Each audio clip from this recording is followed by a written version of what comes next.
Yo, what's good, Shinobi Nation? Welcome back to Just a Shinobi, the home of the craziest Naruto what-ifs. Today we're jumping into part 4 of What If Naruto Trained 10x Harder? His true potential revealed? So strap in, because things are about to get explosive. If you're new to the channel, make sure to smash that subscribe button, hit the bell so you don't miss the next chapter, and share this video with your whole ninja squad.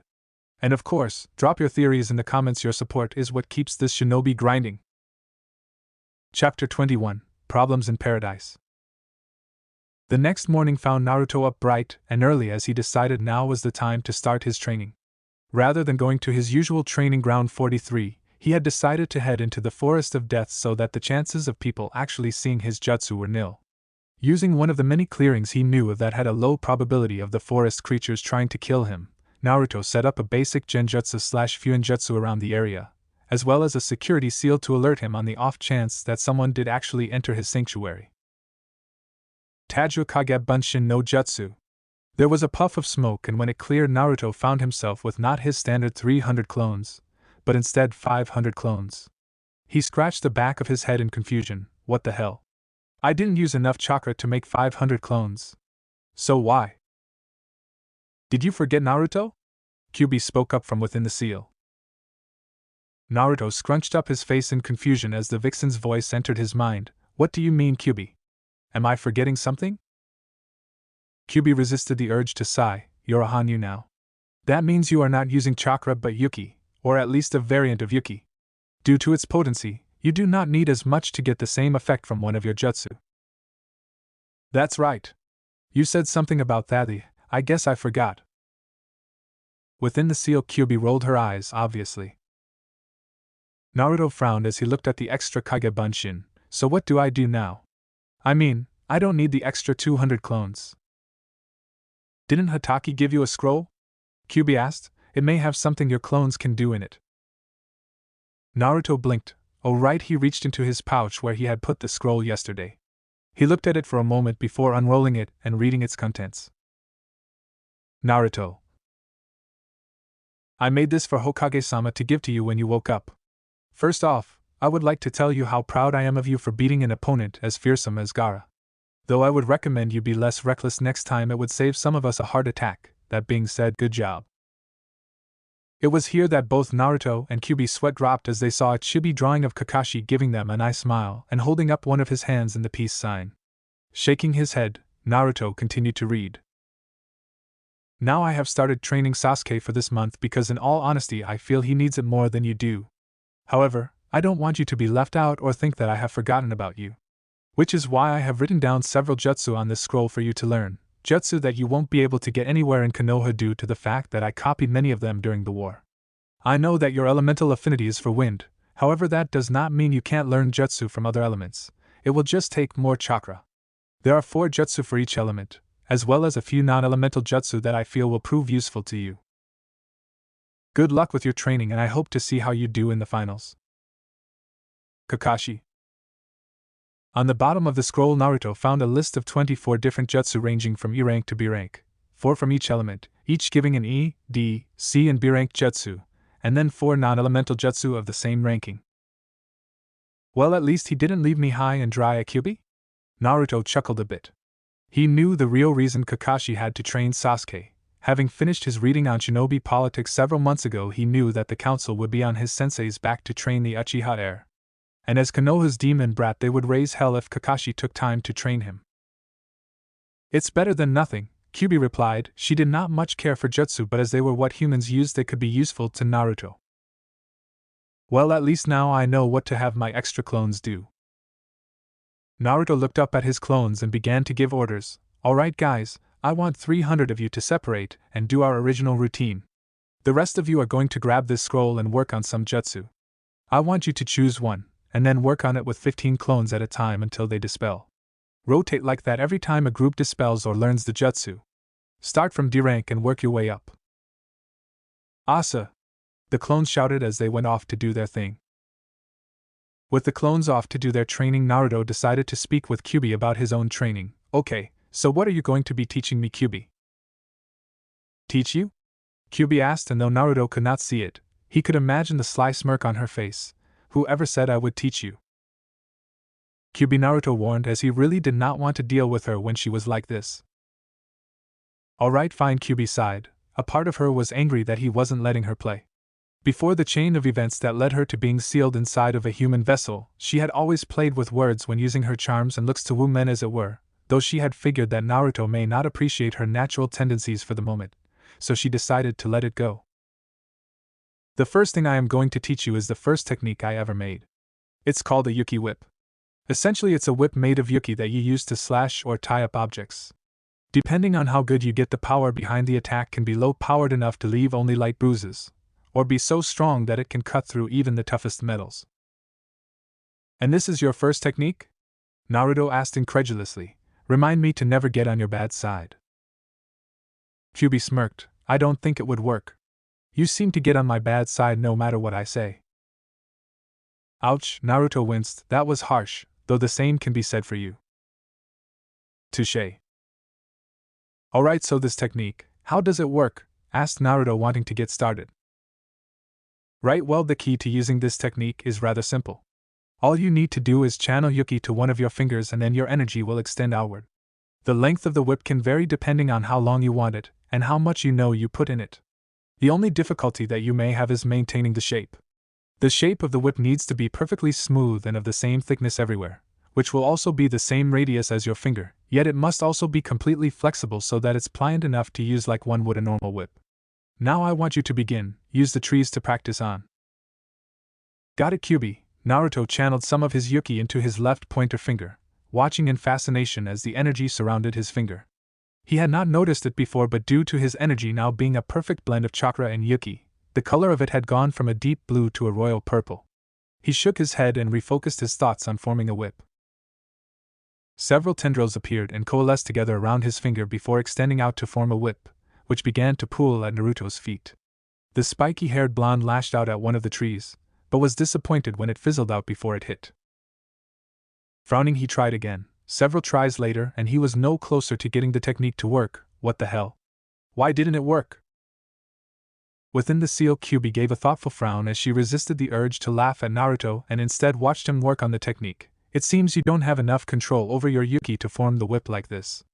Try using your index and pointer finger. Naruto nodded and followed Kyuubi's advice. The purple energy formed again, and the tendrils reformed before taking the shape of a whip. It was noticeably thicker this time, and when Naruto lashed out at the tree, it left a small gash across the surface. Not bad for a first-timer, especially since you've only just recently switched from using chakra to Yuki, Kyuubi complimented as she observed the damage done through Naruto's eyes. She paused for a moment as she thought of what to say next. Should she tell him what he did wrong? Or should she just have him move on to another exercise since he could at least form the whip? Damn it! This is harder than I thought, Kyuubi complained as she tried to think of how she should talk to the blonde. Truth was, she was still weary of his power. It was not as strong as hers, of course. But it had still been very strong, and with this new mutation on the seal that held her, she was limited in what she could actually do. Were it to come down to a fight now, Kyuubi was not sure if she would win. Kyuubi? Naruto called as he waited for the redhead to elaborate. Huh! Kyuubi snapped out of her thoughts before realizing that Naruto was calling her. Oh, I'm sorry, I was distracted by something. Naruto frowned but decided not to question Kyuubi for the moment. It's alright, so do you have any advice for me? Not at the moment, no. It will just take practice to master. Kyuubi paused as she attempted to gather her thoughts. I think that's fine for the moment, Naruto. I just wanted you to get an idea of the technique for now. I want you to continue your physical training instead, and come back to this later. Naruto nodded and looked down at his weights. Since he no longer had to constantly have them on to keep in shape, he had turned them off. Deciding on a weight, Naruto began channeling Yuki through them. He gave a surprised yelp as his entire body crashed into the ground, creating a crater where he impacted. What the hell? For several seconds he tried to get back up only to find it impossible. Fuck. I forgot I don't need as much Yuki as I do chakra. He heard a giggle in his mind and growled a bit while blushing from embarrassment. He looked at his left arm and groaned. 600 pounds. Damn it. No wonder these are so heavy. Naruto struggled to move one of his hands so he could drop the weights and restart. It took several minutes, but he was eventually able to get the weights to a good setting of 180 pounds. For his arms, 200 pounds. For his legs. Nodding his satisfaction, he looked at his resistance training seals. Those had not been removed since he wanted to keep his true speed hidden unless needed. Right now they were still at level 4. Since his body had already adapted thanks to his transformation, he decided to change the seal to level 5. When he was less experienced, he probably would have changed it several settings higher so that he could faster. But having learned that everything was like a stepping stone when training, Naruto made sure to master each level with and without the seal on. That way he could function without tunnel vision when he was no longer using it. Satisfied with the amount of difficulty he had, Naruto began his workout. For the rest of the week, this was how Naruto's routine went. Having his clone work on their usual routines of chakra control, wind manipulation, which had become more of keeping himself in form since he had no more exercises he could do right now. Taijutsu and, which had now become his clones brainstorming and attempting to make their own seals to use. He had several projects which were starting to bear fruit, and it was his hope he would be able to put them to use in combat. His other 200 clones continued working on the jutsu list he had. It was his hope that he would be able to get down at least a fourth of the jutsu in it before the month ended. Of course, it was much harder to learn most of them because he did not have an affinity for some of them, but with the Kage-Bunshin no Jutsu he was able to make steady progress. Other than that, he continued his physical exercises and worked on the chakra whip himself. He could have made clones, of course, but for some reason he felt that Kyuubi's techniques should be learned by him, and not a clone. Maybe it was something to do with his pride? He still managed to make good progress and had begun working on changing the density and power behind the whip. He continued doing all of this until Friday, when he had his date with Tenten. Naruto entered the Higurashi weapons store to pick up Tenten for their date. He had decided to wear civilian clothes for the occasion, which consisted of khaki-colored pants, a white button-up shirt with the Konoha insignia on the back, and a pair of black shoes. Even his headband was at home, letting his spiky hair hang freely to fall into his eyes. "Naruto-san," Kaido said as he spotted the blonde shinobi. "I assume you're here to pick up Tenten for her date?" Naruto gulped when he sensed a warning tone in Kaido's voice. "Yes, sir." Kaido nodded. "Tenten. Get down, your date's here." "Dad!" The embarrassed shout came from upstairs. Chuckling a bit, Kaido looked back at Naruto before his expression turned serious. "Before you go on this date with my daughter, I have a word of advice for you: treat her right, or I'll give a first-hand personal demonstration on how well my weapons work." Naruto paled a bit at the implied threat. He had of course been threatened before, but something about the tone in Kaido's voice said he would really go through with it, and probably enjoy it too. "You don't need to worry, Kaido-san. I would never do anything bad to Tenchan, or let anything bad happen to her," Naruto replied, mustering up his courage, which seemed to have fled during Kaido's threat. "That's good to hear." Kaido laughed, causing Naruto to blink as the tension disappeared. "I rather like you, much more than that Neji boy she seemed so obsessed with before. So it would have been a shame to kill you." Not sure whether Kaido was being honest with that last comment or not, Naruto decided it would be best to just nod and put it in the scares the shit out of me category of his brain. A few minutes later, Tenten came down the stairs. "Sorry for taking so long, Naruto-kun," she said as she came the rest of the way down the stairs and looked at Naruto. She blushed a bit. "You look really nice. I feel kind of underdressed with what you're wearing." "Thanks," Naruto grinned as he looked down at his clothes, then back up at Tenten's. She wasn't wearing much different, the only difference being her shirt, which was still a Chinese-style shirt, but green with a gold dragon coiled around the left side and a little longer, going down to her mid-thigh. "Doesn't matter, you look beautiful the way you are." Tenten's blush deepened a bit, but a smile came onto her face as she looked away bashfully, not used to someone actually complimenting her on her looks. Naruto chuckled. This was one of the few times he was somewhat grateful for the Ika books and Anko's continuous teasing and her reading of said books to him. He held out his arm and smiled. "Shall we go?" Tenten smiled as she encircled his arm with both of her own. "I'll see you later, Dad," Tenten called as she and Naruto left. "Make sure you're back by 10 o'clock, Kaido yelled after them. He watched the door close before sighing in worry. "Great, first she wants to be a ninja and now she wants to date. At this rate I'll probably die of a heart attack sometime in the next few years." As the pair walked down the village, Naruto made sure to engage Tenten in as much conversation as possible. Reason being? He did not want the bun-haired girl to notice all of the hostile looks he was currently getting. When he had first gotten back from the preliminaries, he had gotten looks of curiosity, and even a few that reminded him of the kinds he got from the girls back in Nami no Kuni. However, that had only lasted for a few days until people realized who he was, then it was right back to glaring. And because he did not want to ruin Tenten's date with any negative connotations, and that she had not been with him in public, he made sure to keep her attention away from the civilian populace. They entered the small restaurant, and Tenten led Naruto over to one of the booths that lined the walls. Picking up a menu, Naruto waited nervously for someone to take their order. Not because this could technically be considered a first date. No, he had been pretty much desensitized to that thanks to a mixture of Anko and his time spent with Haku and Nami. He was sure that if it were just that, he would not be nervous at all. What made him worry was the fact that he was not entirely sure the people here would sell him anything. He had only ever been able to eat at Ichiraku's, hence the reason it, and by proxy, ramen, had become his all-time favorite food aside from the fact that he loved the delectable noodles. Naruto turned his head when he noticed a waitress come over to their table. He also noticed when she stiffened and turned a glare upon seeing him. "Can I take your order, miss?" the waitress asked in a stiff voice. Tenten frowned as she heard the odd inflection in the woman's tone, but could not ascertain as to what it could be for. "Yes, I would like udon with chicken and a side of vegetables, please." The woman nodded. "Your order will be right up." She very swiftly turned around and began to walk away. However, Tenten immediately noticed a problem. "Excuse me, but you didn't get my friend's order." The woman stopped for all but a moment before continuing on. "Hey!"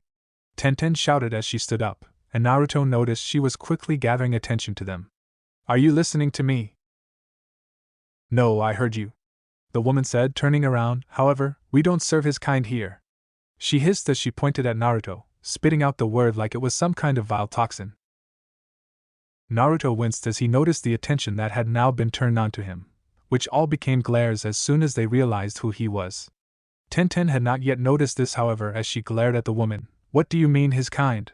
Do you have some kind of problem with him?" "Tenten," Naruto said in a low voice, hoping to get her to stop drawing attention to them. However, Tenten was not listening at the moment, being far too incensed that some bitch was being an ass to her friend, "because if you do have a problem, then I'll." "Tenten," Naruto said a little firmer, as he grabbed her hand. Said girl looked down at him to see him shake his head. "There's no need to cause a scene. Just let them give you your food and we can go somewhere else." Tenten frowned as she looked at him, but Naruto cooled.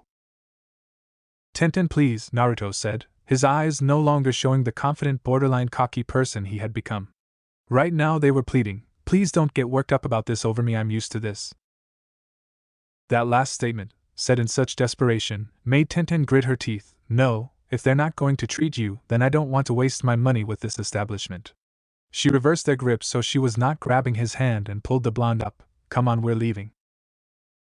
She did not leave any room for argument as she handily dragged Naruto away, slamming the door open on her way out.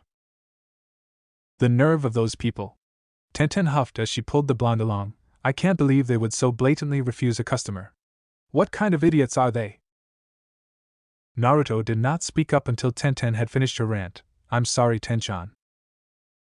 Tenten looked at him with an odd expression in her eyes. "Why would you be sorry? None of this is your fault."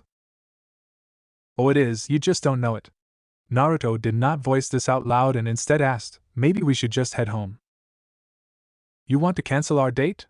Tenten asked in surprise. "Nothing's been ruined, we just have to go to another establishment." Naruto winced. "No, it wouldn't matter if we went to another establishment. They would do the same thing, some might not even let me in." "What do you mean?" asked Tenten, confused. "I mean it's like this everywhere I go," Naruto spoke, keeping his head down so that his hair covered his eyes. "Haven't you ever wondered why the only place I ever took you was Ichiraku's? Or why do I always meet you there instead of picking you up? Or why whenever we hung out after our spars I would just find a spot in the training field to sit at?" Tenten frowned.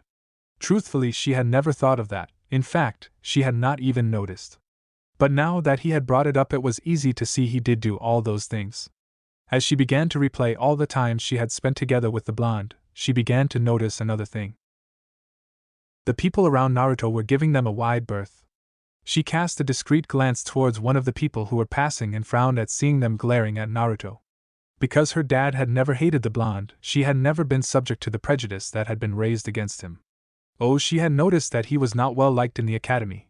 No matter what grade you were in, everyone had heard of the prankster king from hell, Uzumaki Naruto. But she had always thought that the whispered mutterings when academy instructors would talk about him, or when the civilians would occasionally talk about him, were for a prank he would pull. Naruto had not done any pranks since he graduated. And yet the people here were glaring at him, not just glaring at him, but glaring at him with enough hate that it made her shiver, and it wasn't even being directed at her. She looked over at Naruto, who had not moved since he had spoken. He looked extremely vulnerable right now. She wanted to ask him why he was hated, but decided a more private place would be better suited for a talk like this. Grabbing his hand again, she pulled him along until they were well enough from the more crowded streets. Sighing, she stopped and turned around to face Naruto again.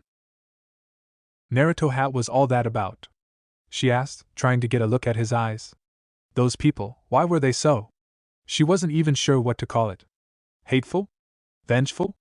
The emotion was too intense to really come up with an appropriate word. "I'm sorry," Naruto whispered. "I can't tell you." "Why not?" Tenten asked with a frown. "I'm your friend, aren't I? Don't I deserve to know these things about you?" Naruto could not hold in his wince. "Please don't make me tell you." "So you're not going to tell me? Do you not trust me?" "No." Naruto's eyes widened as he looked at her. "Of course I trust you." "Then why won't you tell me?" Tenten shouted, frustrated with how the blonde was acting. "Because Naruto shook his head and began again. "There are things about me that you simply don't know, things that will change your opinion about me if you do know." He saw her open her mouth but forestalled her with a hand. "Even if you accept what I say, it would still change your opinion. It may be a positive influence, but it may also be a negative influence. But no matter what happens, it will change what you think and feel about me. I haven't told you this, but you were the very first friend my age that I made, and I don't want to lose that friendship." Tenten's eyes widened at the new knowledge. She had not realized that. Naruto seemed like such a likable person. Sure, he was kind of loud and tended to say more than he should, but he had toned it down since she had first met him when he wore that hideous orange jumpsuit into the store. To hear that he had no friends until her was both surprising and sad. "I still think you should let me know," she said at last. Naruto sighed. "I can't, not yet." She was about to protest but stilled her mouth when he said yet. "I promise I'll tell you after the chunin exams. I know it won't make that much difference, but this isn't something I can just come out and tell someone." "Why?" "Because it's something I only just found out about 6 months ago," Naruto replied. "I'm still kind of trying to deal with this knowledge myself. It also happens to be an S-class village secret that will get anyone but me executed if they even talk about it." Tenten had not thought she could be any more surprised than she had been before, but this new one threw her for a loop. "So before I tell you, I want you to think about whether you feel it's really worth knowing. This will also give me the chance to gather up my courage, so to speak." Naruto looked down at his feet. "I know it might not seem like it makes a difference, but I doubt a month will change my desire to know," Tenten said, interrupting the blonde with a shake of her head. When Naruto looked back up at her, she smiled. "But if it will make you feel better, I'll wait." Naruto smiled. "Thank you, and I'm sorry for ruining our date." "Who said our date is ruined?" Tenten asked with a grin, grabbing his arm again and walking towards a specific part of town. "We may not be able to go to some restaurant, but I know this great ramen stand we can go to." Naruto chuckled a bit as he felt relief that Tenten was willing to wait for him, and still wanted to go on this date despite the terrible start they had with it. They decided they had gone out to Ichiraku's before Naruto had escorted Tenten back home. He was supremely grateful that Tenten's dad was somewhere in the back of the store when he and Tenten arrived, because he was sure the man would castrate him if he saw Tenten giving him a kiss, even if it was on the cheek. If for no other reason than that, Naruto had decided that the date was a success. And so many people got to watch in shock and a small amount of fear as Naruto danced back to his house, laughing like a madman. For Saturday, Naruto had continued his training until Sunday, The day he normally let his body rest, and the day he had a date with Yugito. Learning what he could and working on his physical fitness and jutsu. There was only one issue that had come up, and that was when the blonde had noticed Kyubi acting distant, well, more distant than usual. Flashback. Saturday. Naruto grinned in satisfaction as he watched the tree fall to the forest floor as it was sliced all the way through. It was one of the small trees that seemed to line the bottom of the forest, but it was still a decent size. Yes. I think I got this technique down in Kyubi. It's too bad I can't test it on steel, but I really don't know where I would get some for such a random purpose. So what's next? He waited a few seconds but frowned when Kyubi didn't answer him. Kyubi? Naruto called her name several more times, and when none of it got her to answer, decided to travel into the sea. Naruto found himself standing outside of Kyubi's small hut when he entered his mind. He walked up to the door and knocked on it a few times. When he still got a new answer, he knocked again, and frowned when he still got no answer. Despite his slight fear of getting on the redhead's bad side, he opened the door and walked in. He spotted Kyubi as soon as he entered. She was lying on her large velvety bed, facing away from him. He knew she already knew he was here and so didn't bother masking his presence as he walked up to the bed. He crawled onto the bed and sat next to the vixen's slowly breathing form.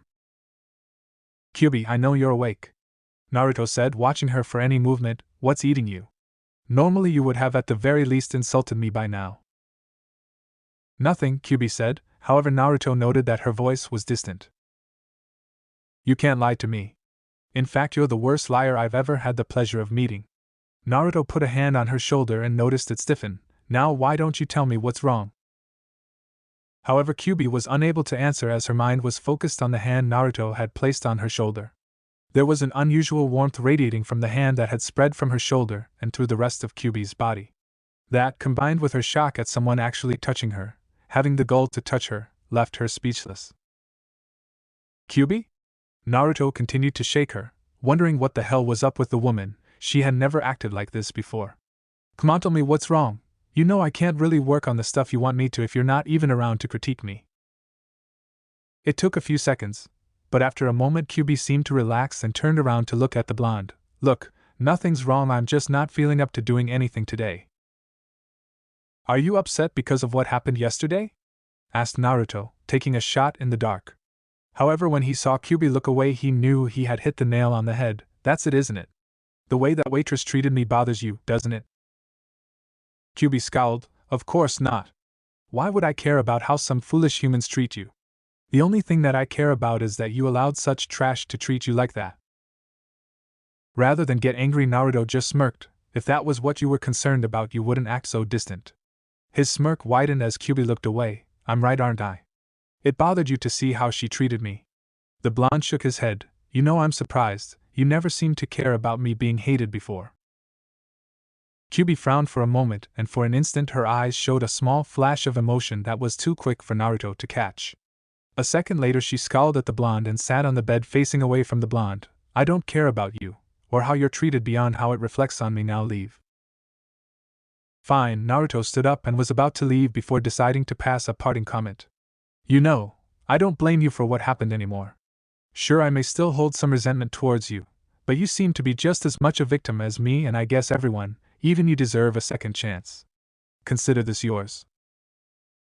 Kyubi's eyes widened and she turned around only to see Naruto had already left. Flashback end. After that little incident, Naruto had left Kyubi alone, and eventually she came back as if nothing had happened. Though even though they had tried to get back on track, both had noticed a small shift in their relationship, though neither could tell what it meant. After that Sunday had rolled around, which was the date, Naruto had a date with Yugito. This is really nice, Yugito commented as she and Naruto sat by one of the lakes that could be found in Konoha's many parks. There's almost no vegetation in Kumo, so I don't often get to enjoy nature like this. It's really beautiful here. Naruto smiled. I suppose it is. I've lived here my whole life, so I guess I've taken it for granted. The blonde slurped up some of the noodle goodness that Yugito had brought for him. Ramen. Wanting to do something she had never gotten to do in Kumo, Yugito had decided that she wanted to go on a picnic. When Naruto had met up with her, she had already gotten all of the food prepared, some of which included Naruto's favorite noodle dish. I don't know how you managed to guess my favorite food and I don't care, Naruto moaned in appreciation. If you're trying to get on my good side, I'd say you succeeded the moment I smelled this delectable dish. Yugito choked on her food a bit as she began laughing. Actually, it was no guess. It was rather easy to find out what you liked and buy it. After all, gathering accurate information is necessary for a shinobi, right? She said in her best Naruto voice. Hardy har har, Naruto grunted in sarcasm, before slurping up more ramen. You're just lucky I have this ramen so I can't stay mad at you. Are you saying you would be mad at me? Yugito gave him the puppy dog eyes-eaten eyes, which on her exotic feline eyes looked incredibly sexy. I was only teasing. Naruto blushed a bit but still favored her with a grin. Well, I guess I wouldn't be too mad if I didn't have ramen. Yugito matched his grin with her own before taking a bite out of her tekkadon. We both know that you wouldn't be able to stay mad at all. I've only known for a little while, but I know you're too sweet to stay mad at me. Don't look too into it. I just can't stand the thought of making such a pretty girl cry, Naruto huffed as he looked away, grinning when Yugito began to giggle. Hey Yugi-chan, I was wondering something? Yugito hummed around a mouthful of food. While I only saw a little bit of your ability, you strike me as someone who is way too skilled to be just a genin. Yugito smirked. What makes you say that? Well, for one, your walk. It's the same kind of walk I've seen in many of the Jonin senseis and a few other veteran ninja I know. You act more confident than the average genin as well, and unlike the average genin, you don't hold any of their arrogance. There was also the speed you used in that battle with Kiba. The only person I know who is that fast besides myself is Lee, and I get the feeling you were holding back. That technique you used as well also looked like a very high-level jutsu and complicated. Naruto listened, so I was just wondering, how are you still a genin? Yugito debated on not telling him before shrugging. It didn't really matter in the end whether he knew or not, and the Reikage had not specifically told her not to tell anyone. Truthfully, I'm not. I was just never technically given Jonin status, or even chunin status. Most of my younger life was spent training, and after that the Sandaime Reikage wanted me to gain more experience, and sent me out on solo missions. There was a small pause and Naruto frowned as he saw a fleeting moment where pain had been evident in her eyes. I guess she wasn't always respected in Kumo, Naruto thought to himself. Not sure what to do, he gave Yugito's hand a small squeeze, causing her to smile before turning back to what they were talking about. I'm sure you know how important these exams are, and not just for the genin but for their village. Naruto nodded. I understand a bit of the politics and economics involved. He looked at her as he thought about what she was saying. So you're here to basically showcase Kumo's power, and in turn, get more jobs for your village. Being held in Konoha is just a bonus since we were once enemies. This shows that your village's ninja can survive even under hostile conditions. Something like that. Yugito smiled. You know, you don't like to act it often, but you're pretty smart. Meh, I studied hard. I actually don't pick this stuff up easily. I had to really work my ass off to learn anything, especially this kind of political crap. Naruto grimaced as he remembered all of the studying he had to do. It took a while, but I'm pleased to say that for the dead last of his graduating class, I've done pretty damn well. You were dead last? Yugito asked, not believing it. Naruto nodded. Unlike in Kumo where you actually received ninja training, my training was stunted by bigots who didn't want the demon to become too powerful. He shrugged. That was another part of the reason I did so many pranks, you know? I figured if I'm not gonna get the chance to learn anything in class because of the teachers constantly sending me out on trumped-up charges, I might as well do something that would actually get me in trouble to make it worth my while. Yugito shook her head. Sometimes human stupidity tended to amaze her. Then that just shows how strong you really are, as well as how much potential you have. How long have you been a genin? 6 months, Naruto answered. 6 months, Yugito whispered. Now that was shocking to her. She had him pegged at maybe a little under her in strength without her using the nibi, and she was pretty damn good, on par with ninjas of the level around Hatake Kakashi if not better. For him to grow this strong in 6 months was unbelievable. She smiled at him. I guess you really do have potential. Naruto beamed in pride, feeling pleased that someone else acknowledged him. Even if she was from another village, of course. After all, I am going to be Hokage one day. For the next hour or so of their time at the lake, the two blondes talked about anything and everything they could think of. Yugito even surprised Naruto by unsealing a shamisen and playing with him. He had to admit she was very good. After her performance, he had asked her if she would be willing to teach him. After all, he figured it would be nice to have a hobby. When she agreed, Naruto had once again been surprised, shocked, and embarrassed when she had decided to teach him with a more hands-on approach. Yugito had made him sit with his back against her chest while she used his hands to show him the keys. Of course, he could not even think about what keys were what or what notes they made. The only thing that had been on his mind were the feel of her amazingly firm and rather sizable bust pressing into his back, and the feel of her deceptively soft hands over his. By the end of their picnic, Naruto knew nothing about playing a shamisen. However, he did know that it would be next to impossible for him to deny that he was not a pervert, or at least very close to one. After their picnic, Naruto had offered to walk his fellow blonde to her apartment, which she accepted with a grateful smile. "I had a lot of fun today, Naruto-kun," Yugito said as she turned around to face him. "Perhaps if we have some more free time before the finals we can do this again?" "Why yeah," Naruto replied, the blush that had been on his face since his music lessons had still not faded. "I would love to spend some more time with you." Yugito smiled as she leaned over and gave him a kiss on the cheek, right on top of his whisker marks, making it feel like he was on fire. When Yugito moved away, Naruto saw the smirk on her face and knew she was aware of what that did to him. How she knew that particular bit of information he did not know, but he secretly vowed to get her back somehow on their next date. As he left the apartment, he was unaware of Kyubi watching his date like a movie. Some of those moves she put over him were pretty good. She did not want to admit it, but that Catwoman was pretty decent at seduction techniques, even if she was being gentler with Naruto so as not to push him away. Maybe I could do something like that to get him to listen to me more. She thought about that for a second before deciding it wouldn't work.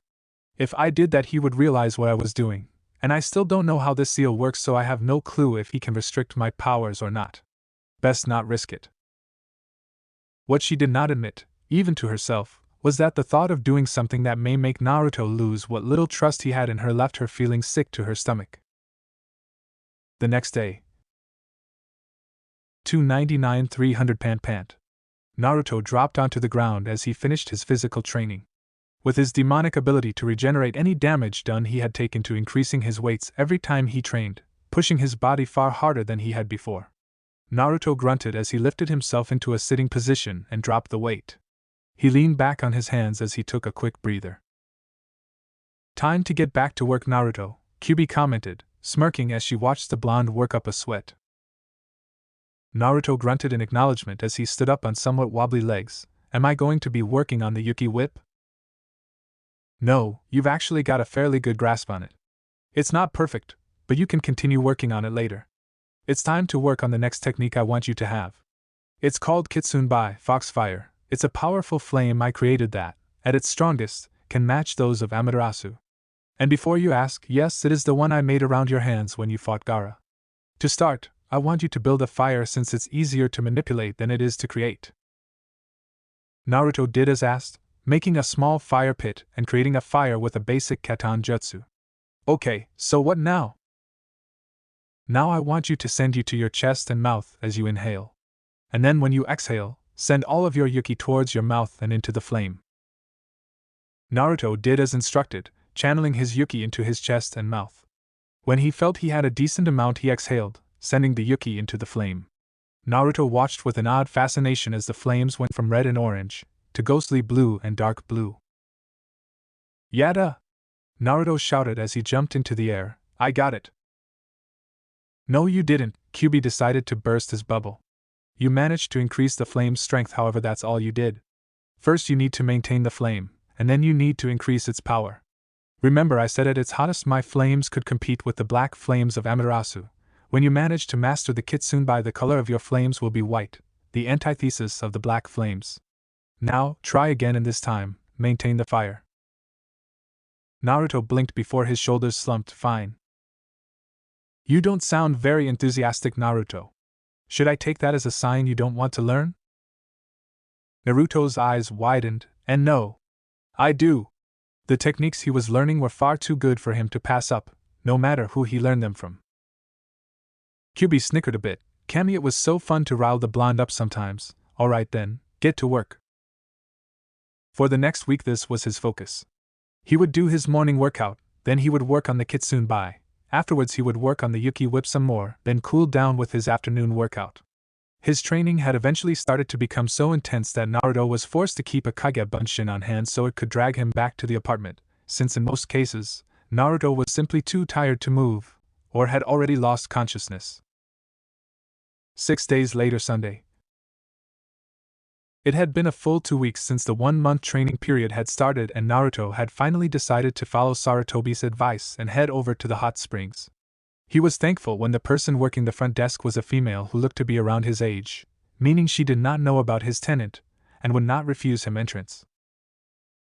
He entered the hot spring area clad only in a towel. He gave a loud sigh of relief as he entered the hot water and leaned against a rock. Having never been to a hot spring before, it was definitely a novel experience. I'm so going to have to come here again, he thought as he stretched himself out, feeling his muscles loosen under the hot waters. Closing his eyes, Naruto drifted off for a bit, letting the soothing warmth send him to sleep. Only to be awakened several minutes later by the sound of giggling.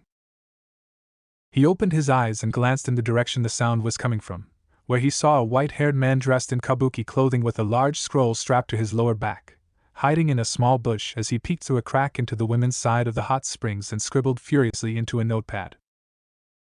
Now, having spent as much time as he had with Anko, Naruto did not particularly care about perverts. His belief was that if a female can be as perverted as Anko was, then it was perfectly acceptable for a male. After all, fair is fair. However, because of his hyperactive senses, the blonde shinobi found that all he could hear was that blasted perverted giggle and the man's pen furiously scribbling on his notepad. And it was beginning to fray on the last of Naruto's nerves. Hey Kyubi, wanna see a prank? Asked Naruto as an idea to deal with the pervert popped into his head. A prank? Kyubi perked up. While she was not really much of a prankster herself, a part of her had enjoyed watching Naruto do them. It had been one of the few things she had found amusing when the blonde was younger. Sure, what do you have in mind? Naruto snickered. You'll see. Naruto went through a few hand signs before disappearing in a puff of smoke, before turning into Naruto. Standing up, Naruto walked over to where the old white-haired man was scribbling away, using all the stealth skills she had picked up from outrunning the ANBU in her youth. She grinned as she felt Jiraiya stiffen in surprise when she slid her arms around his neck, and then shock when he felt the feminine assets smash up against his back. How would you like to see a woman up close, instead of peeking from a distance? Naruto said in a seductive voice. The white-haired man grinned, blood dribbling down his nose. Oh yeah. Come to Papa. I knew one of you ladies would be unable to keep your hands off me. The old white-haired man spun around. However, as soon as the man was facing her, Naruto smashed a fist under his chin. The old pervert let out a yell as he was launched into the air and fell back down, on the other side of the hot springs. Eek. Pervert. Smash. Take that, you pervert. Crack. Bash. How dare you? Bam. Pow. Wham. Ladies. Please. I'm sorry. Ae.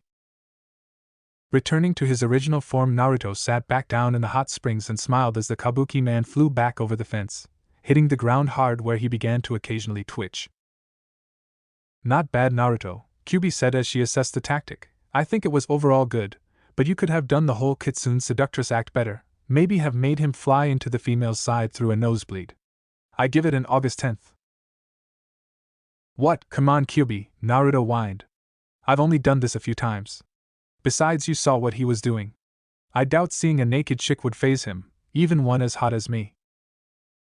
Then that just means it needs more work, Kyubi said with some finality. Naruto sighed. I just can't get a break. What was that, Naruto? And nothing. Ugh, Naruto looked over to see the white-haired man groaning as he sat up. What hit me?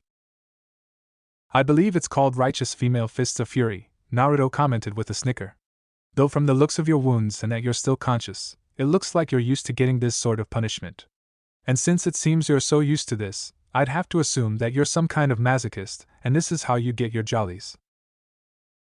The white-haired man glared at Naruto. Hey, show some respect, Gaki. Do you know who I am? Naruto raised an eyebrow. Do I care? The man huffed, however he quickly grinned. Get ready, Gaki. From the east to the west. Naruto watched the man start hopping from foot to foot in a weird dance while he made some weird introduction. Sighing, the whiskered blonde did what he felt was the best thing to do at the time. He ignored him. When the man was finished, Naruto looked back at him with a bored expression. I'm sorry, did you say something? Kakashi suddenly looked away from Sasuke's training and pumped his fist into the air. I knew I would get one of them one day. Sasuke just looked at his sensei like he was a complete idiot. The white-haired man immediately fainted. Were you even listening to me? Naruto picked at his ear. Not really, no. You damn Gaki! You need to learn to respect your elders. Especially one as great as me. The man puffed up his chest. Respect is earned, not given. Naruto tilted his head to the side. Besides, you don't seem to be much more than a pervert. The man seemed to gain new life as he grinned at Naruto. Ah! That's where you're wrong. I am not just a pervert. I am a super pervert. Did you girls hear that? It's that pervert again. Let's get him. Yeah. Oh, the man paled as he realized shouting that out in the hot springs may not have been the best. He looked back towards the blonde, only to find him gone.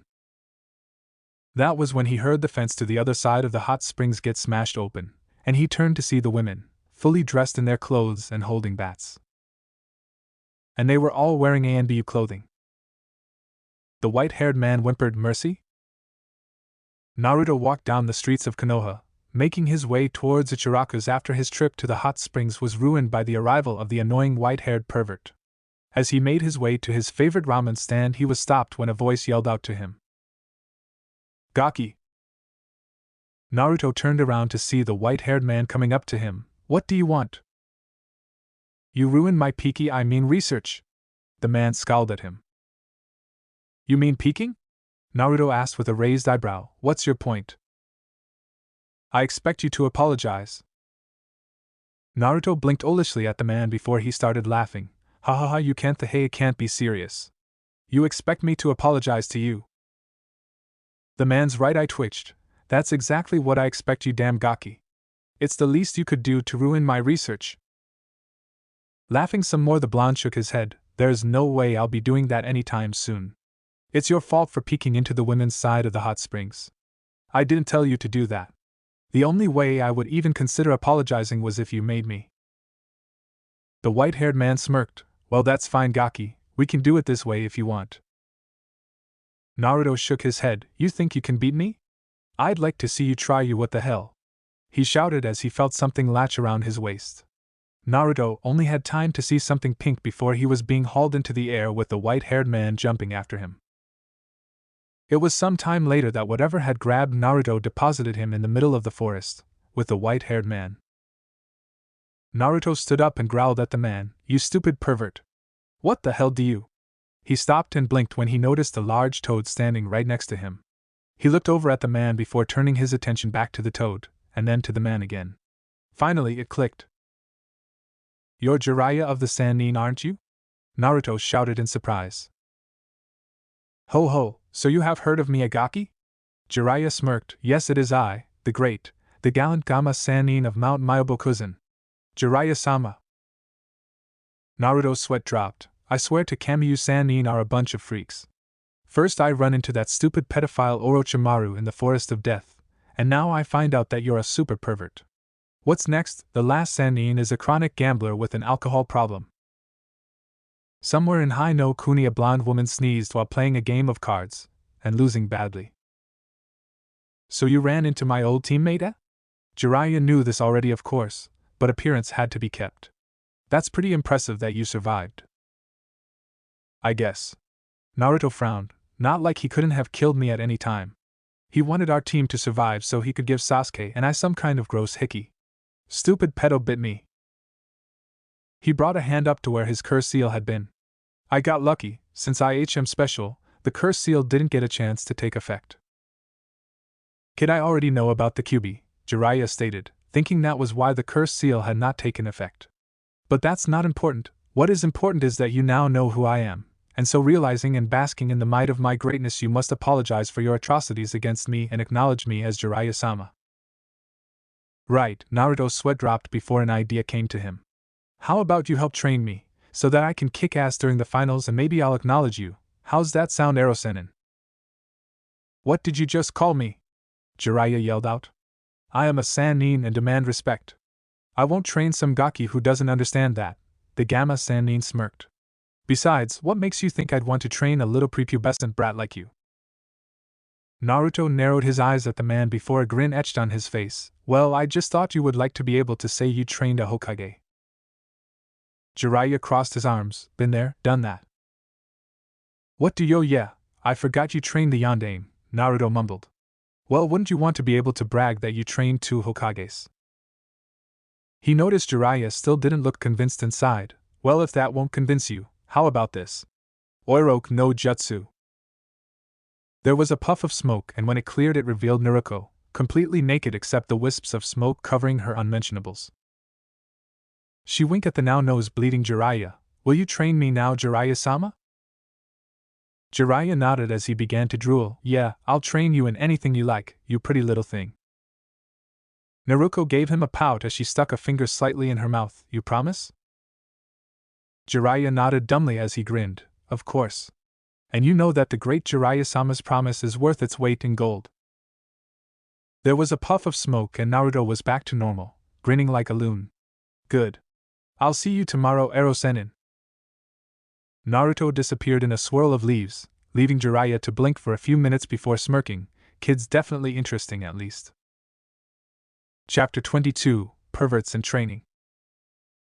Naruto grinned as he stood in front of a disgruntled Jiraiya, who looked like he wanted to be anywhere but there. They were a little ways away from the hot springs the two had met at yesterday, and it was obvious that the man would rather be peeking than helping him. So what am I gonna learn today, Erosenin? Asked Naruto. Damn it, brat. What did I say about respect? Jiraiya shouted. What was it with the youth of today being disrespectful to their elders? Naruto rolled his eyes. Fine, oh great Ero-sama. Now what are you going to teach me? Jiraiya's eyes twitched a bit before he sighed. I swear if he wasn't Minato's kid. Biting his thumbs he went through a few hand seals and slammed it into the ground. What I'm going to teach you is this. Kuchios no Jutsu, summoning jutsu. There was a puff of smoke, and when it cleared, a large toad about 3 sizes larger than Naruto appeared. It opened its mouth and stuck out its tongue, setting the scroll it held on the ground. You're going to let me sign the toad contract? Asked Naruto, blinking in surprise. He had not actually thought the perverted old man was going to teach him something like summoning. Not only was it considered a Jonin-level technique due to the chakra requirements, but summoning contracts were considered sacred by many ninja. Most summons were held within a specific family or clan, such as the Saru, monkey, summoning contract that was held by the Sarutobi clan, and the blonde knew for a fact that Kakashi's dog summons was a Hatake contract that the man's father had used before him.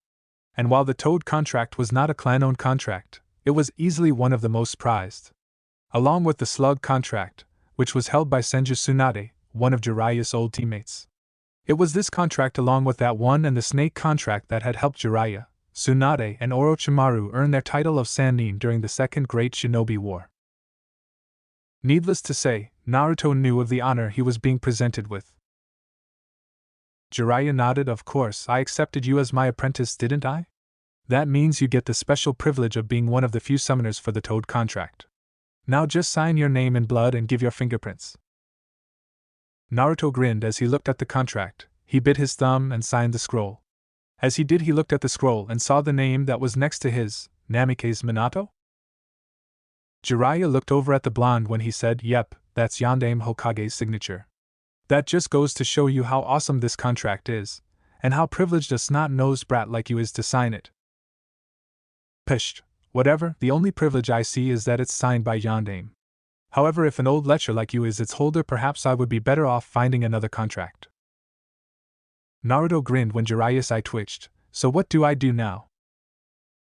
Now you have to sacrifice some blood each time you use this jutsu, and then make these hand seals. Jiraiya showed Naruto a set of hand seals to summon. Now let's see what you can do. Naruto nodded as he bit his thumb and went through several hand seals, Kuchiyos no Jutsu. There was a puff of smoke as the spiky-haired blonde slammed his hands on the ground and a small summoning seal array appeared under it. When it cleared, there was a small orange toad with black spots wearing a blue vest. Said toad lifted up a webbed hand in a wave. Yo! I'm Gamakichi, who are you? Naruto looked at the toad for a moment before he grinned. Yo! I'm Uzumaki Naruto. Nice to meet you. Gamakichi grinned. Nice to meet you too. You got any candy? Sure. Hold on a moment. Naruto reached into his pouch and pulled out a box of Pocky. Hey, he may be a ninja, but he was still a teenage kid.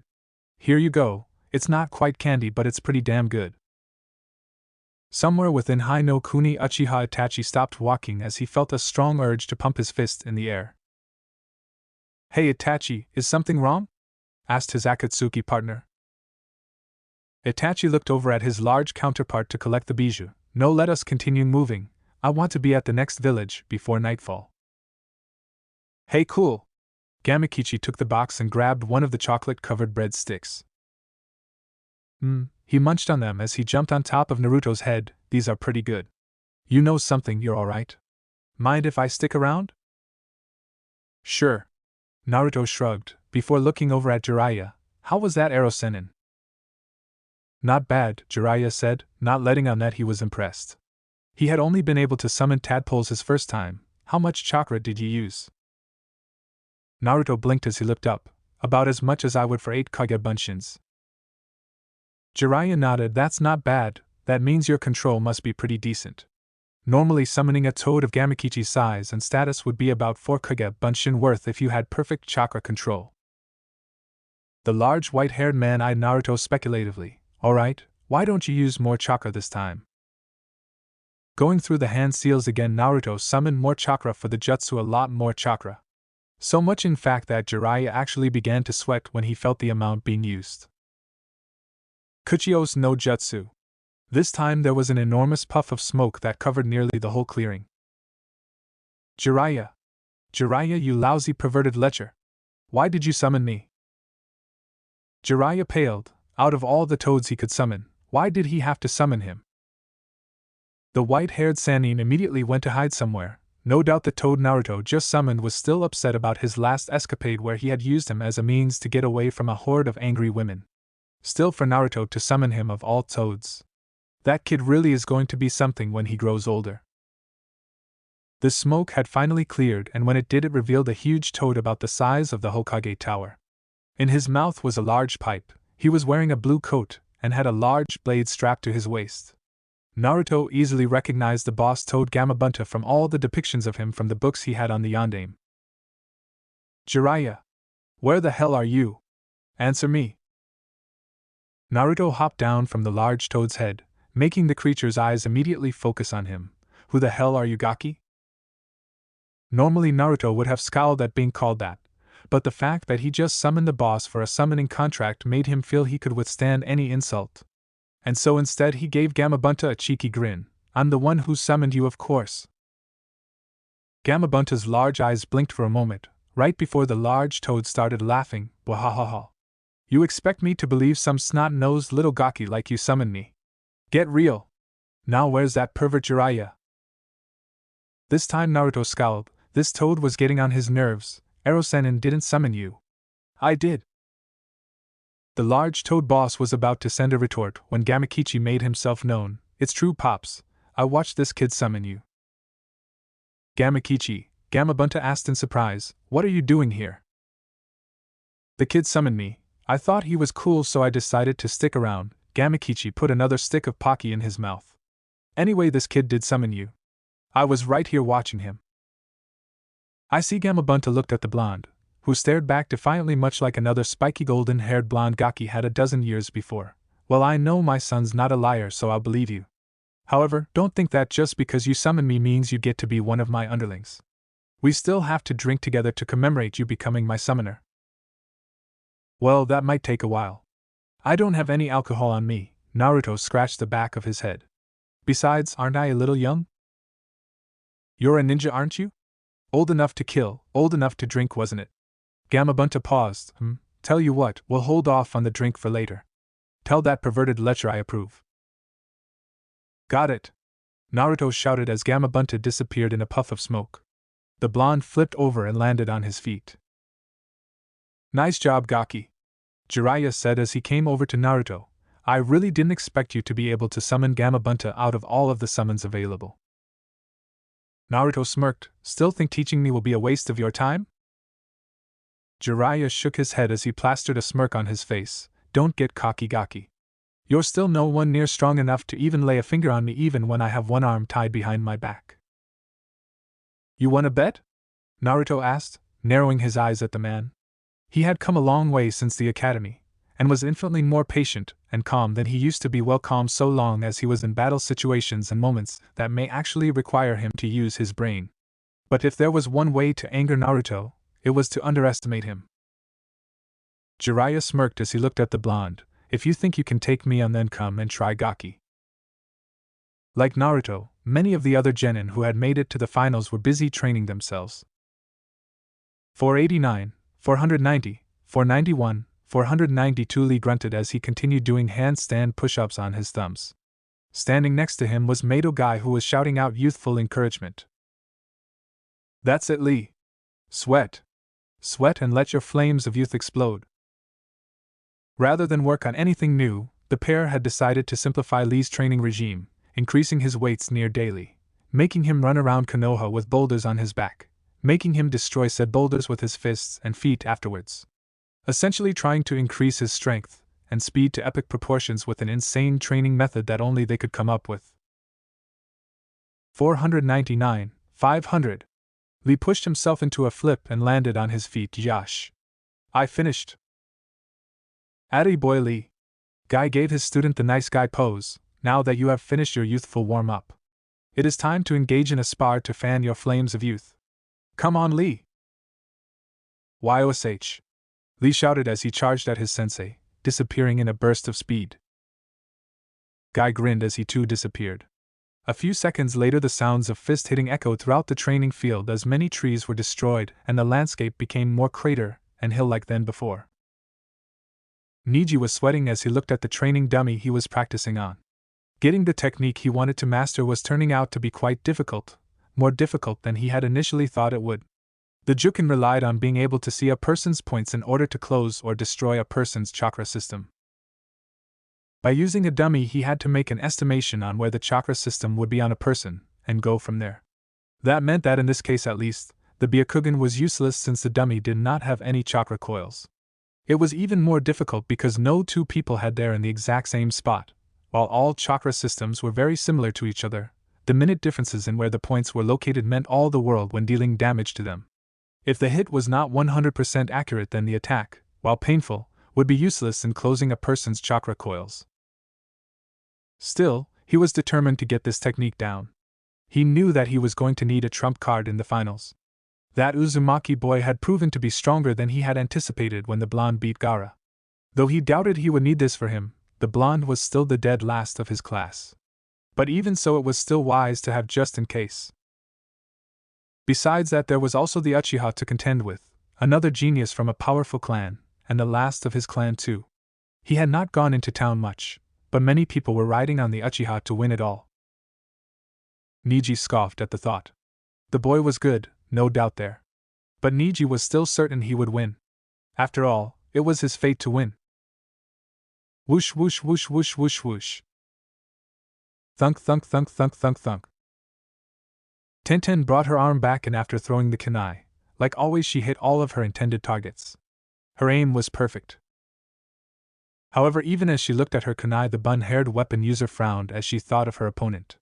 She was up against Suna Kunoichi, Temari, in the first round. From what she had seen of the girl in the final, she was a wind user. For a weapons user like her, that meant nothing but trouble. Any weapon she threw, Temari would just be able to blow away with that fan of hers. That meant she would have to get in close. However, there was still a problem with that course of action. Tenten would have to find some way to close the distance between them in order to use close-range weapons. And while Tenten trained with weights, as well as with the speed demon that was known as Lee, she was not anywhere near as fast as him. However, that in no way implied that she was going to give up, not without at least giving it her all in the fight. She would just have to train hard and do her best. Looking at the training dummy, she took aim, this time with a shuriken. At an unknown location far from Konoha, Sasuke panted heavily. His entire body was laden with sweat, and he felt as if someone had put him through a meat grinder. He was feeling pain in places he didn't even know existed. Sasuke had always prided himself on being a good shinobi. In the academy, he trained well above and beyond what was required, spending most of his nights training to the point of exhaustion. He would push himself till his muscles burned and his body ached, going far beyond his body's physical limitations. Apparently, he had not even begun to scratch the surface of understanding what hard training really felt like. Almost as soon as Kakashi had finished paying a visit to a still unconscious Naruto, he had taken Sasuke and left the village. It was here that he began to pick apart Sasuke's abilities and skills piece by piece. And he had started with the Sharingan. "Activate your Sharingan," Kakashi demanded. Sasuke obeyed immediately, and his eyes transformed to the familiar red with a single tomo in one eye and two in the other. "I'm sure I don't need to tell you, but for the sake of review I will anyway. These eyes will allow you to track and memorize any movement, not only slowing down the perception of time but allowing you to copy your opponent's movement. With a lot of training and practice you will eventually get to the point where you will actually be able to mimic your opponent so quickly, it will look like you're moving before your opponent does." Sasuke nodded, he already knew all of this. "Now I'm going to punch several centimeters below your solar plexus. I want you to stop me." It was here that things had become hard for the Uchiha. He had thought he had been prepared, he had his Sharingan, he could track Kakashi's movement, and so stopping them should be easy. At least that was what he had thought. It turned out the Sharingan had a large weakness. It did not matter how well he could track an opponent's moves, if said opponent was far faster than him. Kakashi had hit him hard. Despite the fact that he had seen it coming, Sasuke had not been able to react in time. While his eyes may be able to keep up with Kakashi, his body had simply not been up to the task. And so it was with that Kakashi had forced Sasuke to work on his speed.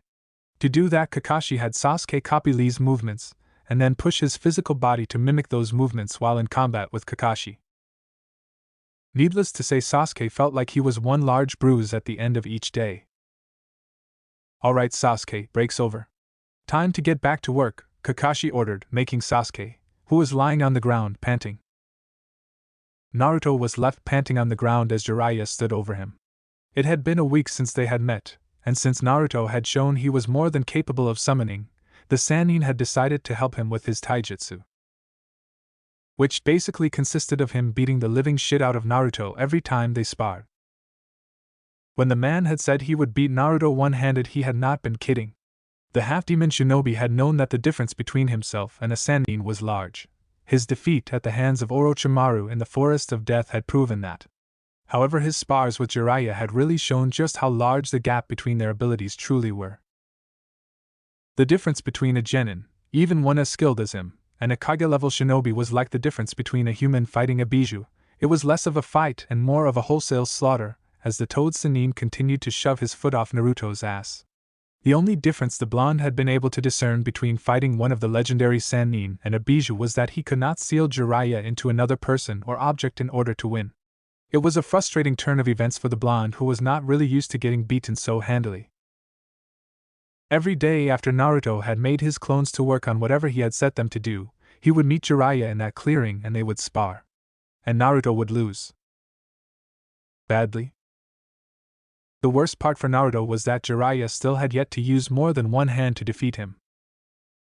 "Not bad, Gaki, you managed to make me move from this circle," Jiraiya smirked as he indicated that he was out of the circle he had set up and stayed in while he pounded the crap out of his apprentice. "However, it looks like you're still 100 years too soon to beat me." Said blonde tried to glare at the man as he lay on the ground, but considering how exhausted he truly was, it was completely ineffective. "Shut up, Erosenin, just you wait, I'm gonna kick your ass eventually. If some snot-nosed little brat like you actually manages to beat me, then that just means I've lost my game and deserve to get my ass kicked," Jiraiya replied as glibly as possible. He would not admit it, for fear of Naruto's head getting too large, but he had been impressed with the blonde. He had heard of his fight with Gaara, who, if Jiraiya's reports were to be believed, was an unstable Jinchuriki, but hearing reports on how strong the boy was and actually seeing it were two different things. Naruto's speed was easily Jonin level, or what could be considered the standard for a lower level Jonin. Most if not all chunin would have trouble just seeing Naruto at his full speed, though even a rookie Jonin like Kurenai would be able to keep pace with the blonde. His strength was likewise impressive. Whenever Naruto had unleashed a full-powered punch, he could easily leave decent-sized craters, about 2 times the size of the blonde's fist. What's more impressive was that it was not chakra-enhanced like his teammates' punches, it was all muscle power. The kid also had a very powerful, though admittedly unusual fighting style, which seemed to be a mix of styles that he would just switch on the fly to suit the needs of combat at any given time. He still had a ways to go before he could take on someone of Kakashi's level, and even longer before standing toe-to-toe with Jiraiya, but the boy was easily making leaps and bounds each time they sparred. Naruto really had no comeback for that, since it was essentially true anyways. Shut up. Jiraiya chuckled. Alright, break time is over, get up so I can kick your ass again. Naruto muttered about abusing perverted senses as he got back up on wobbly legs and took his ass kicking like a man. Stupid Ero Sennin. Kami, it feels like someone chewed up, spat me out, stepped on me and then let their dog do it. Naruto winced as he moved his arm in a circular motion, just that base function seemed to hurt. You know, you've been moaning and bitching after every spar you have with him, Kyubi commented as she decided to tease her container. You're starting to sound like that Hyuga boy. Maybe you should start talking about how it's your fate to get your ass kicked. That's because I always end up as a giant bruise every time I fight him. Naruto scowled as he thought of the many ass kickings he had received at the hands of the perverted ninja, and I do not sound anything like that asshole. Don't compare me to him. Kyubi smirked as she took secret enjoyment out of the blonde's suffering. Stop complaining, you'll be as good as new tomorrow. You know you're really lucky, anyone else would have felt even worse tomorrow, but you'll be right as rain. Naruto sighed, I guess you're right. Of course I am Naruto-kun. Naruto rolled his eyes as he heard Kyubi add the new affectionate suffix to his name. After the little moment when the vixen had been down in the dumps? Depressed? He was not quite sure what to call it, and she vehemently denied having any feelings of sorrow for him beyond what it meant to her reputation. Really all Kyubi was known for was nearly destroying Konoha, so he did not know how the villagers' hatred of him reflected on her, though he had long since realized that arguing with the vixen only made things worse. Whatever the case, after their talk Kyubi had taken to adding the kun suffix to his name when they spoke. He knew that she was teasing him and trying to goad him into saying something stupid she could capitulate on, and tease him mercilessly. It was something he had found out during this month. Kyubi had an instinctual urge to tease, mock and otherwise goad others, either to annoy them or to somehow further her own goals. It was so instinctual that Naruto was sure Kyubi did not even know she was doing it. Thankfully Naruto was beginning to learn how to not let her get to him, mainly by responding to her words in kind if for no other reason than to not let her win. That was exactly what he was about to do now. However, he was distracted when he heard a very loud and very familiar voice echoing from one of the stalls. And then the bastard, he said N.O. Naruto turned around to see himself staring at a familiar dango stand, and the only other place besides Ichiraku's he could eat, since Anko had threatened the shop owner with castration when the man refused to let him eat there. Sitting at the bar was Midarashi Anko, currently drinking a bottle of sake, straight from the bottle. Next to her Naruto recognized the Jonin sensei for Team 8, Yuhi Kurenai. Can you believe that bastard? Anko was saying to Kurenai, her voice slurring from all the alcohol she had drank. I try and practically throw myself on him. And he. Kurenai sighed as she patted her friend's shoulder. It's alright, Anko-chan. There are plenty of other fish in the sea, besides, he really doesn't deserve you. Anko-chan. Kurenai-sensei. Naruto greeted as he walked up to the pair. The two turned their attention towards him. Anko's face literally lit up like a Christmas tree. Gaki. She greeted, trying to hug him, not realizing that the distance between them was too far, and almost falling on her face were it not for Kurenai catching her, just the person two wanted to see. Naruto looked at Anko for a moment before turning his attention to Kurenai with an expression that told the raven-haired beauty that he had seen the currently wasted woman in this state often enough not to be bothered by it. How much has she drunk? Kurenai looked at the boy curiously for a moment before she sighed and pointed to a trash can, one which Naruto noticed was literally filled to overflowing with empty sake bottles. I see, was all Naruto said. He had seen Anko drink plenty of times. In fact, whenever they went to get dango, she always got at least slightly buzzed. However, he had never seen her so drunk she could not even sit in a chair without swaying. What exactly happened to her? I've never seen her this drunk before. Kurenai raised an eyebrow at the boy. She knew that he had been spending a lot of time with Anko. Her purple-haired friend would talk about the boy every chance she got, telling her how fast he was learning and how fun he was to mess with. She was actually pleased to know that there was someone out there who genuinely seemed to care for Anko. It seemed she had another run-in with Kakashi, Kurenai said. Beside her, Anko mumbled as she lay her head on the table, the bastard. Apparently, Anko asked him out for a date again. And got rebuffed again. Now that was surprising to Naruto. I didn't even know she liked Kakashi-sensei. From what I know, they at least slept together once, Kurenai replied, scowling a bit since she did not feel that Kakashi deserved to sleep with her friend. I don't think she really likes him, at least I hope she doesn't. The woman scowled at the thought of Anko liking that open, smut-reading pervert. Naruto sighed as he looked at Anko, who was starting to make incoherent mumbling noises. Well, whatever the case, I think she should probably head home. The last thing we need is her passing out here. Good luck with that, Kurenai snorted in a very unladylike manner. I've been trying to get her to move for half an hour, nothing seems to work. Maybe you're just not using the right motivation, Naruto suggested as he moved over to Anko, putting a hand on her shoulder. Hey, Anko-ne-chan, I think it's about time we get you home. Was it? Home? Anko looked at Naruto for a moment with squinted eyes. Oh hey Gaki, what are you doing here? Naruto's sweat dropped. I've been here for 15 minutes, Ne-chan. He grabbed one of her arms and placed it over his shoulder as he lifted her off the stool. Now come on, it's time for you to leave. Ugh, don't wanna, Anko protested, though she was so far gone there wasn't much she could actually do. Naruto did the smart thing and ignored her. Kurenai-sensei, can you help me get her home? I have no idea where she lives, and she's far too drunk to give me proper directions. Sure thing, Naruto, Kurenai replied and stood up as well. Just follow me. Naruto nodded as he followed Kurenai while practically dragging a wasted Anko. They moved around the village, causing many curious stares as they passed. When Kurenai finally got to the apartment, she helped Naruto drag Anko up the stairs before getting out a set of spare keys. She opened the door and gestured for Naruto to enter. While I would like to stay and help you with her, I really need to be somewhere. I had an important meeting I was on my way to when I ran into Anko, so I'm already running fairly late, Kurenai said. Oh? Are you and Asuma-sensei going on a date? Naruto asked with a raised eyebrow.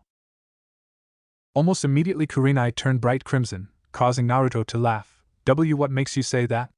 She stuttered a bit, not used to actually being called out on something like that. Naruto grinned. I play shogi with Shikamaru and Asuma often enough to know that you have Asuma-sensei completely whipped. Naruto laughed again when he saw Kurenai's shocked and embarrassed expression.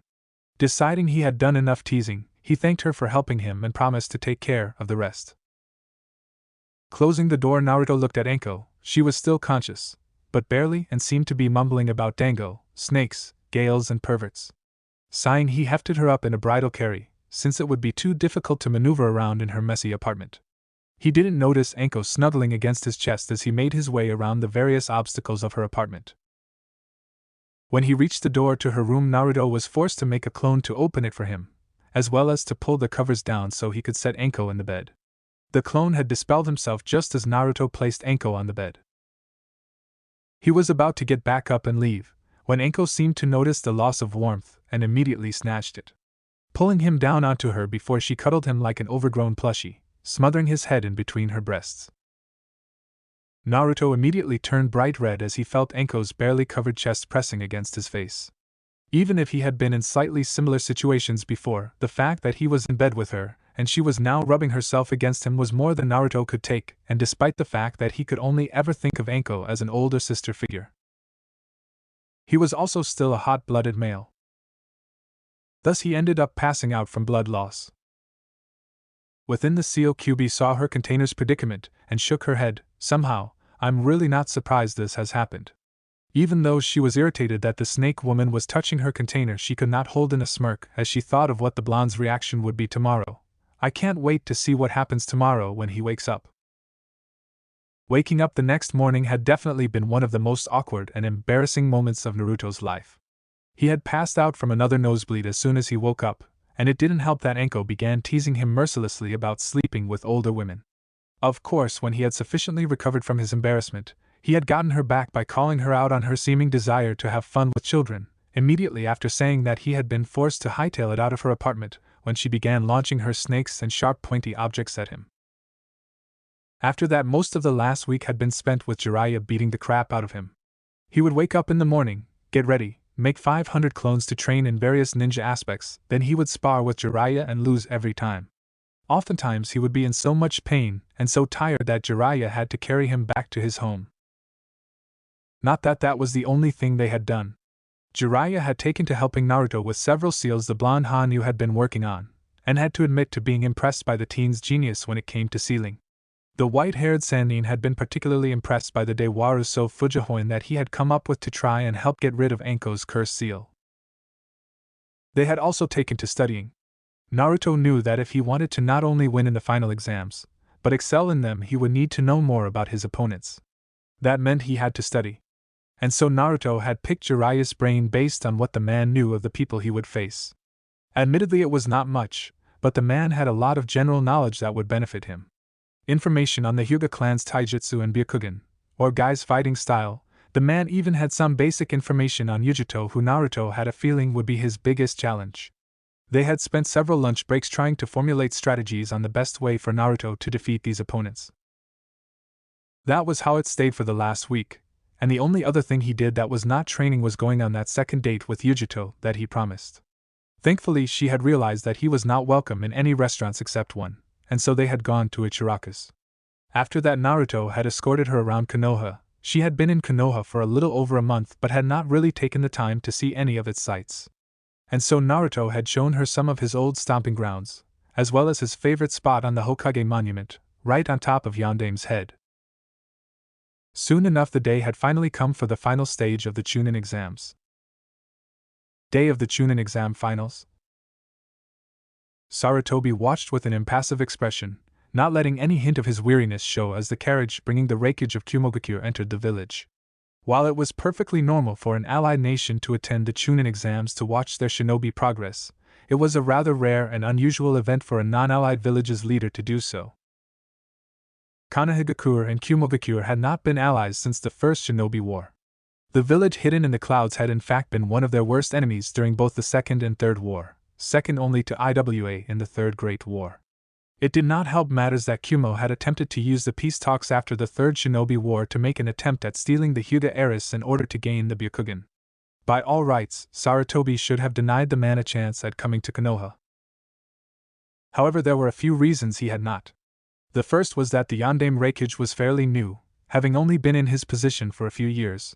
After his father, the Sandame wreckage had been ousted for the debacle he had created when attempting to steal the Byakugan. The Yandame wreckage, who was simply known as A, did not seem to care for the Byakugan and had in fact sent a formal letter of apology, though due to the body being destroyed when the Sandame had been ousted, he had not been able to send the remains of Hyuga Hizashi. The second reason was Sarutobi's hope that having an extra Kage would serve as a deterrent for Orochimaru's planned invasion. Given the information provided by Jiraiya, Orochimaru's sudden appearance and subsequent marking and attempted marking of Sasuke and Naruto respectfully, as well as his own knowledge on his student, he knew that Orochimaru would not have shown himself unless he was planning to take action against his former home. A beep on his desk alerted him to a call from a secretary. Pressing a button on the intercom, he spoke. "What is it?" "The wreckage of Kumogakure is here to see you, sir." "Very well, send him in." Sarutobi straightened in his chair and, despite his age, presented himself with a strong image. The door opened, and in walked a very tall and muscular dark-skinned man wearing the Kage robes and hat of Kumo, and no shirt underneath. As the man stepped into the office, he closed the door and removed his hat, revealing yellowish-white hair and eyebrows with a pointed goatee. "Hokage Dano," the man greeted in a gruff voice. "Reikage Dano," Sarutobi greeted, his voice polite and not betraying any emotions. "Would you like to take a seat?" "I am fine, thank you." "I understand." Sarutobi looked at the man. though you may want to get a little more comfortable. I had not been able to send a message for fear it would be intercepted. However, something has come to my attention that I feel you may wish to know before the chunin exams begin."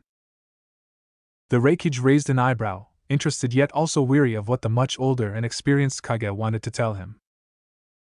It was a beautiful day in the village hidden in the leaves. The sun was shining down upon the village. Children were playing in the streets as they made their way to their classes, while a gentle breeze ruffled the many trees in the village. Over all of this, the sounds of cheering could be heard as people from all over gathered at the stadium for the chunin exams to begin. People from all stations of life, from shinobi to civilians, nobles and daimyos, all had come to watch the finals.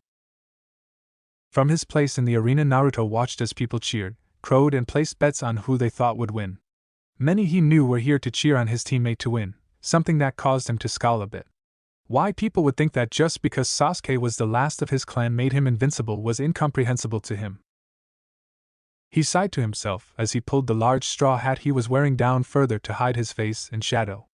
I wonder where the theme is. It's not like him to miss this. Who knows, Naruto-kun? Kyubi piped up as looked at the crowd through Naruto's eyes.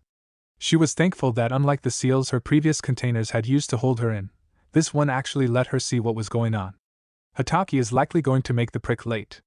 We both know how bad he is about being on time. I guess. Still, you'd think for something this important he would make sure the theme was on time. Naruto looked around at the other participants from under his hat. I guess the team feels confident that he won't be disqualified because of his heritage. Kyubi scoffed. Just another reason to dislike humans in my book. They always did place too much stock on clans and heritage. It was this way thousands of years ago as well, when the ninja world was just starting out. That actually sounds kind of interesting. Think you could tell me about it after I kick ass here? Naruto could almost feel Kyubi's smirk through the seal. If you do well, I might. Up in the Kage booth, Sarutobi Hiruzen was looking down at the contestants, frowning when he noticed that Uchiha Sasuke was missing. I swear if Kakashi makes Sasuke late for an event such as this. Sir, there is still no sign of Uchiha Sasuke, one of his Jonin bodyguards said. We have a few squads searching for him, but so far no luck. Sir, do you think it's possible that Orochimaru already got to him? The Sandaime scowled at the thought, but before he could comment on it he caught sight of his two guests. Ah, Kazekage Dano, Reikage Dano, good to see you both, the elderly Hokage gave them a friendly smile. Yo, the Reikage greeted, taking his seat on Sarutobi's left. Good to see you, Hokage Dano, replied the Kazekage in a deceptively soft-spoken voice as he took the seat on the Hokage's right. I hope the long journey wasn't too much trouble for either of you. It was a little boring, but there was no trouble, the Reikage replied. I had no problems getting here, the Kazekage offered. Though it is a good thing these exams are being held here this year. You're starting to get up there in your years, Hokage Dano. I fear the trip may have been too much for you. Perhaps it's time for you to decide on who will take your place as Hokage. The old Hokage let out a low chuckle. Please, don't treat me like an old man. I still have plenty of years left in me. No, I feel I'll be doing this for some time yet. Standing up, Sarutobi made his way towards the railing before giving his announcement. Thank you for coming. I would like to welcome you all to Konoha's Chunin selection exams. We will now begin the main tournament between the 10 participants who made it through the preliminaries. The crowd began to cheer as the Hokage finished his announcement. However, a few people were staring at the arena floor. Two of which were the Reikage and the Kazekage, both who looked over to Sarutobi. Forgive me if I am wrong, Hokage Dano, but I only count 8 participants, the Kazekage said. I think your eyesight might be getting worse in your old age, 'cause that's all I can count as well, the Reikage put in. Sarutobi ignored the two comments as he went back to his seat, waiting for the matches to get started. Alright you guys, take a look. This is the lineup for the main matches. Shiranui-ginma held up a sheet of paper with the matches shown on it. As you can see, there will be 5 matches in the first round. Now, while the arena is different, the same rules from the preliminaries apply here. This basically means there are none. Matches will be fought one-on-one until someone dies, is knocked unconscious, or admits defeat. However, if at any time I deem that a fight is over, I'll step in and end the match. Is that understood? Just one question, Naruto spoke up as he kept his face hidden behind his hat. What happened to the sickly-looking guy? I thought he was our proctor. Out of all of the people there only Naruto, Neji, Shikamaru and Yugito noticed the man wince. His illness came at a bad time and I was forced to sub, Genma replied. Any more questions? Everyone there shook their heads and Genma decided to get the matches started. Will Uzumaki Naruto and Hyuga Neji please step forward? All other contestants go to the fighter's booth. Naruto watched as the other participants left, leaving him with Neji. Man, I can't believe Naruto of all people is in the finals, Ino said as she sat next to her pink-haired rival for Sasuke's affections. Especially since he had to go through that Gaara guy. That kid was a monster. I know what you mean, Sakura said as she looked at Naruto. He's changed so much since the time when we were in the academy. Sometimes I barely even recognize him anymore. He really has changed so much. Sakura looked around for a moment before frowning and looking around the stadium. I wonder where Kakashi-sensei and Sasuke-kun are. Man, I can't believe how stupid these people are to place their bets on that Hyuga kid, Enko said in her typical loud, uncaring and slightly childish voice. Kurenai looked at her best friend and smiled. So sure he's gonna win, are you? Enko gave the red-eyed beauty a grin. Of course I am. Can you honestly picture the Gaki losing? Had you asked me that 1 month ago I would have said yes. Kurenai looked into the stadium where she saw the two contestants. She could not see Neji's face, but could very well picture the permanent sneer of arrogance the boy always wore. Naruto on the other hand was in clear view but his face was hidden by his hat. Yet she remembered the confident and slightly bloodthirsty smirk he had on his face, one reminiscent of Enko, and could imagine him wearing it now. However, after seeing him take on that Gaara kid, well, let's just say I know who to place my bets on. Which is why I put all my bets on the kid, Asuma interrupted the conversation as he sat himself down next to Kurenai. No way is he gonna lose. A smirk came onto the chain-smoking Jonin's features. He's not only strong but he's damn intelligent too, even if he doesn't like to act like it. Oh? Kurenai raised a delicate eyebrow while Enko grinned. Yep, Asuma nodded. That kid down there is the only person I know besides Shikaku who can defeat Shikamaru in shogi. Watch closely, Hanabi, the Hyuga clan had said to his youngest daughter. Among the Hyuga, there is no better prodigy than Neji. Yes, Tusama, the little lavender-eyed girl replied. It's surprising to see the Uzumaki kid is actually fighting in the finals, Kotetsu, one of the chunin proctors said. Who would have thought? Yeah, it is pretty surprising, especially with all the rumors I've been hearing about the kid, Izumo said. However, I fear it's all over for him now. He may have done well against other opponents, but that Hyuga kid is supposed to be in a class all on his own. Hinata looked at the blonde boy whose face was hidden under his hat. A small look of longing passed by for a second. You alright, Hinata-chan? Asked Kiba as he looked over at her. Hinata looked away from Naruto and towards Kiba. She gave him a smile before taking his hand in her own. I am fine, Kiba-kun, thank you. Kiba gave the Hyuga heiress a grin. So who do you think is gonna win? I hope Naruto-kun wins, Hinata said. I believe he will win. From what you told me of his match with Gaara, there's no way he could lose, Kiba reassured the girl.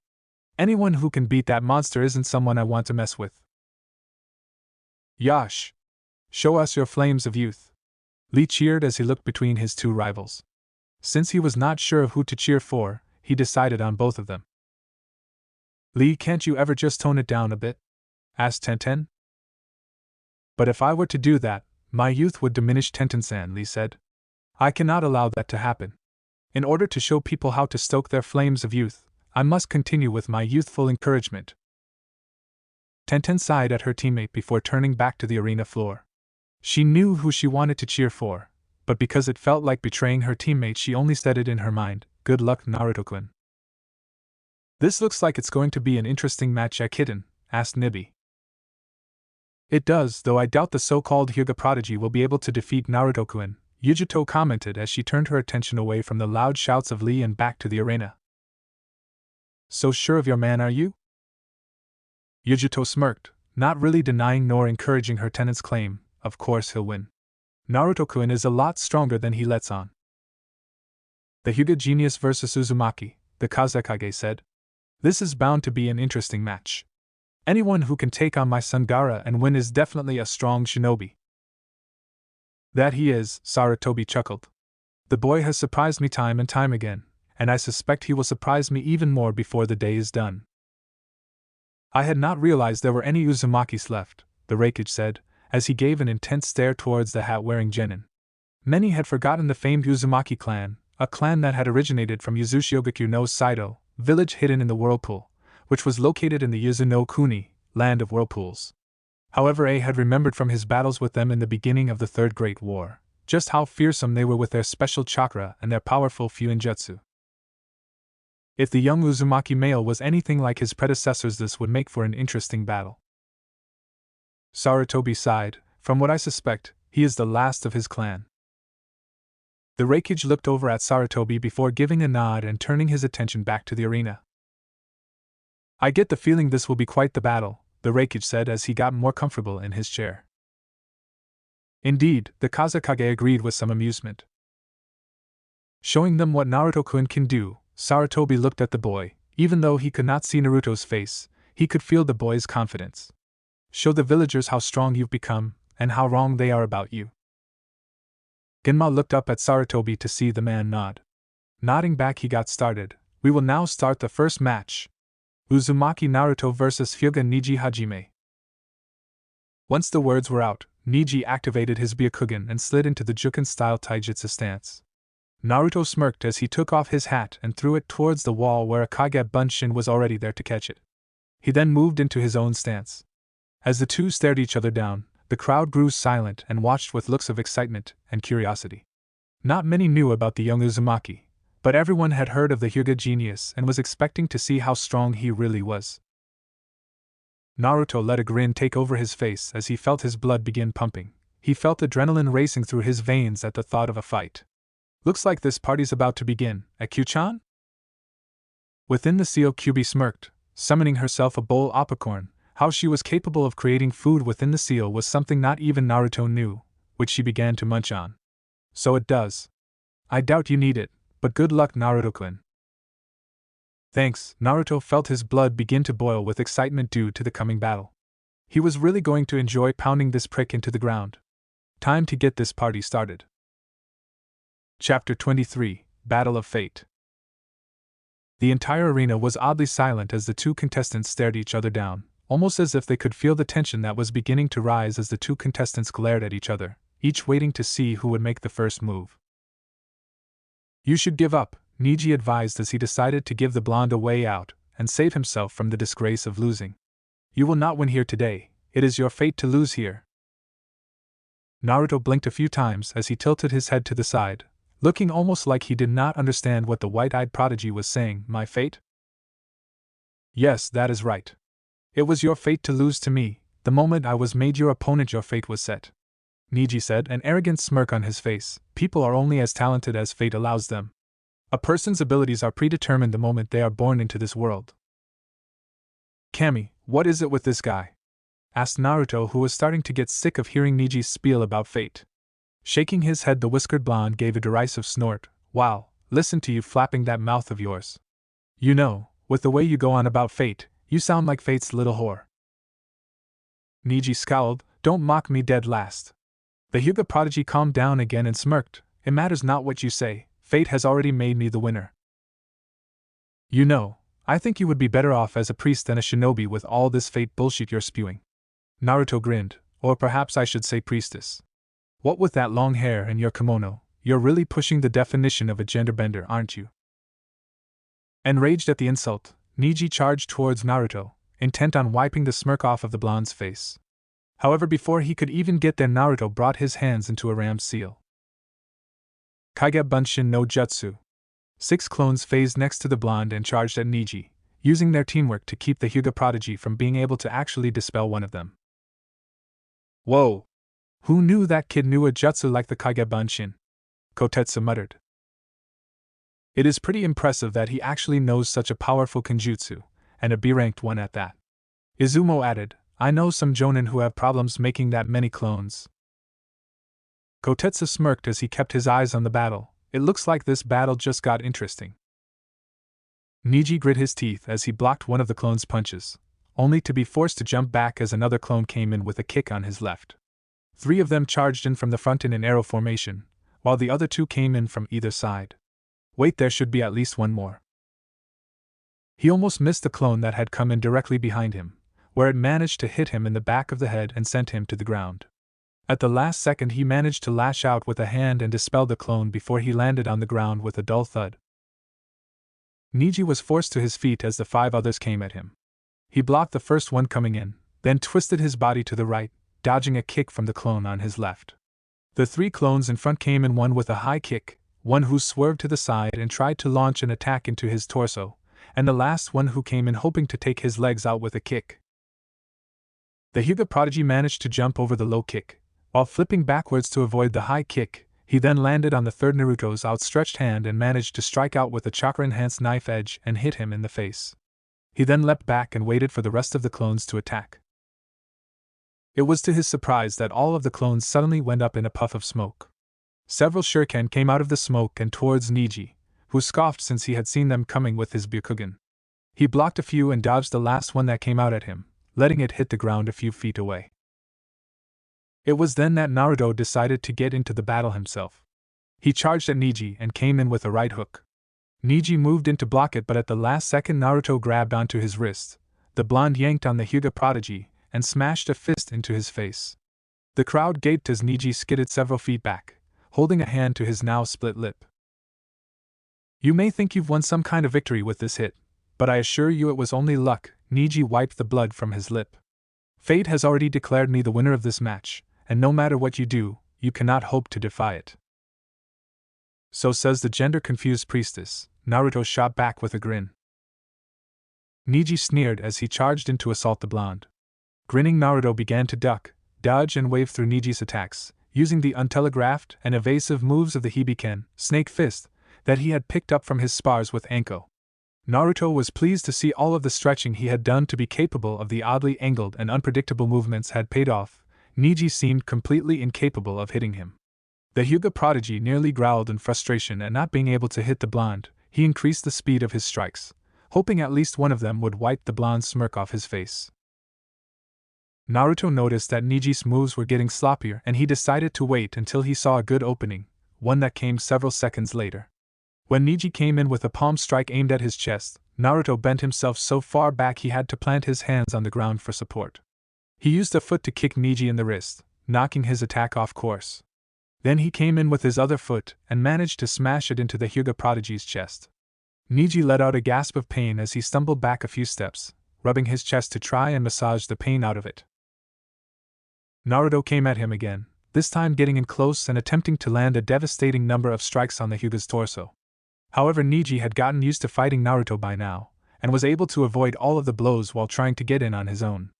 Naruto was able to dodge the attacks, however he was forced to back off when a few of them got a little too close for comfort. Jumping back, Naruto held up the wrist that held his gauntlet, and shot out several kunai in rapid succession, while at the same time was going through a set of one-handed seals with his other hand. Kunai Kage Bunshin no Jutsu. Several kunai soon multiplied into several dozen kunai, all of which were flying towards Neji. What the dash? One-handed seals? Is he for real? Yelled a shocked Temari. Now that's impressive, Yugito murmured, having never seen anyone use one-handed seals before.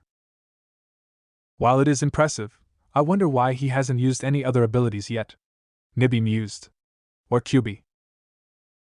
Maybe he's trying to prove a point. Yugito commented as she watched the battle, or maybe he doesn't need to. I doubt this Hyuga child is much of a threat to Naruto-kun. What could he possibly want to prove? I don't know, I'm just saying it may be something like that. After all, Naruto-kun doesn't seem to get along with him. The two of them not getting along was an understatement from what Yugito could tell. Naruto seemed to have an extreme dislike towards the so-called Hyuga prodigy, and from what she had gathered from some of her conversations with her fellow blonde, it had started long before Neji's battle with the Yako during the preliminaries. Of course it could have something to do with the boy's attitude. Neji seemed to have some odd belief that fate controlled everything, and that fate somehow owed him because, at least according to Neji, fate was on his side for just about everything. At least that was the feeling Yugito got the few times she had listened to the Hyuga prodigy. Realizing there were too many to dodge or block, Neji began to pour chakra through his points, forcing more and more chakra out of his body before he began to spin. Hakwesho, Kaiten! He yelled out as a light blue dough of spinning chakra formed around him, blocking all of the kunai and making them harmlessly bounce off the blue spherical shield. Hanabi gasped as she looked up at her father. "Tusama, that's..." "Yes," Hayashi said with a slight nod. "The Kaiten, a technique of the main branch family." For Neji to have learned something like this on his own. Such talent is wasted in the branch family. Neji stopped spinning as the dome died down around him. He stood back up and smirked. "You should have known such simple tricks wouldn't work on me." Naruto shrugged. "I merely wanted to force you to use one of your trump cards. And in case you haven't realized yet, you have yet to land a single hit on me, so don't act so superior." Neji scowled before he charged back in, far faster than Naruto had expected since it was almost, but not quite as fast as Lee when he had his weights on. It was because of this that Neji managed to get in close before Naruto snapped out of his stupor and blocked a strike that came in from the left. The blonde winced a bit as he blocked a Juken strike with his left hand, while the Yuki he was channeling through his body kept his point from being closed. It still hurt. Naruto backpedaled as he tried to gain some distance, but that plan was put to a stop as Neji charged after him. The blonde Hanyu was forced to duck and weave in between strikes that were coming far faster and more fluidly than before, and it was obvious to Naruto that his opponent had been holding back. Obviously, he had not been expecting Naruto to be such a fierce opponent. Not being able to see an opening this time, Naruto decided he had to take a strike in order to get one. When Neji came in with an attack towards the blonde's chest, he moved himself ever so slightly so that it hit his shoulder instead. Naruto winced a bit but was still able to launch a kick which hit Neji in the chest and sent him flying backwards. Neji landed on his back and skidded across the ground, grimacing as he held a hand to his chest. The blonde kicked hard, maybe even as hard as Lee, and that was saying something. He looked up in time to see Naruto coming in again, his fist striking out in a jab towards his face. The Hyuga waited until the last second, timing an attack of his own while swatting Naruto's attack away with a Juken strike. Naruto hissed a bit as he felt the sting from the attack. Thankfully, it did not stop him from dodging the next strike from Neji, before jumping back a bit to gain distance. He shot several Sanban from his gauntlet, forcing Neji to deflect them rather than charge in. Naruto used that time to form a Yuki whip, which he instantly used to lash out at Neji with. It was only thanks to the Hyuga's Byakugan that he had been able to see it coming and dodge appropriately. Seeing Neji dodge the first strike, Naruto formed another whip in his other hand and began attacking the Hyuga prodigy with both of them. Neji did his best to dodge, and when he was incapable of that, tried to block. However, he soon found a problem when he tried to block the attack. Even after setting a layer of chakra over his hands to protect him from the whip, he would still get injured. Whatever that whip was made out of, it was most certainly not chakra, or it was made out of a very strong chakra that he had yet to encounter. Strong enough that even being protected by his own chakra, the Hyuga branch member still felt the burn marks appearing on his hands as Naruto attacked. Having had enough of the blonde's constant barrage with that odd purple whip of his, Neji charged in, using his Byakugan to its full advantage to dodge the attacks. When he closed in, the Hyuga launched a Juken strike to Naruto's stomach. However, the blonde was able to swat the attack away before any damage could be dealt. He retaliated by lashing out with a kick, but was surprised when Neji caught it. However, before the Hyuga prodigy could make an attempt at closing any of his points, Naruto jumped into the air and spun around while launching a heel kick, forcing Neji to let go of his leg and jump back. The two eyed each other wearily, using the small pause to catch their breath. "Yosh! This fight is turning out to be such a youthful battle," Lee shouted. "Those two are really in the springtime of their youth." Tenten's left eyebrow twitched a bit. "Lee, can you please tone it down? I'm trying to watch the battle." "You know, ever since I started training with Tenchan and bushy brows, I've always wondered." Naruto narrowed his eyes at the Hyuga. "Why do you always go off on one of those fate rants of yours? You've gone on and on about fate to me ever since we met, but I've never heard you explain why you believe that." "That is none of your business," Neji grits his teeth, both at the question and his seemingly inability to take the blonde down. "The hell it isn't," Naruto growled at the Hyuga prodigy, baring his elongated canines. "All I've ever heard from you is fate this and fate that. You keep on bitching like a little pussy from some soap opera. I saw how you reacted during Hinata's fight when she used the Kaiten. I saw how you reacted when I mentioned her when we first met. And I sure as hell saw how you nearly killed that Kumo Kunoichi despite the fact that the proctor had called the match. Such unbridled hatred for others, those who have done no wrong to you. And even family. I don't know much about family, seeing as how I've never had one, but I do know that you're not supposed to hate family for no fucking reason. No reason? Neji narrowed his eyes, the bulging veins around them faded as he turned them off to conserve chakra. He was starting to run low, he realized, and this small reprieve may allow him to gain some valuable energy. You want to know? Very well, I'll tell you why fate is the only thing that exists. Perhaps then you will understand why fighting against fate is pointless. Within the Hyuga's main house, there is a special ninjutsu that has been passed down through the generations. This jutsu is a cursed seal jutsu. Naruto frowned at the words curse seal as it sounded like what Orochimaru had attempted to place on him, curse seal. You mean eh? Yes. This curse seal represents an inescapable fate, that of a caged bird, Neji said, and though his face was calm, Naruto could hear the barely restrained rage in his voice, even though it was covered up in layers of indifference and arrogance. The Hyuga prodigy reached up and untied his headband, revealing to Naruto a seal located in the center of his forehead. On the day when I turned 4 years old, I had this seal carved into my forehead using that curse seal jutsu. That same day, a grand ceremony was taking place. One of the shinobi leaders from Kumo, which had been at war with Konoha for many years, had come to sign an alliance treaty to end the constant warfare. However, at this signing, which everyone from the Hokage down to the lowest genin had gone to, one clan was missing. That was the Hyuga clan. You see, that day was an important day for us. It was the day the Hyuga heiress turned 3. Hinata-sama's birthday. My father, Hyuga Hizashi, and Hinata-sama's father, Hyuga Hayashi-sama, were twins. However, because Hayashi-sama was born first, he became a member of the main family, while my father, who was born second, became a member of the branch family. Neji paused as he remembered that day, the look his father had when Hayashi had taken him away to get that curse seal put on his forehead, the rage on his father's face. With a shake of his head, he banished the memories. When Hinata-sama turned 3, I was turned into a caged bird with this curse seal, as was my fate as a member of the branch family. Naruto frowned. Wasn't family supposed to be one of the most important things in this world? He knew the basics of the Hyuga clan from what he had read in the library, and what Jiraiya had told him, but this information confused the blonde. I don't understand. Why is something like that necessary? Is it something to distinguish the main house from the branch house? Neji gave a derisive snort. Do not be foolish. This seal on my forehead is not just for decoration, something to tell the world of my lower status. This curse seal is the absolute fear of death given to us by the members of the main house. With nothing but a simple hand seal, a branch member's mind can be destroyed, and death is just as easy for the seal to attain. And this curse will only disappear after death, destroying the Byakugan's abilities when it leaves. The Hyuga clan is one of the clans that holds an advanced Kekkei Genkai. There are many people who have gone after it, and so, with this seal, the branch members are made to live only to serve and protect the main house. Any disobedience was dealt with harshly. It was a system created to eternally protect the Byakugan of the Hyuga clan. All branch members are expected to give their lives to this system. And it was because of this that my father was killed.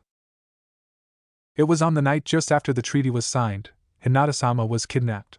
However, he was discovered by Hayashi-sama before he could escape and was killed.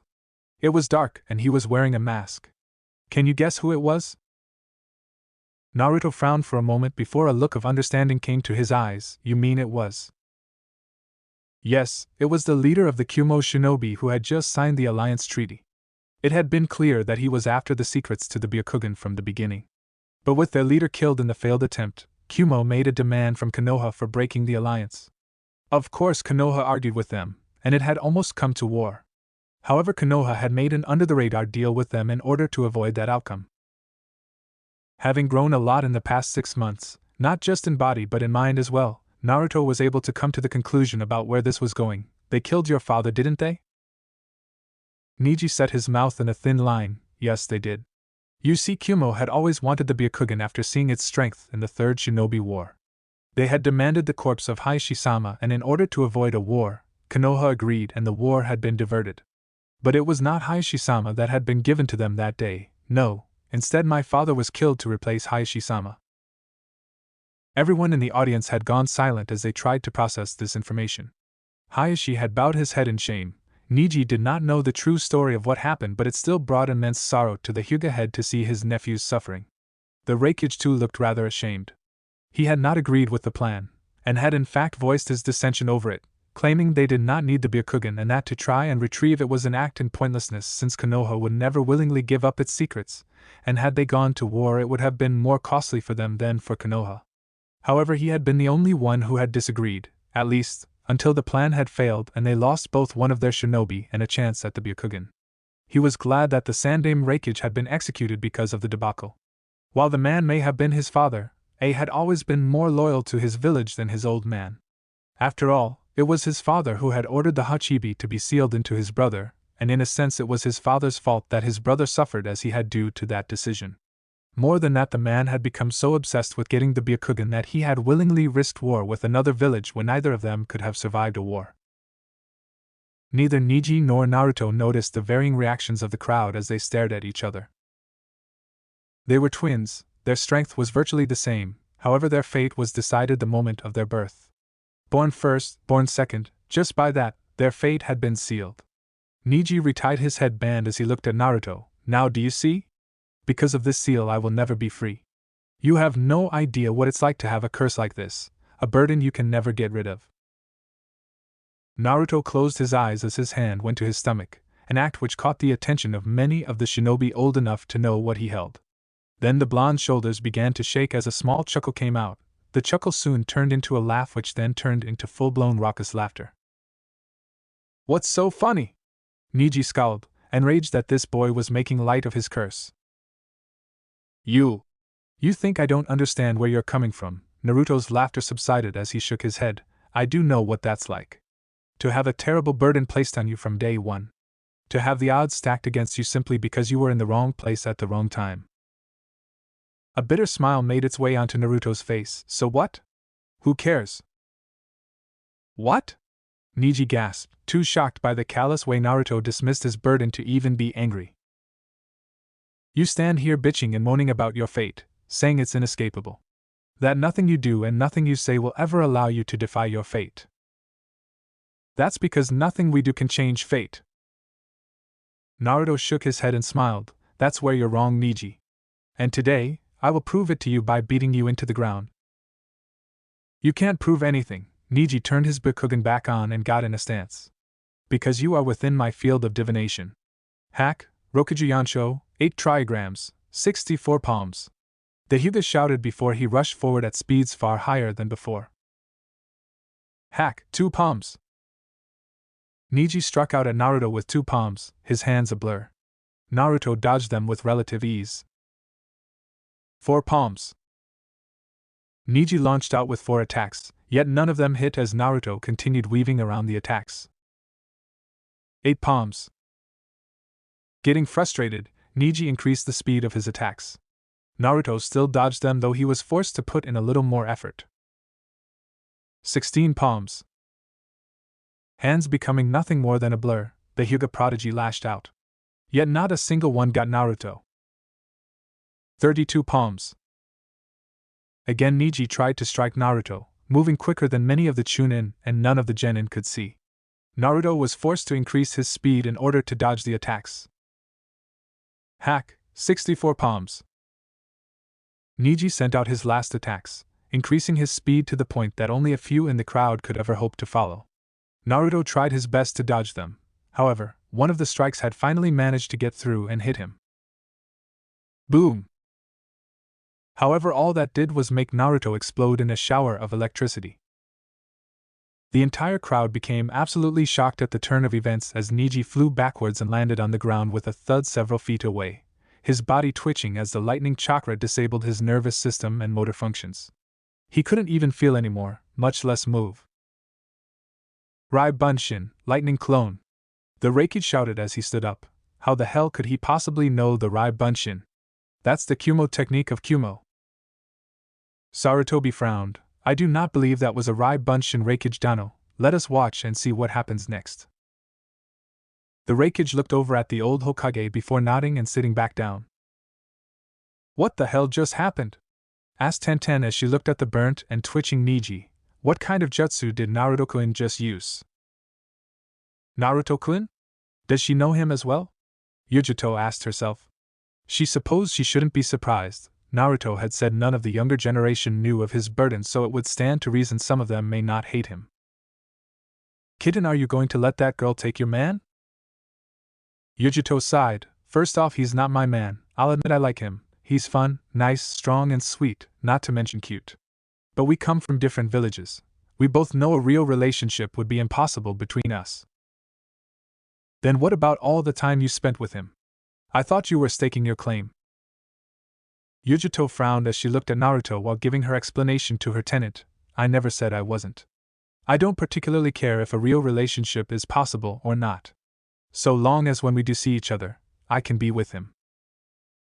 Perhaps you can convince the Raikage to let you be an envoy to Konoha for him. That does sound like a good idea, but that's only if he wants an alliance. And we both know it will take a lot to get the Raikage to agree to such a thing. He always believed in relying on our own strength and having the help of others. Nibi went silent after that, knowing it was true. What's going on? Where's Naruto? And what was with that Bunshin? Asked Ino, not entirely sure what had happened. I don't know, Sakura said in confusion. She was not even sure what had happened. I've never seen Naruto use anything like Bunshin. The only clone technique I thought Naruto knew was the Kage Bunshin. Several feet away from Neji, the shuriken Naruto had thrown burst into a puff of smoke before clearing to reveal Naruto standing there. A shocked crowd watched as the blonde walked over to the disabled Neji, stopping just inside the Hyuga member's vision. How? Asked Neji, barely managing to move his jaw muscles due to the electricity messing with his motor functions. It's actually quite simple, Naruto said. When we fought and I first summoned those clones, they were not meant to test your reflexes, or see how strong you are. I already had a fairly good idea of your strength from the few times I was around when you would actually spar with Lee. Naruto kneeled down so no one else but Neji could hear what he said. No, those clones were solely summoned to see if there was a blind spot in the Byakugan. While most people in the crowd were wondering what the blonde shinobi was saying, Hayashi, who had mastered the art of lip reading, gasped. He of course knew of the blind spot the Byakugan had. The size of the blind spot depended on the strength of the user's Byakugan. It had always been a closely held Hyuga secret. For this boy to purposely find it was incredible, Hayashi whispered. Hanabi looked up at her Tusan, noticing the look of shock on his face. She looked back down at the arena. How could Neji and Aizen be beaten by some peasant? Naruto smirked as he noticed Neji's shocked look. Yes, I always heard about how the Byakugan offers its users 360-degree vision. But then again, I've never been one to listen to hearsay. I knew there had to be some kind of weakness to that caliber. He held up a hand as he began ticking off what he knew of the Byakugan's abilities. It can see through solid objects, chakra, and even the points, and offers 360-degree vision.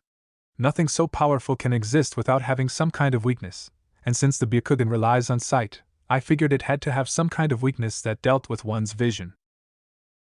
That clone that hit you from behind, you didn't even see it until its mass was about 15 feet behind you, and exactly 180 degrees behind you. Your blind spot is located there and starts off with a 5-degree radius that slowly expands in a conical fashion. The further you get away from the Byakugan user, the larger the blind spot is. When my Kage Bunshin attacked you, it had actually used the wall to push off the wall so that it was horizontal to the ground, letting me know how large your blind spot was and how close it had to be in order for you to see it. Naruto stood back up. After that, I threw those shuriken. All I needed was for you to dodge one of them, then make sure I got you to move until that shuriken was behind you. After that, it was a simple matter of getting you to talk so I could prepare. After you attacked, I used the time I spent dodging to channel my chakra perfectly so that I could do a sealless and smokeless Kawarini, replacing myself with a clone and then replacing myself with the shuriken and combining it with a simultaneous henge to disguise myself. Naruto rubbed his chin for a second before grinning. The clone was actually a creation of my own. It was really just a standard Kage Bunshin with one major difference. I had it prepared before I had even gotten to the stadium, and hid it far enough away that your Byakugan wouldn't be able to find it unless you were actively looking for it. The clone itself had a seal on it which I call Fuin, right on, Kuden Shaku, sealing art, lightning release, static shock, which basically took all its chakra and released it the moment the clone's chakra was disrupted. Everyone who heard this was gaping like a fish. To have planned so many moves in advance was genius. Something that reminded many of the shinobi present of the way the Yondaime Hokage, Namikaze Minato, had battled.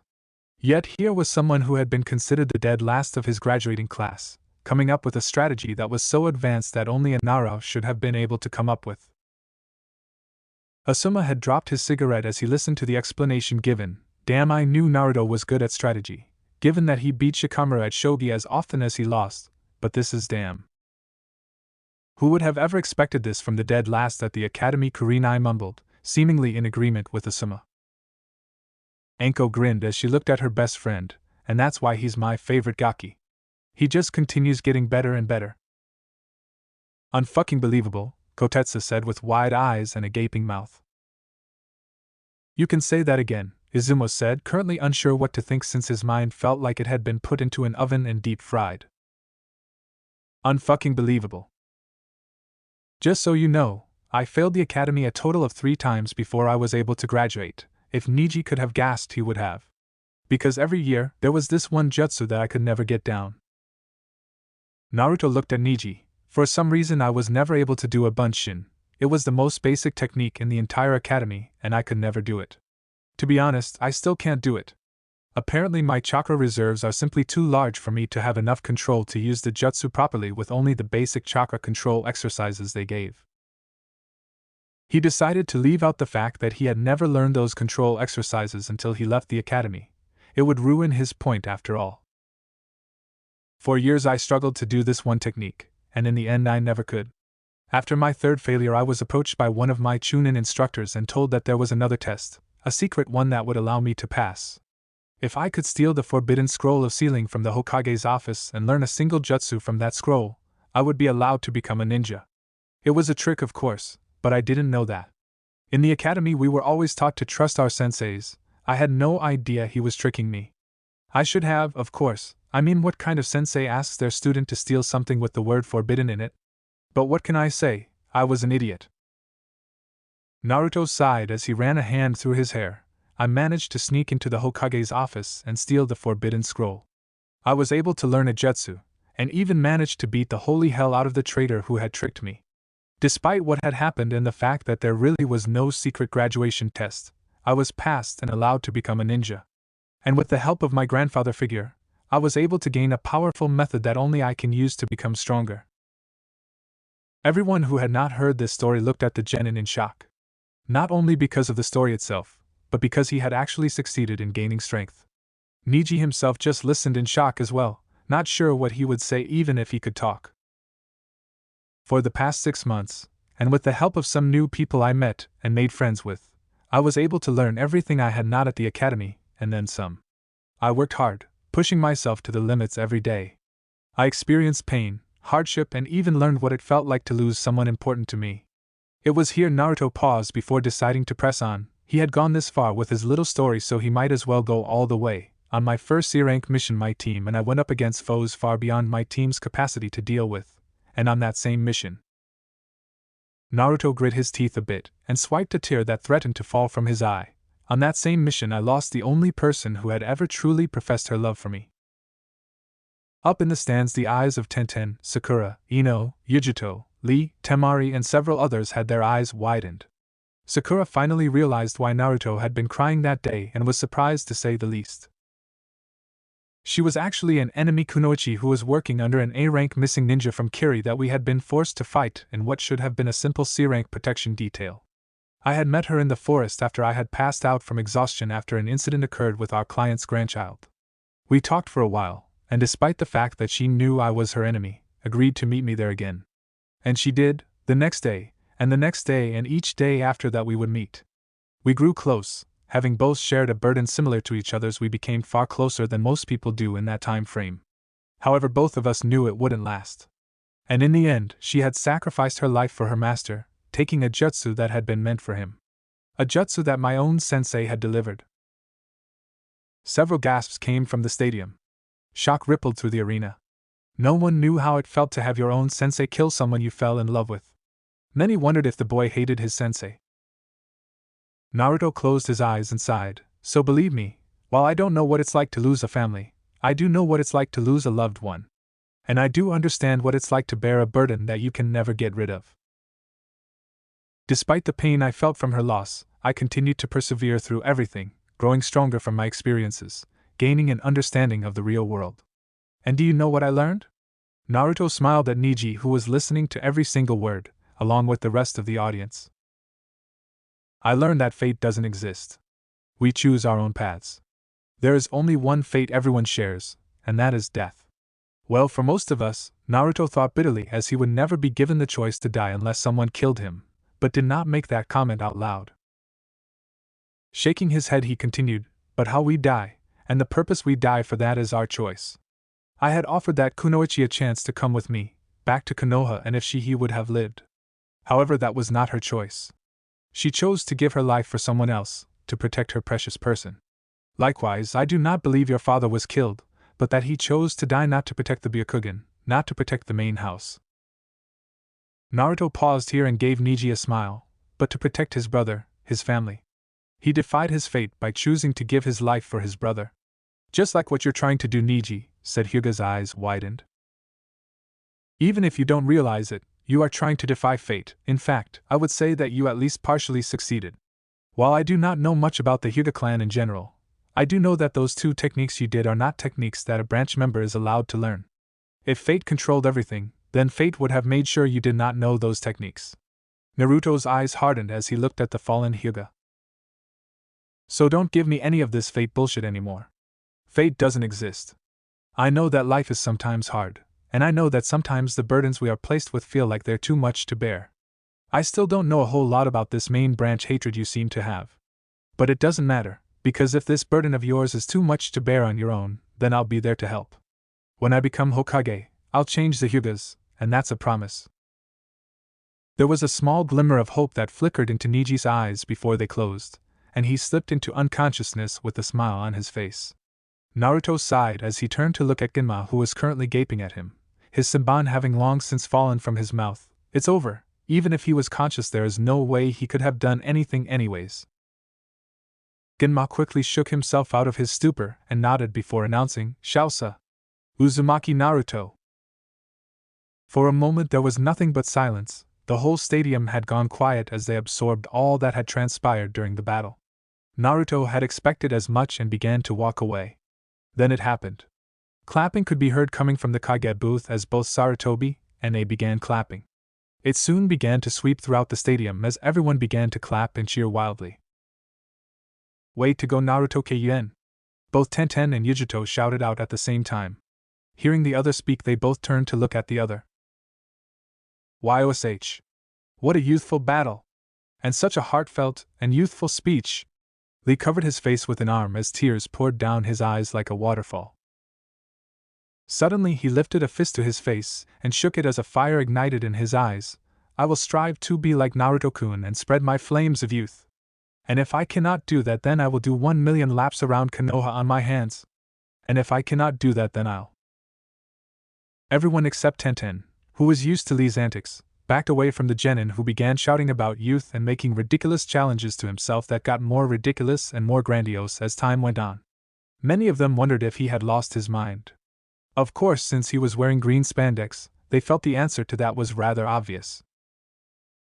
Temari looked at the blonde, replaying his speech in her head. She was not sure what to think about the blonde shinobi. He was a lot different from other ninjas she had known. But she had to admit, the battle and speech afterwards were most impressive and heartfelt. It's too bad he'll most likely be dead before the end of the day. That's showing Naruto! Sakura shouted as cheered her teammate on. I can't believe how badly he beat Neji, Ino said as she clapped and whistled.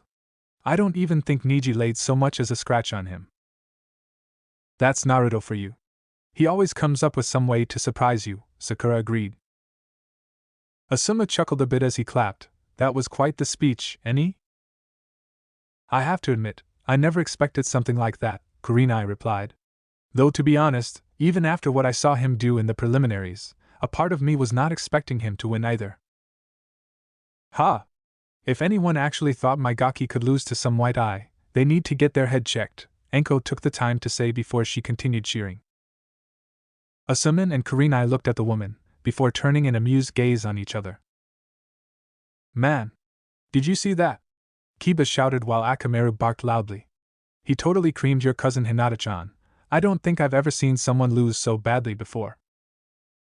Hinata smiled as she clapped. Naruto-kun, you truly are amazing. I'm not even sure what to say about this battle, Kotetsu commented. I'm not even sure I can call it a battle, Izumo replied amusedly. That Hyuga kid barely even got any licks in before he was defeated. Hell, I'm almost positive that Naruto had him beat from the beginning. That plan was easily chunin if not jonin level strategy. Kotetsu nodded as he grinned. I can tell you one thing, I'm definitely putting his name on the list for chunin. Izumo chuckled, yeah, me too. That genin of yours is most impressive, Hokage Dano, the Reikage complimented. I don't think I've ever seen such an impressive and efficient strategy, not since the Great War anyways. He always has been one of my most surprising ninjas, Sarutobi chuckled.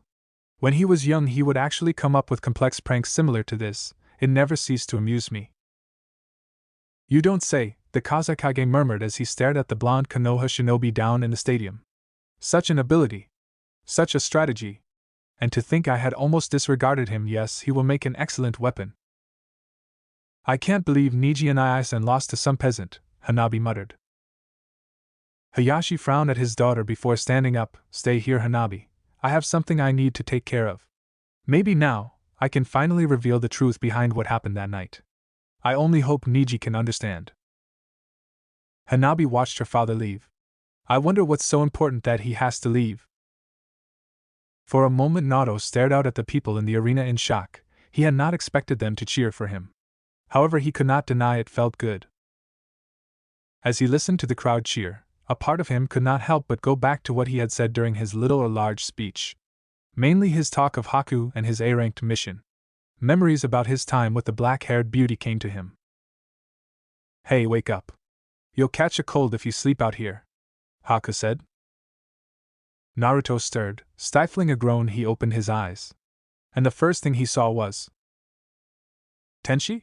He asked as he saw a beautiful heart-shaped face with a set of chocolate-brown eyes. His voice slightly groggy and his sleep-addled mind was coming to what he obviously thought was the correct conclusion. Haku blushed at being called an angel. I'm afraid not. If I was, you would have to be dead in order for us to meet. Naruto. Naruto turned around and grinned as he saw Haku walk into the clearing. Hey Haku-chan! How are you doing? He blinked when he noticed that her chest was decidedly larger than last time. Haku, noticing where he was looking, blushed, and despite being fully clothed, covered her chest. You know, it's kind of embarrassing when you look at me like that. Huh? Naruto looked at her face before his eyes widened as his face took on the hue of a tomato. Oh no! I was surprised because of yesterday and all. And I. Haku giggled as Naruto got completely flustered. It's okay, I suppose it would be surprising. I usually wear chest bindings to hide them. Oh, Naruto said in realization. So how about we start again? He asked sheepishly. How are you doing? I know one thing you can give me, Haku said with a small blush. Naruto tilted his head to the side quizzically as he looked at her. Really? What's th? Naruto was cut off and his eyes widened in shock when he felt a pair of warm, soft lips press against his own. His entire body froze in place, and it felt like someone had lit him up with the Amaterasu flames. When she noticed Naruto was not responding, she pulled back and gave him a pout. You know when someone kisses you, you're supposed to kiss back. Well, if it is to say, weaned Yuki-san, and Naruto tried, the red on his face increasing several shades. Haku sighed, even though she knew how to kiss. Looks like this is something we're going to need to work on. With that she claimed his mouth with her own, and even after Naruto started to respond their lips had remained locked. He remembered all of the times they had shared before the battle on the bridge. However, unlike most times, none of these memories brought any pain, and he smiled as he remembered the good times he had with Haku. He felt an odd sense of relief sweep through him, almost like a gentle breeze or a calming rain that was cleansing his soul. Maybe there was something to all that talk about cleansing the soul by speaking about your past, though he doubted it meant telling the whole world about it. But hey, if you're going to do something you might as well go all the right? Why do anything half-assed when you can go big? Naruto shook his thoughts and feelings away as grinned at the crowd and held up an arm to wave at everyone cheering for him. As he waved, he became surrounded by a swirl of leaves and disappeared, using Shunshin to appear in the fighter's box. When he did, the first thing he saw was Yugito, who had come up to him with a soft smile. "You did an amazing job out there, Naruto-kun." She leaned in and planted a small kiss on his cheek, making him blush red enough to rival Hinata. No one noticed the glares coming from two of the other contestants, though Naruto did wonder where the killing intent that had just appeared was coming from. Thanks Yugi-chan, Naruto said as turned away from her, not even able to look in her direction. His reaction caused Yugito to smirk. "Naruto-kun, who is this?" Naruto turned to see Tenten giving him one of those sweet "if I don't get an answer from you right now I'm gonna stick you full of kunai" smiles. This is Yugi-chan," Naruto said, sweating nervously from the bun-haired girl's smile. "I met her during the 1-month hiatus and we sort of hit it off." Tenten's eyes twitched, but she held her smile in place. "Oh, so she's a friend?" She stressed the word friend.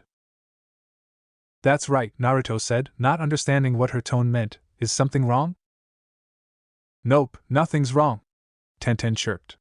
She turned to Yugito and gave her a large smile as she held out her hand. "I'm Tenten, Naruto's good friend." Yugito noticed the inflection in her voice and, unlike Naruto, who was still fairly oblivious, knew what it meant. "So this girl wants to stake her claim on him, huh?" Good luck with that. Yugito doubted that anyone could truly claim Naruto. Given what she knew of the boy, and what she had just learned from his speech, she doubted that Naruto would want a steady relationship anytime soon. Still, that was no reason to be rude to one of his friends, so she gave the girl a smile and shook her hand. "Yugito, it's a pleasure to meet you, Tenten-san." Naruto's sweat dropped. "Q-chan? Is something wrong with Ten-chan? She seems kind of angry." Kyubi sighed. Honestly, for someone so intelligent, he could really be dense. "I have no idea about Naruto-kun. Maybe you should ask her." Well, she for one was not going to give him all the answers for his relationship problems, especially since none of these little girls were worthy of being with her container. Instead, she decided to focus on a different topic. "You know, you really did a good job out there. I was actually impressed with your performance." Naruto felt a warm energy coming from the seal that he started associating with Kyubi, feeling positive emotions towards him, a rare occurrence if there ever was one. It had only started happening sometime last week, and even then only 2 times before, but when he did something, or said something to Kyubi that was nice or made her proud, sometimes an odd but not unpleasant warmth would come out from the seal. He smiled even though she could not see it. "Thanks, Kyubi, that means a lot coming from you." Within her seal, Kyubi smiled for a second before it left. She closed her eyes for a moment before heaving a sigh. "Are you proud of him?" There were a few moments of silence before the voice answered, "Of course, he truly is his father's son." There was a slight pause before the voice spoke again. "And what about you?" Kyubi frowned. "I don't know what you mean. I'm just glad that he has not proven to be a disappointment. I would have been rather upset if all that training I gave him went to waste." The voice gave off a laugh. "I think you do know what I mean, but I won't be the one to tell you.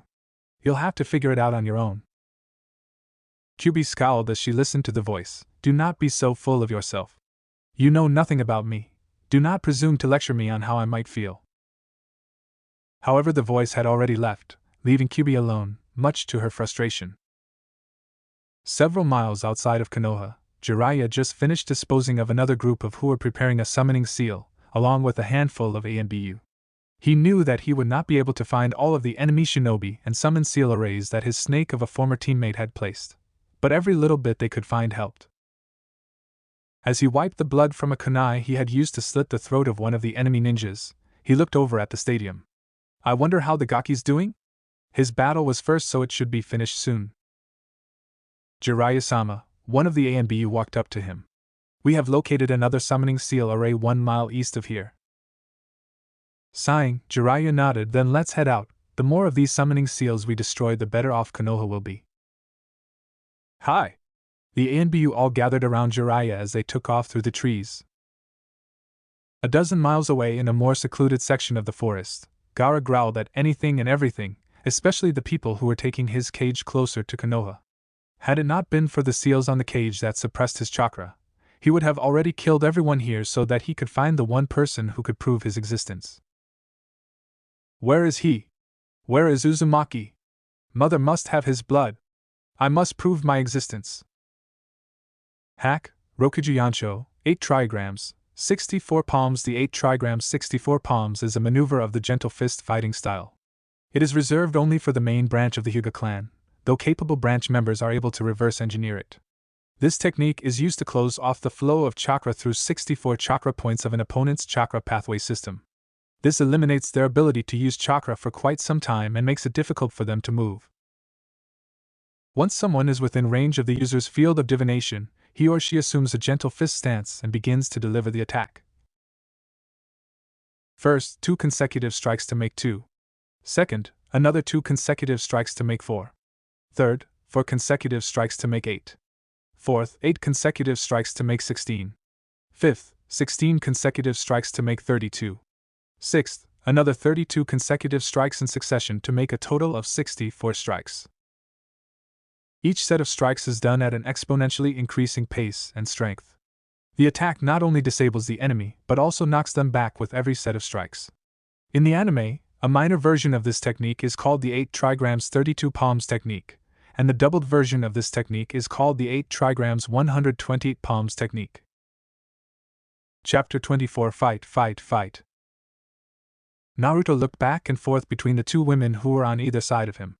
Yugito was smiling, looking content, and nothing seemed to be bothering her, and this was in spite of the glares and slight killing intent Tenten was directing towards the blonde woman.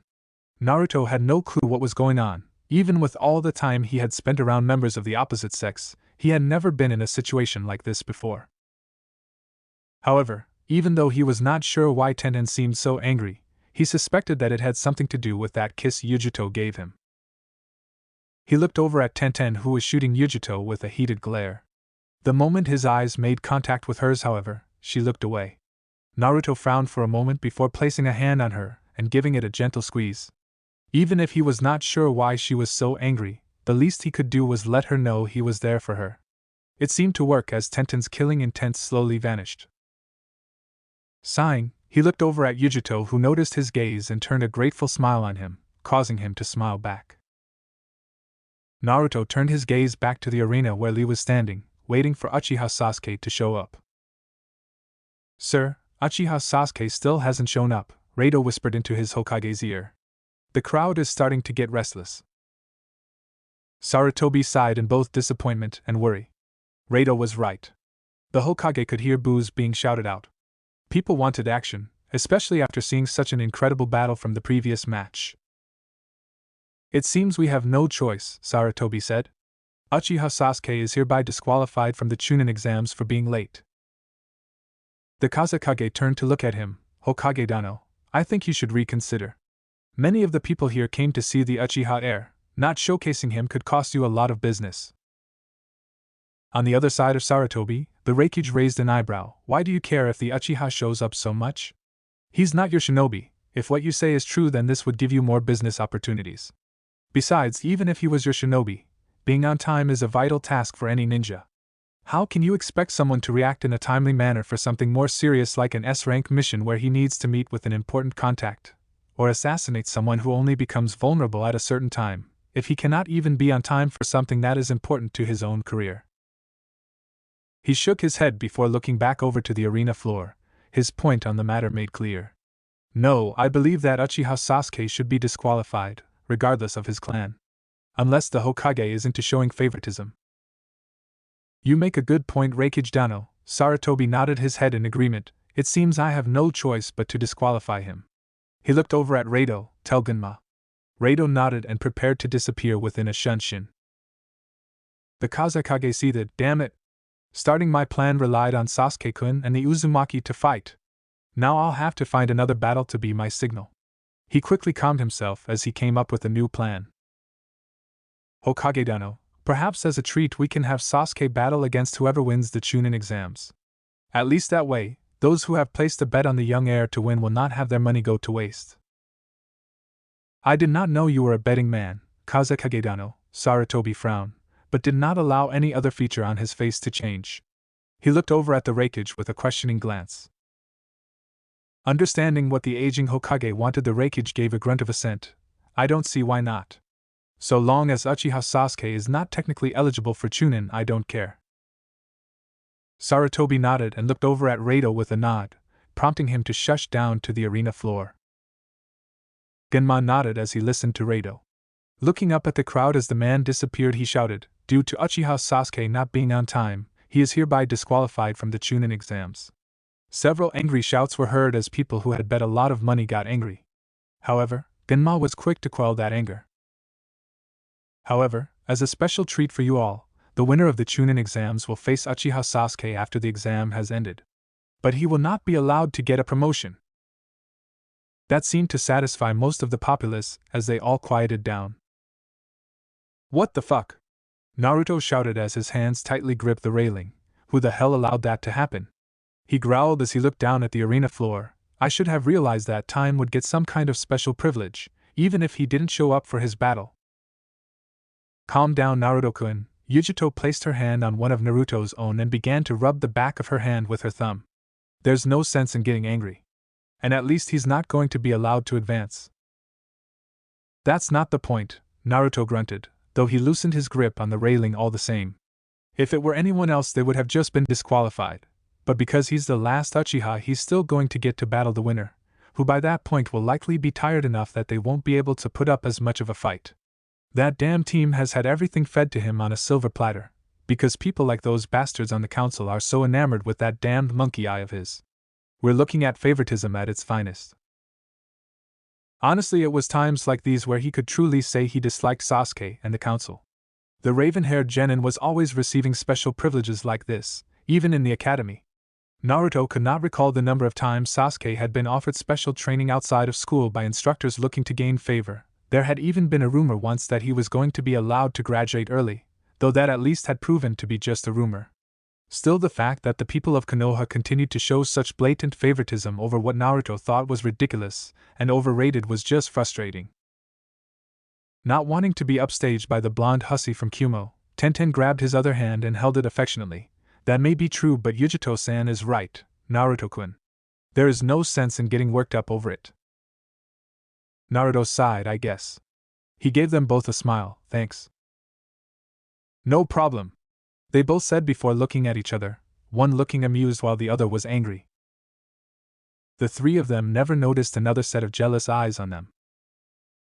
Will Tenten and Temari please come down to the arena floor? Looks like you're up, Tenchan.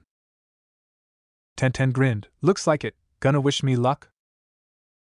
Naruto chuckled before he pulled her into a hug. Good luck, he said into her ear, unintentionally making the bun-haired girl shiver and blush. Thanks, a red-faced Tenten said before making herself scarce and rushing down to the arena floor. Temari glared after the girl before opening up her fan and jumping on it as she glided down to the arena. So, Yugito drawled out as she looked over at Naruto. That Tenten girl is close to you? Of course, Naruto answered, not quite understanding where she was going with this. She's probably my best friend out of everyone in Konoha. In fact, she was the first friend my age I ever made. Yugito's eyes softened a bit as this realization set in. She knew what that was like. She may have friends now, but it had not always been like that. Jinchuriki in most villages rarely ever had friends, so the few they did have meant more than anything else. It didn't mean she wasn't still gonna tease him, though. She gave him a coy smile. So just how close are you and that girl? Naruto just gave her an owlish blink and spoke with an eloquence that only he could accomplish. Huh? Yugito chuckled. I mean, is she? Or she held up her pinky finger and wiggled it. Ah no. Well, I don't think so. What I mean is, and Yugito grinned as Naruto turned bright red. Meanwhile, everyone else in the booth just stared at him. Ah. You're so cute blushing like that. Despite his blush, Naruto attempted to give the Catwoman his best bastardized Uchiha scowl. It didn't work as she giggled. There's no need to be so worked up. Yugito leaned into his ear and in a seductive voice whispered, but if she is your girlfriend, do you think she would be willing to share on occasion? Naruto actually had to cover his nose as it threatened to send him into blissful unconsciousness from a nosebleed. What the fuck is going on? Girlfriend. Sharing. Is she fucking serious? To say that Naruto was confused would be like saying Orochimaru had a small fetish for little boys, or Jiraiya was a little pervert. Understatement simply didn't begin to cover it. Even with all the social interaction he had been getting recently, nothing could have prepared him for that statement. You know, this situation kind of reminds me of Chapter 12 from Ika Ika Tactics, Kyubi commented, actually finding herself amused by her tenant's reaction. While she herself had never used seduction to actually tease a human, preferring to go straight in for the kill and bring them under her will, and did not much care for this woman flirting with her container, she could not say that watching her container getting so worked up wasn't at the very least mildly amusing. Maybe I should try something like that too. She shook the thought off before it could finish forming. If she tried to manipulate the blonde in any way, Naruto would no longer trust her, and then there was her. Kyubi had no doubt she would stop her from attempting anything. Naruto blinked for a moment. You know, it actually does. Wait a minute. How did you know that? Kyubi smirked. Well, since I'm stuck here all day and you're sometimes busy, I decided to revisit some of your old memories. I must say, for an old lecher, that the Jiraiya character writes some good stories. Q-chan? You're not a pervert, are you? Kyubi paused for a moment, as she wondered what she should say to push him over the edge. She shrugged for a moment before speaking. Naruto-kun, in this world you will learn that everyone is a pervert to some degree or another. It's just a matter of how perverted. But to answer your question, no, I never really thought about having sex or being intimate with anyone. I never actually cared for any of the human males I manipulated with my skills in seduction, kitsune illusions and natural charm, and quite frankly, they were so far beneath me that I would never soil myself by sleeping with them. Being intimate with a human is the same as if I had just gone out into the woods and found some random fox to rout with. Disgusting. No human could ever be considered worthy of being near me, much less with me. Not really sure what that meant, he asked again. Kyubi sighed. Really, sometimes the boy was so bright it was frightening even to one such as her. And other times he was as dense as a brick wall. I may be a bit of a pervert, she grinned as a fun and potentially dangerous idea came to her. However, if I am, it's not for anyone except you, Naruto-sama. No matter what personal grudges he might still hold against Kyubi, he would never deny that she was the epitome of sex appeal. The fact that they were on more cordial terms now only added to the woman's natural charm, and it was because of this that Naruto had no chance to defend himself against the nosebleed that launched him away and into a wall where he hit his head, knocking him out cold. Everyone else looked over at him, and sweat dropped. Man, Naruto's so troublesome, Shikamaru muttered as he tried not to think about the now unconscious blonde. Yugito blinked before walking over to the passed-out blonde and attempting to wake him. I wonder what that was about. I want a clean match between you two, Genma said to the two girls, having noticed the blonde one leaking some killing intent at the other. He shook his head as he cleared any curiosity he felt and started the match. Ready, Hajime. The moment the match started, Tenten leapt back and threw several kunai at Temari. However, a quick swing from her fan left the blonde Suna Kunoichi completely uninjured. I'll show him I'm a better woman than this little girl and that other blonde. I missed it? Tenten looked at Temari in shock. But I never miss it. She narrowed her eyes as she saw the blonde smirk at her, and showed off her iron fan, which was now 1/3 of the way open to reveal a single orb. You see this orb on my fan? It's really a star, and the instant it reaches the 3rd star it's game over for you, little girl. Temari's smirk increased when she saw the snarl on Tenten's face. I knew it. Those wind-type jutsu will make it impossible for me to defeat her from a distance. I need to get in close. With that thought in mind, Tenten unsealed the katana and charged at Temari. That won't work, Temari shouted as she swung her fan and unleashed a blast of wind, as well as revealed the 2nd star. However, Tenten used a kawarimi to switch places with a log and came at her from another angle. She was too close to Temari for the weapon's user to use a futon jutsu. Instead, when Tenten swung her katana, Temari brought her fan up and blocked the bun-haired girl's attack. Tenten glared as the two began to trade attacks, moving back and forth across the arena floor. Despite the fact that her fan was heavy, Temari was able to keep Tenten from getting in close, since her fan had the advantage in size. The bun-haired girl tried to use several of her faster maneuvers to close the distance between them, but none of them seemed to work. Coming in with a diagonal slice from the top, only for Temari to move back. She would launch a horizontal slash from the left, but the blonde merely stuck her fan out and blocked it. Glaring Tenten made several dazzling spin attacks to try and push Temari's large fan away, before thrusting her sword towards the blonde's chest. However, Temari ducked, and used the tip of her fan to catch the blade, closing the fan to lock the blade into it. She pulled and yanked the sword out of Tenten's grip. The bun-haired girl jumped back and grit her teeth, while Temari smirked. "What are you gonna do now, little girl?" Tenten growled. "I'm going to turn you into a pincushion, that's what." She jumped into the air and pulled out 2 scrolls behind her back, unrolling them as she called out her jutsu. Since she did not have her weapon and knew Temari would not give her time to retrieve it, this was her only option. Shushuryu! Volley after volley of weapons rained down on Temari. However, like the last time a projectile was sent her way, a mere swipe of her fan blew them away, and the fan now revealed 3 stars. "And look at that, 3 stars, Temari grinned. "I'm not done yet," Tenten shouted as she manipulated chakra strings on her fingers to lift the weapons in the air, and then launched them at Temari. "You lost a little girl. Kamaitachi no jutsu, wind scythe jutsu," Temari shouted as she unleashed her fan's power on the helpless weapons user. The weapons were all caught in the tornado-like winds with Tenten in the center, and many of them ended up slicing at her skin. Tenten had never been defeated so badly in her life. It was humiliating as well as painful, and now she wished it would simply end. It was an act of mercy for her when she blacked out. However, that did not stop gravity from taking her back down, sending her back to Earth, where she would be in for a painful awakening. Especially since Temari was feeling particularly vicious today, and had set her fan down under the weapon's mistress, hoping to add injury to insult. Smiling, she waited for the girl to fall on her fan and crack her back. It wasn't to be.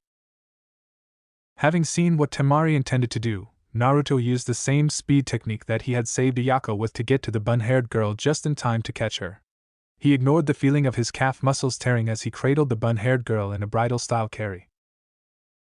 Temari gaped as Naruto just appeared on top of her fan and caught Tenten.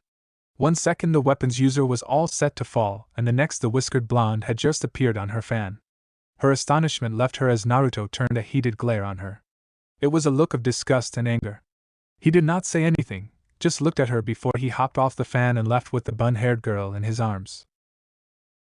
Temari seethed as she watched Naruto leave with Tenten. It angered her that he would get so angry for what she felt was no real reason.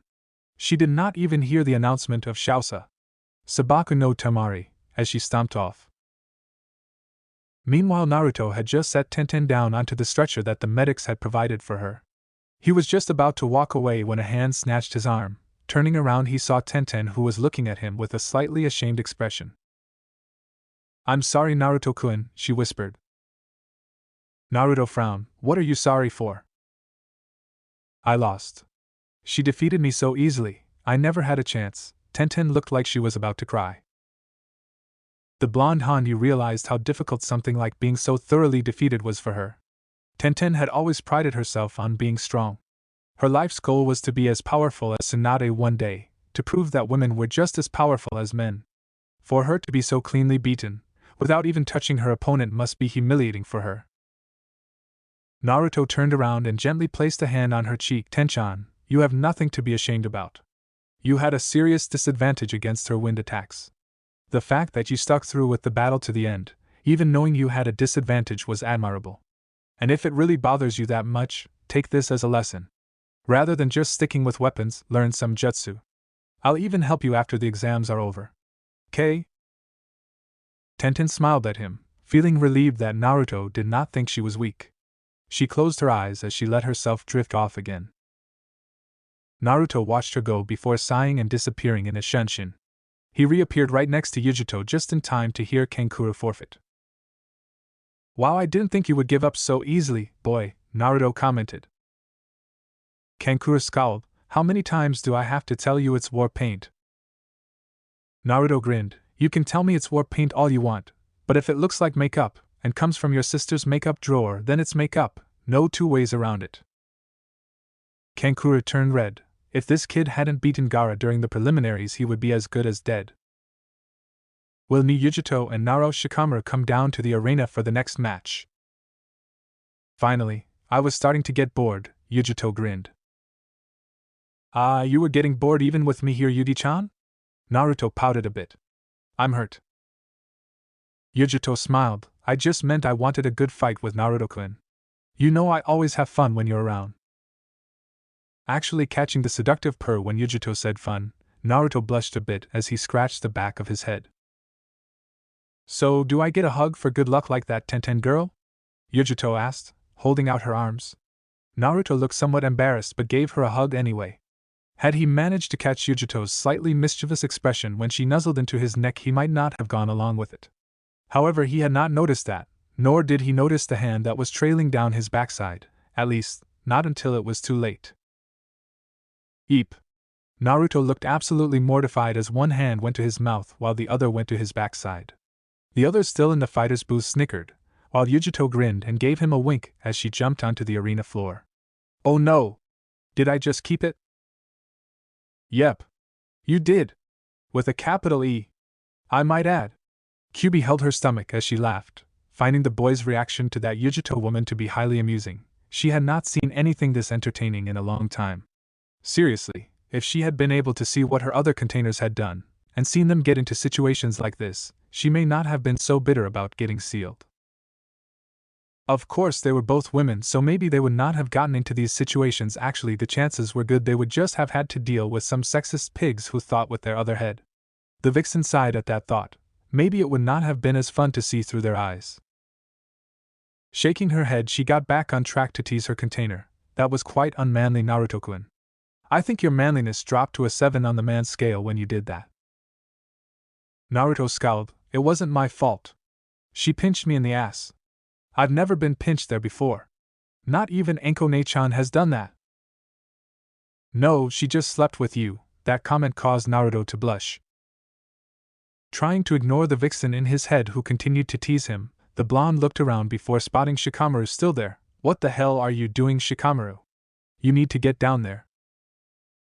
Man, this is too troublesome. I think I'm just going to quit. Shikamaru looked like he was about to raise his hand. However, Naruto was having none of that as he smacked him in the back, hard. Go get him, Shika! Naruto shouted as the lazy Nara fell down to the arena floor. Shikamaru looked up from where he was lying to see the blonde giving him a large grin. Damn that troublesome Naruto. As he refused to move, people began to boo, some even going as far as to throw trash at him. However, he did not listen to them as he looked up at the clouds. Man, I wish I was just a cloud. All they ever have to do is go where the wind takes them. Yugito tapped her foot impatiently as the lazy Nara continued to lie on the ground. Hey! If you're not going to battle, I'm going to come over there and fry you. Shikamaru sighed as he got up, and slowly made his way to the center of the arena. This is really troublesome, you know that. Why do I have to be in this stupid exam? If you didn't want to be in the exam, then why did you enter in the first place? Yugito asked, confused now. Because if I didn't, then Ino would have thrown a fit, and then she would have told my mom, and then she would have thrown a fit. It was simply less troublesome to enter, and then it was not to enter. Both Genma and Yugito's sweat dropped. How could any genin ever be so lazy and get this far? However, they shook themselves out of it, and Genma was just about to announce the start of the match, when Kakashi and Sasuke appeared in between them in a swirl of leaves. Sasuke had apparently changed his look. He was now clad in a black pair of pants and shirt, with white bandages along his arms. He had elbow pads on and black shinobi sandals. I'm sorry, are we late? Asked Kakashi as he rubbed the back of his head. Yugito's left eye began to develop a dangerous twitch while Genma sighed. Yes, you are. In fact, you were so late that we had to disqualify Sasuke. Maybe next time you'll make sure he's on time. Kakashi looked shocked. He had thought that Sasuke's Uchiha name would have given him a pass through the usual rules.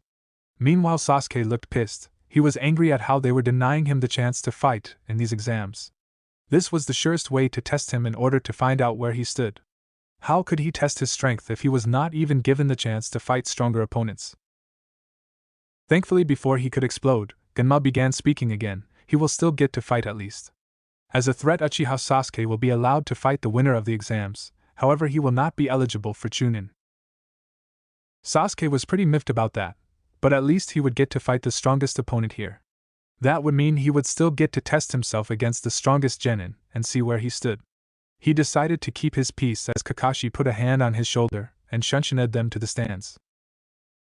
Now that that's out of the way, perhaps we can get to the fight, Yugito grumbled. Right, Hajime. Yugito burst into action, traveling faster than even Naruto had during his battle as she launched herself at Shikamaru. Having not seen any of her abilities, however, the Nara genius had already started backpedaling, changing directions at random as he began hand-sealing. Kaige main no jutsu, Shikamaru shouted as his shadow extended along the ground. Having seen what his shadow could do before, Yugito began dodging the attack, using her incredible agility to keep out of its way. Shikamaru grit his teeth as he saw Yugito still moving towards him, dodging all of his attacks like they were nothing. Suddenly Yugito was behind him, striking Shikamaru in the back with a claw swipe, only for Shikamaru to turn into a log. Kawarimi! Yugito jumped back and to the left as a shadow came from the tree line. As she dodged the shadow, Yugito tracked where it came from before she threw several shuriken and began making hand seals. Raiten, Kaminari Shuriken, Lightning Release, Lightning Shuriken.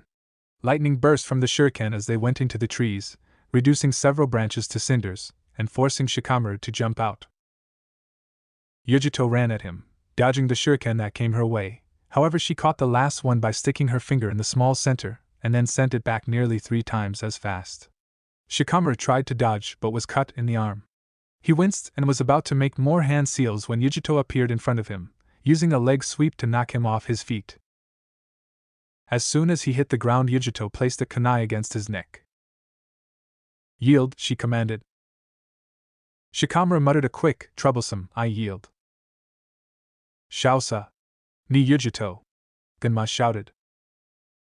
Yugito smiled as Shikamaru got back up and muttered another problem before walking off. Yugito used a Rai Shunshin, Lightning Shunshin, to get back to the fighter's booth.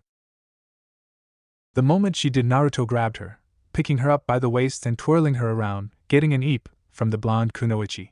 He grinned as he set her back down, causing her to growl as a small blush formed on her cheeks, the reaction being from both her making such a mouse-like sound and from the feeling of being in Naruto's arms in such an unexpected manner.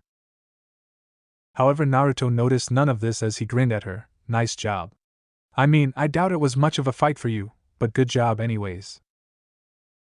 Yugito tried to glare at the blonde. Unfortunately, his smile was infectious, and she ended up grinning too, thanks. The battle had been easy. She wasn't a Jonin-level kunoichi for nothing, but it was still nice to hear praise. For the start of the second stage, will Uzumaki Naruto and Rock Lee come down? Yash! It looks like this is our battle, Naruto-kun! Lee shouted as he pumped his fist into the air and jumped down to the arena floor. Naruto chuckled at his enthusiasm before looking at Yugito with a grin. Deciding to get back at the blonde kunoichi for what she had done earlier, he spread out his arms and gestured for her. How about a hug for good luck? Yugito smirked. Nice try, but I'm not that naive.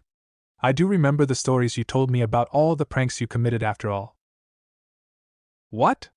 Naruto pouted. You don't think I would actually try to get you back for squeezing my ass in public, do you? Yugito smirked. Yes.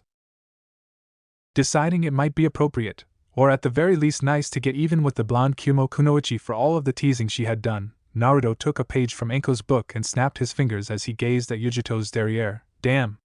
And it's such a fine-looking ass too. Yugito blushed as Naruto jumped down to the arena floor. Lee grinned as his rival made his way towards him. I have been looking forward to this battle with you, Naruto-kun. Today we shall truly test our flames of youth. While a lot of the spectators' sweat dropped, Naruto just chuckled. I have to be honest, this was one of the battles I was looking forward to the most. YOSH. I am pleased to hear that. I will strive to make this battle my most youthful yet. Lee pumped his fist into the air. And if I cannot do that, then I will. Let's just get the match started, Naruto interrupted as he got into his taijutsu stance, and a more serious expression crossed his face. Lee was a tough opponent, tougher than Neji in his opinion. If Lee ever took off his weights during their spars, Naruto was sure that Neji would lose before he even knew what hit him. What do you think of Izumo? Kotetsu asked. You think that Lee kid has a chance? Izumo frowned and thought, I don't know. With what Uzumaki has been showing us, I'd normally say not a chance in hell, but he's the dead last of his class like Naruto, and he was trained by Guy, so I guess we'll just have to watch. Kotetsu turned his eyes back to the match. Genma looked between the two opponents as he raised his hand, Hajime. Lee shot off like a rocket, blasting towards Naruto and attempting to hit him with a right hook. However, Naruto had been fighting Lee for a while now, and recently had been fighting Jiraiya. That combined with his recent demonic changes made it seem like Lee was moving much more slowly. As soon as Lee's fist shot out, Naruto was in motion, swinging the fist away and knocking Lee off balance as he leaned in and sent his own fist into Lee's ribs. Oof! Lee stumbled back, holding onto his ribs, which felt like they had been compressed by the blow. That was an excellent shot, Naruto-kun. You have gotten much faster, I see. That's right, Naruto said in a more serious voice. Which means you can't afford to hold back on me, Lee. Release your weights. Lee looked at Naruto in surprise before turning his eyes towards his sensei. However, all he got for that was a punch to the face. Don't look away from your opponent, Lee, Naruto said. You can't go to Guy for answers when you're in the middle of a battle. In the middle of a battle, your sensei won't be there to hold your hand, and it will be up to you to make the call on when you release your weights. You know that as you are, you won't be able to defeat me. With your weights on, I'm simply faster than you. Lee frowned for a moment. He had always been told to only unseal his weights when he had to protect many important people. It was the only reason he had not fought Neji without his weights. However, Naruto made a valid point. Guy-sensei would not always be there, so he would need to use his best judgment when in battle. You are very right, Naruto-kun. Very well. Lee pulled up his orange leg warmers to reveal a set of weights with the kanji for guts and determination, the motto for the Goken style. Up in the fighter's booth, Kankuro snorted. What does he think a little weight is gonna do? That blonde beat Gaara. I hate to admit it, but I don't think any of us would stand a chance against the blonde bastard. Boom! A loud crash was heard as Lee threw his weights behind him, and they destroyed an entire section of the arena wall. So Kakashi, what do you think the chances of your genin are for winning this fight? Guy asked as he saw Lee take off his weights. Kakashi turned around from the battle for a second and looked at Guy. I'm sorry, Guy, did you say something? Curse you, Kakashi, and your hip attitude, Guy muttered as he turned away from his eternal rival. Naruto smirked as he looked at the destruction. You upped your weights, didn't you? Lee grinned back at Naruto. Yes, I did. Now let us begin. This time both of them took off, their speed having increased past what they had been before. The two met in the middle and began to clash furiously. Their bodies were merely a blur, untraceable to many even when they stayed grounded. Azumo, are my eyes deceiving me? Kotetsu asked, rubbing his eyes to make sure he was not seeing things. I don't know. Izumo stared entranced as he watched the two genin battle at near jonin level speeds. He could barely even see them. What are you seeing? Are they really moving that fast? At least low jonin level speeds. Damn. The fight began to get even more furious as the two literally smashed into each other. Naruto got right into Lee's guard, smashing a fist into his torso. However, Lee merely grunted as he launched a devastating kick to the blonde's stomach, chest, and then his face. Naruto was sent flying back and skidded along the ground. He looked up to see Lee already in his face. The blonde cursed as he ducked under a punch and attempted to launch an elbow into Lee's ribs. However, Lee merely caught the elbow in between his arms before kicking Naruto in the stomach. Wincing, the whiskered blonde realized that whatever Lee had done over the past month had made him even better and faster at taijutsu. Better than Naruto was anyway. Gah! This guy's fucking insane. And people call me a demon, Naruto thought as he ducked under kick and rolled to the left. Kipping back up on his feet, the whiskered blonde spun around with an axe kick, only for Lee to block it, who grabbed onto the leg. With a grunt, the bowl-cut boy spun in a circle and tossed Naruto, sending him flying through the air before he landed on the arena wall and stuck to it using chakra. Shit! If I hadn't taken off my resistance seals before this fight, I would have been toast. Leave it to Lee to become even more ridiculously strong during the course of 1 month, rather than waste time on pointless taijutsu when he knew he might not win that way. He began forming his hand seals. Futon Kamikaze Saiken. Naruto sent a fist-shaped blast of wind towards his opponent, who was currently running towards. However, Lee continued his charge and smashed the wind fists away with a well-placed kick. Unfortunately for Lee, that attack had slowed him down, and Naruto was able to close the distance between them, striking out with fists and elbows. making the green-clad genin stumble back. Naruto managed to get in several more good hits before Lee recovered and began to block them and make his own assault. Naruto blocked a punch from the left, and then from the right, however he missed the kick that smashed into his stomach and sent him flying back. Flipping around, the blonde hit the ground, and looked up to see Lee charging him. When the Baocut genin came in with a high kick, Naruto ducked under it, grabbed the extended leg, lifted the green-clad genin up and then threw him into the ground. There was a loud crash as Lee's body created a decent-sized crater. The blonde shinobi then jumped into the air and attempted to smash an axe kick on Lee. But said boy just rolled out of the way, making Naruto's foot smash into the ground, creating another smaller crater. Before he could get back up, Lee smashed a heel in the blonde's face, sending him sailing again. As Naruto skidded across the ground, he flipped through several hand seals, futon, Rankuden. He smashed a fist on his stomach, blasting out a compressed ball of air. It went sailing towards Lee, who tried to hit it away. However, the Rankuden was much stronger than his other jutsu, and it smashed into Lee and tossed him away and sent him sailing into a wall, which he crashed right through. Naruto used that moment to catch a breather. He looked around to see a lot of craters from their battle. Man, Lee and I are really tearing the place up. A loud crash alerted his attention to the fact that Lee was back in the game. As Lee charged back and Naruto began more hand seals. Futon, Rankuden. This time when the ball of air came at him, the spandex-wearing genin rolled to the side before getting back on his feet and shooting off. Cursing, Naruto got back into a taijutsu stance, knowing he would not have enough time to use another jutsu. As his opponent came in, Naruto shifted his head to the left, feeling the air move past him as he dodged Lee's fist. He ducked under another punch before launching an elbow into the other genin's stomach. Lee grunted and moved back a bit, but did not do much more than that before he was on Naruto again. Damn Hokage Dano! How much protein are you feeding these kids? The Raikuge asked, looking at the battle going on in shock.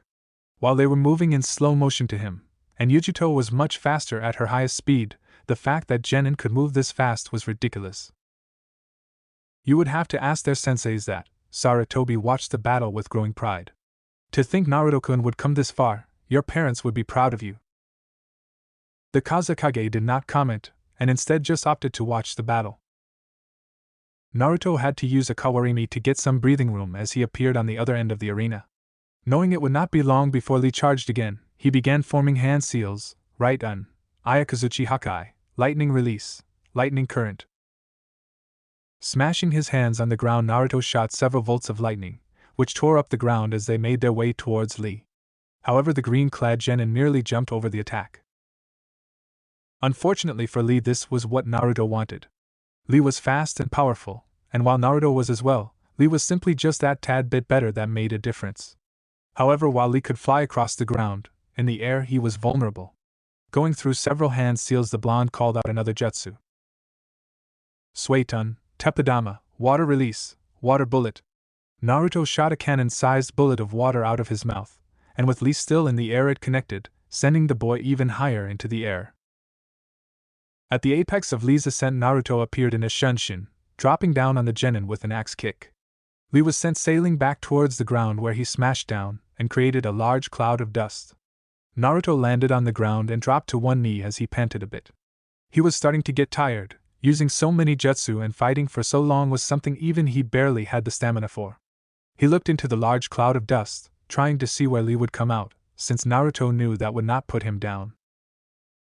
Before the dust even had a chance to clear, Lee shot out, coming towards Naruto at insane speeds. Grunting, Naruto stood up, and just as Lee launched a punch, he sent his own. Naruto grunted as he and Lee were launched away from one another thanks to the force their punch generated. As Naruto looked at himself, he had never been so glad for his healing factor. If he did not have it, he would probably look like Lee now. Said boy had bruises on nearly every part of his body. His face was slightly swollen, and he had a broken nose that had blood trickling down from it. Naruto had to hold in a grimace. His clothes were almost gone now.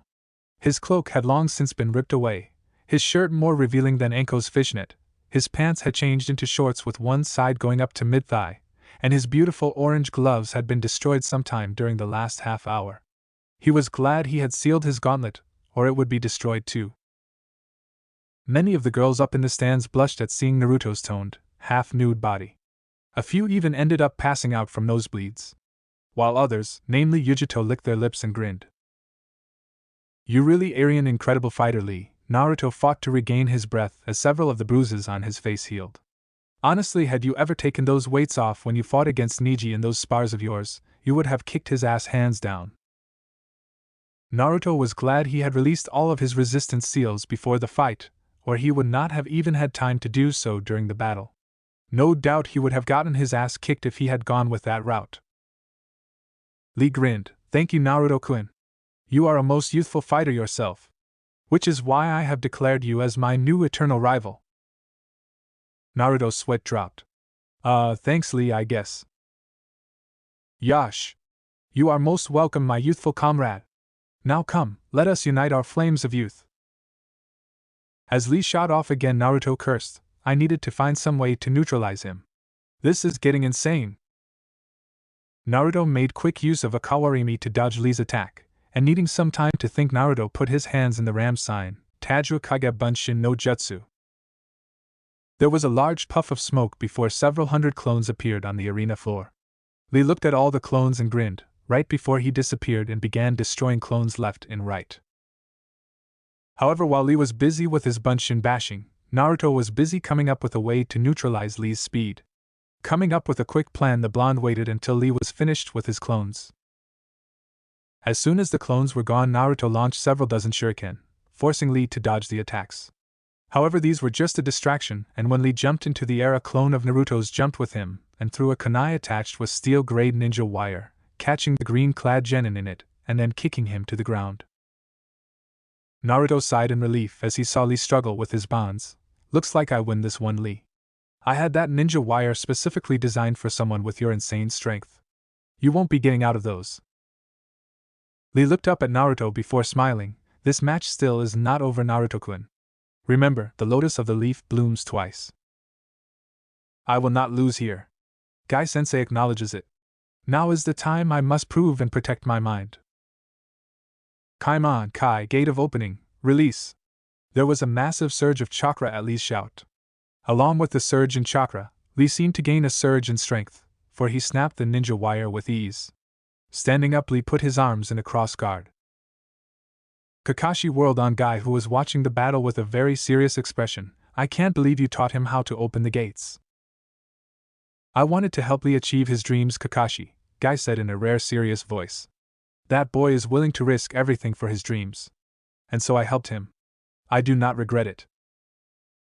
Kumon Kai, gate of healing, release. At Lee's exclamation, a massive surge of chakra was released as the ground under him began to splinter. Simon Kai, gate of life, release. Lee's skin began to turn red as more chakra started shooting around his body. Shomon Kai, gate of pain, release. Naruto almost cringed when even more chakra shot out of Lee. Not only was he now completely red, his eyes were now all white. Naruto paled as he felt Lee's chakra match his own reserves and then pass them. Oh shit. Oh shit, oh shit, oh shit. Kyuubi. Knowing what Naruto wanted, Kyuubi immediately began channeling her Yuki through him. Naruto-kun, I can't give you any more than one tail. You may be a Hanyu, but anything else right now would send you into an uncontrollable bloodlust. That's fine, it should be enough, Naruto said as Kyuubi's Yuki entered his system. The red energy began oozing out, his eyes changed from their normal blue to red, his whisker marks thickened and his already long canines elongated some more. Then the Yuki began to take shape, forming 2 fox ears on top of his head, and 1 swishing foxtail behind him. Upon seeing this, many people who knew what it was gasped. Many people who didn't also gasped, especially because of the bloodlust and feeling of power it gave off. What the hell? Kiba shouted, what is that chakra? It's the same as when he faced Gaara, Hinata whispered, trembling a bit at the power. I can't believe he can use that much of its chakra already. Kakashi gaped. The other Jonin were silent, staring at the scene open-mouthed and wide-eyed, while the genin stared between their senseis and Naruto, who was now hunched over. Sasuke clenched his teeth as he watched Naruto and Lee go far beyond him in power. A part of him was confused. He had come to consider Naruto as something of a friend, or at least a begrudgingly respected rival. Yet at the same time, watching pure power pouring out of the blonde genin was frustrating. Ever since he had joined this team, he had always felt inferior to Naruto, yet at the same time, it was Naruto who had helped him grow stronger several times in the past, tree climbing, trying to protect him against Orochimaru. Because the blonde genin was always helping him, at least, when he was not torturing him and Sakura, Sasuke did not know what to think. But he could not deny he was jealous. His cursed seal pulsed before the seal Naruto had created did its job. He's using even more than before, Yugito whispered as she looked at the blonde shinobi. I had not realized the boy could use that much of Kyuubi's Yuki. Well, obviously he can. The others in the booth were also staring very intently at the blonde, some wondering what the hell that feeling was, while others were already starting to guess. You never told me that boy was a Jinchuriki Hokage-dano, the Raikage said.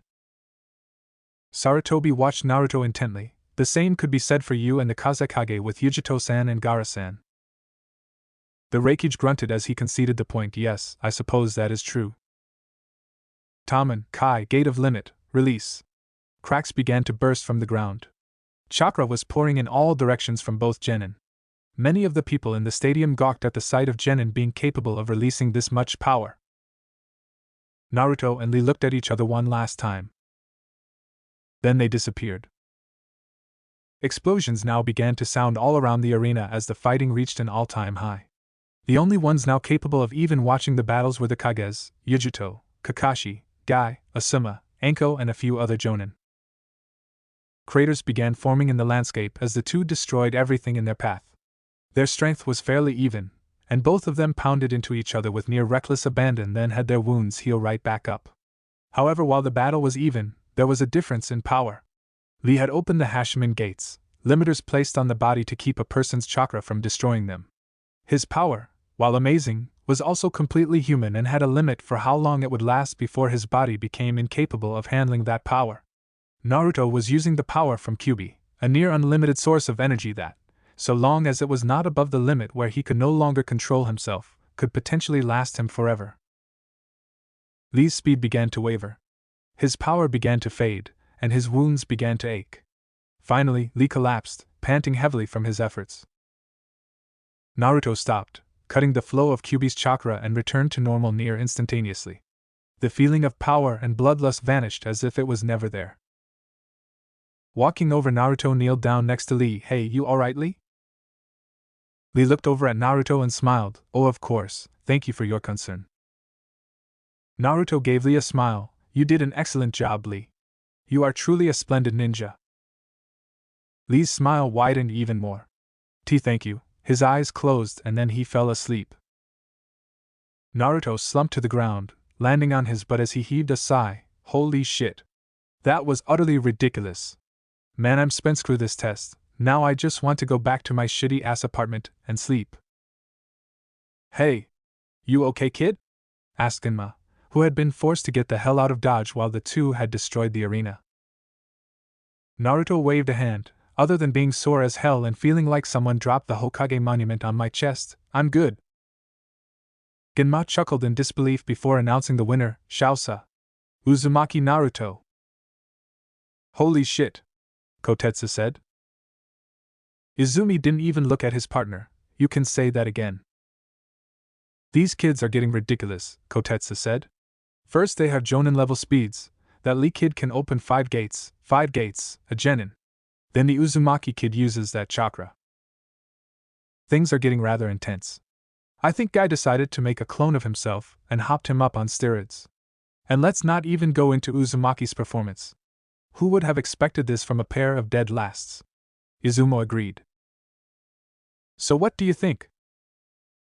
Well, Lee is definitely good, really good. He could easily be a Jonin even without ninjutsu or genjutsu. However, he didn't win. He used a last-ditch trump card. Granted, Uzumaki pulled out that chakra, but it was only after Lee started using the gates. Had this been a real battle, Lee would have died. Kotetsu looked at his partner. So a no-go then? We'll put him on the maybe list. Naruto had taken to lying down on the arena field, ignoring the cheers that were coming. He was too tired to care. A shadow filtered across his vision, causing Naruto to look up. Hey, Yugi-chan. Yugito looked at him in amusement. Hey there. You alright? You look like shit. Thanks for that, Yugi-chan, you always say such kind words to me, Naruto grunted. And I look like shit because I feel like shit. I knew Lee was strong, but damn, who would have thought he would have actually been able to open 5 of the Hashiman gates? Ugh, I am friggin' exhausted, I need sleep. Well, you can't sleep here, there's another match coming up. Yugito bent over and grabbed onto Naruto's arms, helping him stand. She slung his arm around her shoulder and secured hers around his waist before beginning the trek back to the fighter's booth. As they walked up the stairs, Yugito could not help but cope with the small feel of the blonde's body. She could not deny she rather liked the Adonis-like body. The kid was only around 13, but he had muscles that most people twice his age did not possess.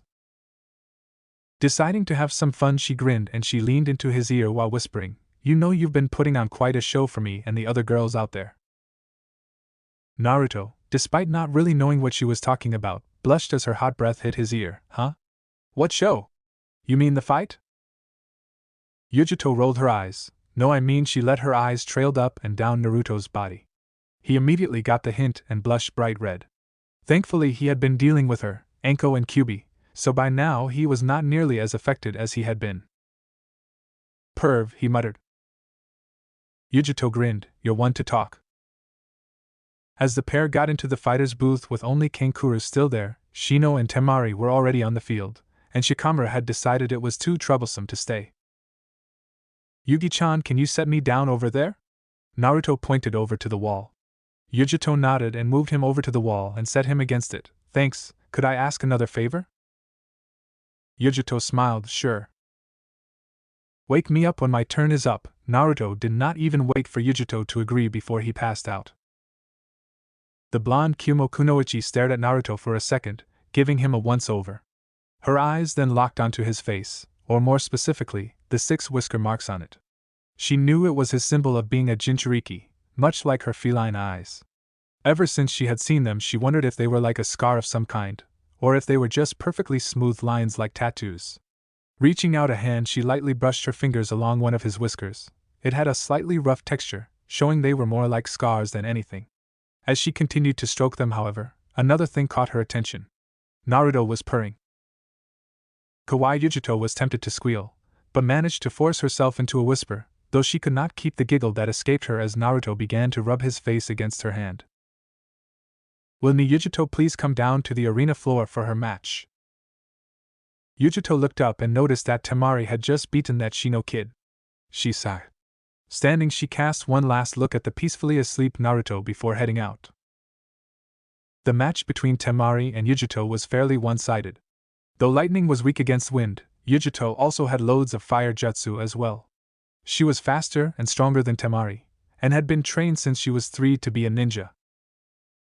And so while Temari was able to put up a decent fight, even managing to land a few hits on the blonde Kunoichi, she still lost in the end. "Will Uzumaki Naruto come down so we can get the next match started?" Genma shouted as he looked over at the fighter's booth. Yugito smirked as she looked up at the booth. "He's still asleep, I'll go get him." She made her way back towards the fighter's booth and over to where Naruto was still sleeping. "Naruto-kun, wake up," Yugito gently shook his shoulder. "Come on, our fight's up, you need to get up." Naruto mumbled a bit, saying something about a tub of ramen, but otherwise remained impassive. Yugito sighed as she tried to think of a way to wake up Naruto. She thought about teasing him some to wake him up, but in the end she just decided to hit him on the head. "Itai!" Naruto shouted as he grabbed onto his head. "Come on, Naruto-kun, it's time to get up, our battle is supposed to start now." Naruto looked up at Yugito before grinning. "Alright." Naruto stood up and stretched himself out, unknowingly giving Yugito and Temari, who had joined her brother, a good show. He looked over at Yugito and grinned. "I hope you're ready for me, Yugi-chan." Yugito gulped a bit at her fellow blonde, unknowingly using double entendre, especially since he was still wearing his nearly destroyed clothes. However, she quickly shook it off and gave him a feral grin. "I think the real question should be, are you ready for me, Naruto-kun?" Naruto just looked at Yugito and smirked. "I'm ready for anything you can throw at me, Nico-chan." He looked down at himself and blushed. "Just let me get into a change of clothes." Yugito laughed as Naruto rushed out of the booth, before making her way down to the arena. Kaminari Shuriken, Lightning Release, Lightning Shuriken. C-rank elemental jutsu. Casts lightning onto thrown projectile weapons, normally shuriken, to add more power to the projectiles. Ratio: Ayakazuchi Hakai, lightning release, lightning current. The user channels lightning chakra into the ground to create a current that travels towards an opponent and blasts them with a high concentration of lightning. The 8 Hashiman gates. The 8 gates are 8 specific points on a person's chakra pathway system. They limit the overall flow of chakra within a person's body. The basis for the idea of the chakra gates comes from the body's limits on the functions within it. This makes the body much weaker, but it keeps the body from expiring too soon. By opening these gates, the user can surpass their own physical limits at the cost of extreme damage to their own bodies. Rock Lee is able to open the first 5 gates. Might Guy, who taught Lee the skill, is able to open at least 7. Kakashi can open at least 1 gate, as shown during Kakashi's one-handed rock climbing, where a shot of his brain shows the relevant point activating, as well as in his usage of the front lotus. The state of having all 8 gates open is known as 8 gates release formation, Hashiman Tanko no Jin, English TV 8 inner gates formation. Any shinobi who activates this state will temporarily gain powers greater than a Kage, but they will die because of the damage done to their body. The gate of opening, Kaimon, located in the brain. This gate removes the restraints of the brain on the muscles so 100% of their strength can be used, whereas normally, a person can only use 20% of their muscles' strength to keep them from disintegrating. Unlocking this gate allows the user to use the front lotus. The gate of healing, Kumon, English TV the gate of rest, located in the brain. Forcibly increases one's physical strength and temporarily re-energizes the body. The gate of life, Simon, located on the spinal cord. Allows the user to use the reverse lotus. The increased blood flow turns the skin red. In the video games, it allows the user to perform the leaf hot wind. The gate of pain, Shaman, located on the spinal cord. Increases the user's speed and power. May cause muscle tissue to tear on use. The gate of limit, Tamen, English TV the gate of closing, per above. Located in the abdomen. The gate of view, Kaimon, English TV the gate of joy, per above. Located in the stomach. Allows the user to perform the morning peacock. Opening of this gate releases such large amounts of chakra that it can cause nearby water bodies to form a vortex around the user. The gate of wonder, Kaiaman, English TV the gate of shock, per above. Located below the stomach. Allows the user to perform the daytime tiger. Those who open this gate pour glowing green sweat from every inch of their body, which immediately evaporates from their own heat energy, creating an aura which people would mistake as a green chakra coating. In the video games, allows the user to perform the eternal chaotic dance. The after effects of opening the gate are that the user's muscle fibers are ripped to shreds, causing intense pain if anything or anyone touches him. The gate of death, Shimon, located at the heart. Releasing this gate uses up all of the body's energy. It makes the heart pump at maximum power and exceeds the power of every other gate. Opening this gate assures the user's death shortly after. Chapter 25, the start of it all. The two fighters eyed each other as Genma stood between them. Naruto was back in a spare set of clothes that he always kept on hand. A pair of blue pants, blue sleeveless form-fitting shirt with bandages wrapped around his ankles and arms. A bracer on his left arm and his gauntlet on his right, with a set of black gloves covering his hands since his orange ones had met an unfortunate accident. He was not wearing a cloak for this battle, knowing it would most likely be destroyed. So, should we set any rules for this engagement? Asked Naruto as he rolled his shoulders in an attempt to keep them loose. While he was looking forward to this fight, he was feeling pretty tired and not at all sure how well he would do. Yugito was not only a Jinchuriki who had full control over her bijou, but technically a level kunoichi even without its powers. And while Naruto himself was no slouch, he just wasn't at that level quite yet even when he was at his best. Though he had no intention of giving up without a fight. Yugito looked thoughtful for a moment before nodding. No Jinchuriki powers for this battle. The last thing we need is to utterly destroy the stadium. Today it will all be about skill. Naruto nodded very well. He smiled. I've actually been hoping we would get to fight. Oh? Yugito gave him a racy grin. Looking forward to fighting against someone as beautiful as me? Having talked with Yugito and dealt with her personality enough, he now had an idea on how to respond, and so not missing a beat he said, well, I was really just hoping that this spar would give me an excuse to get rid of your clothes. The spiky-haired blonde gave the female Jinchuriki a cheeky grin as she blushed. Heh, I think I'm getting the hang of this whole flirting scene. With all the jutsu that will be flying around, it would be rather easy to accidentally destroy them. And you called me a perv, Yugito shot back, giving a smirk after she had gotten her blush under control. I take it both fighters are ready? Genma mumbled a bit, trying to get the pair back on track. You know I am, Yugito said in a taijutsu stance. I've been ready since I got here, Naruto slid into his own stance. And maybe after this I can finally get some fucking sleep. He looked at Yugito and grinned. Care to join me when I do? Yugito smirked, maybe if you win. Hajime.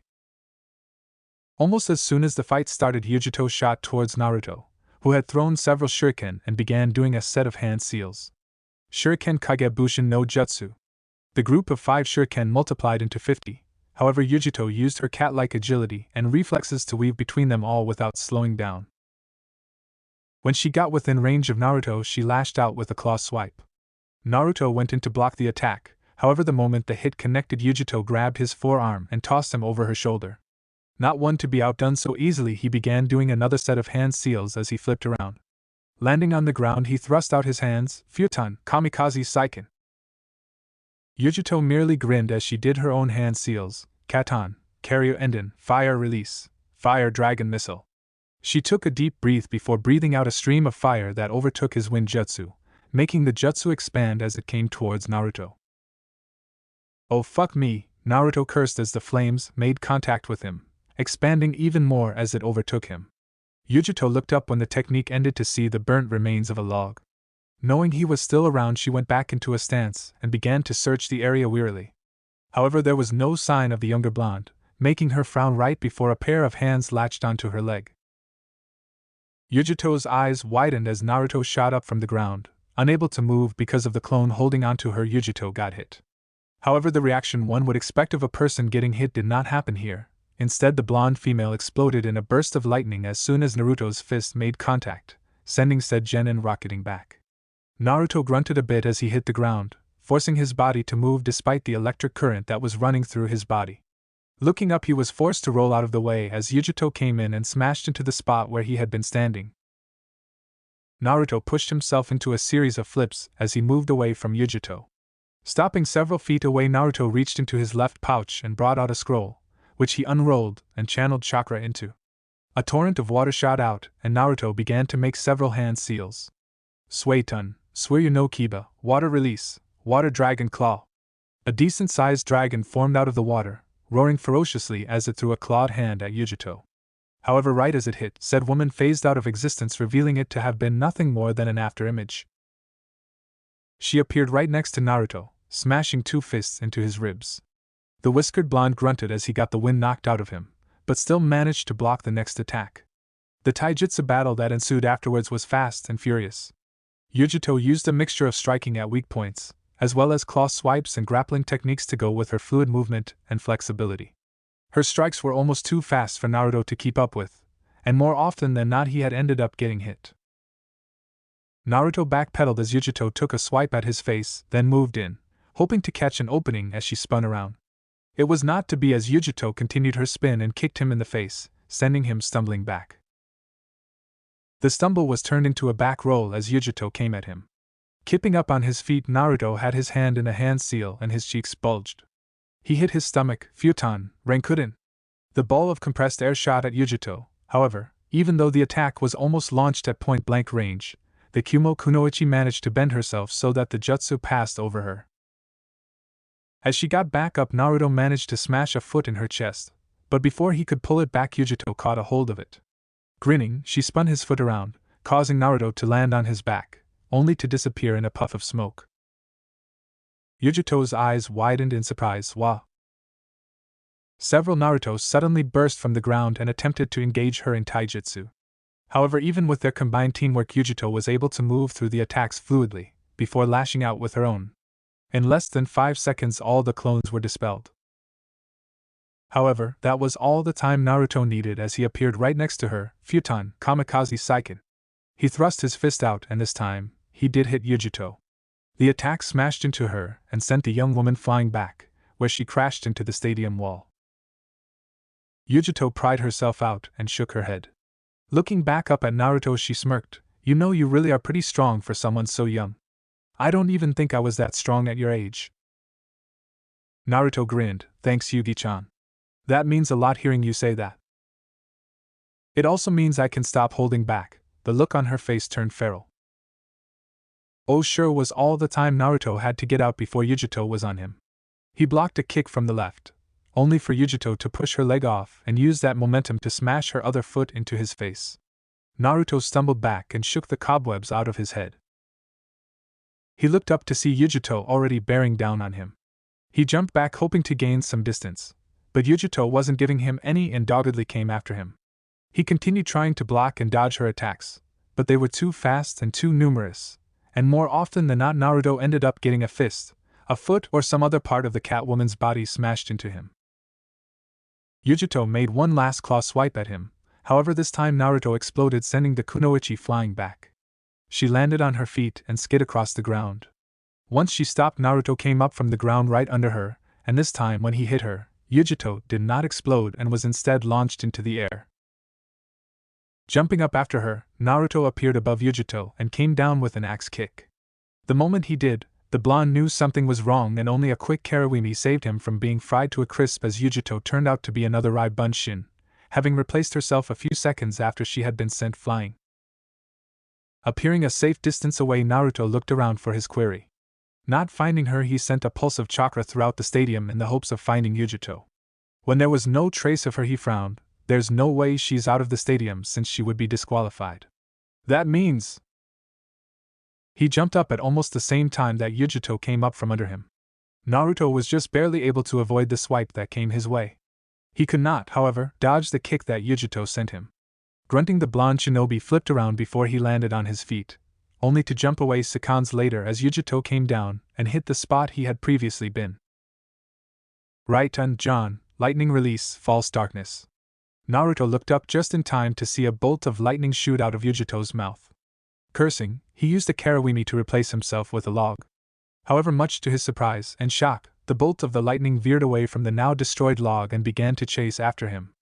Naruto was forced to duck, dodge and jump around the lightning bolt as it followed him.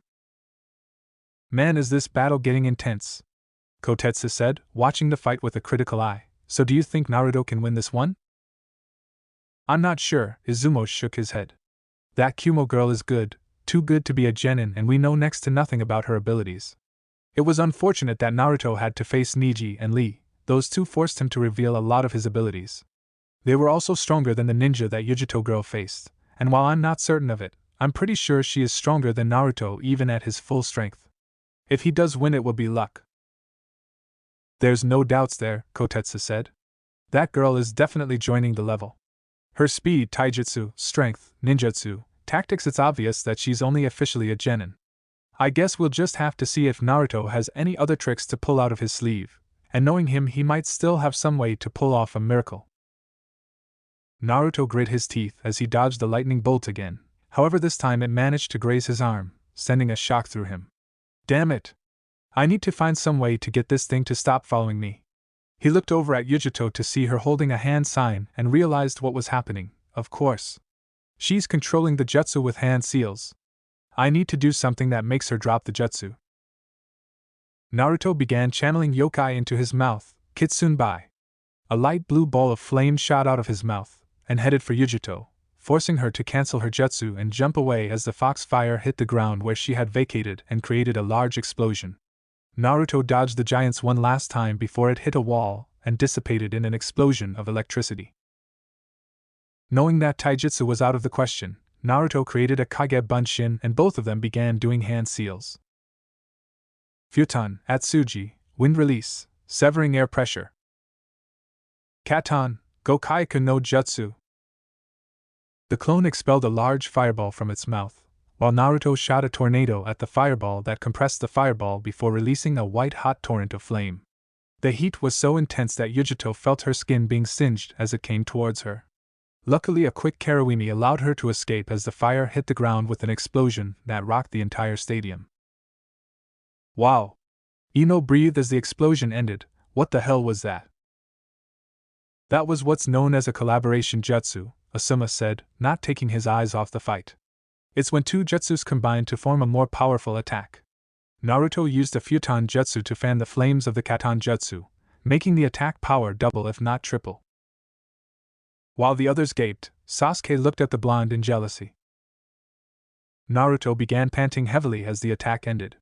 He looked around before seeing Yugito standing a little ways away, a slight singe on her clothes the only indication she had not gotten off from that attack quite scot-free.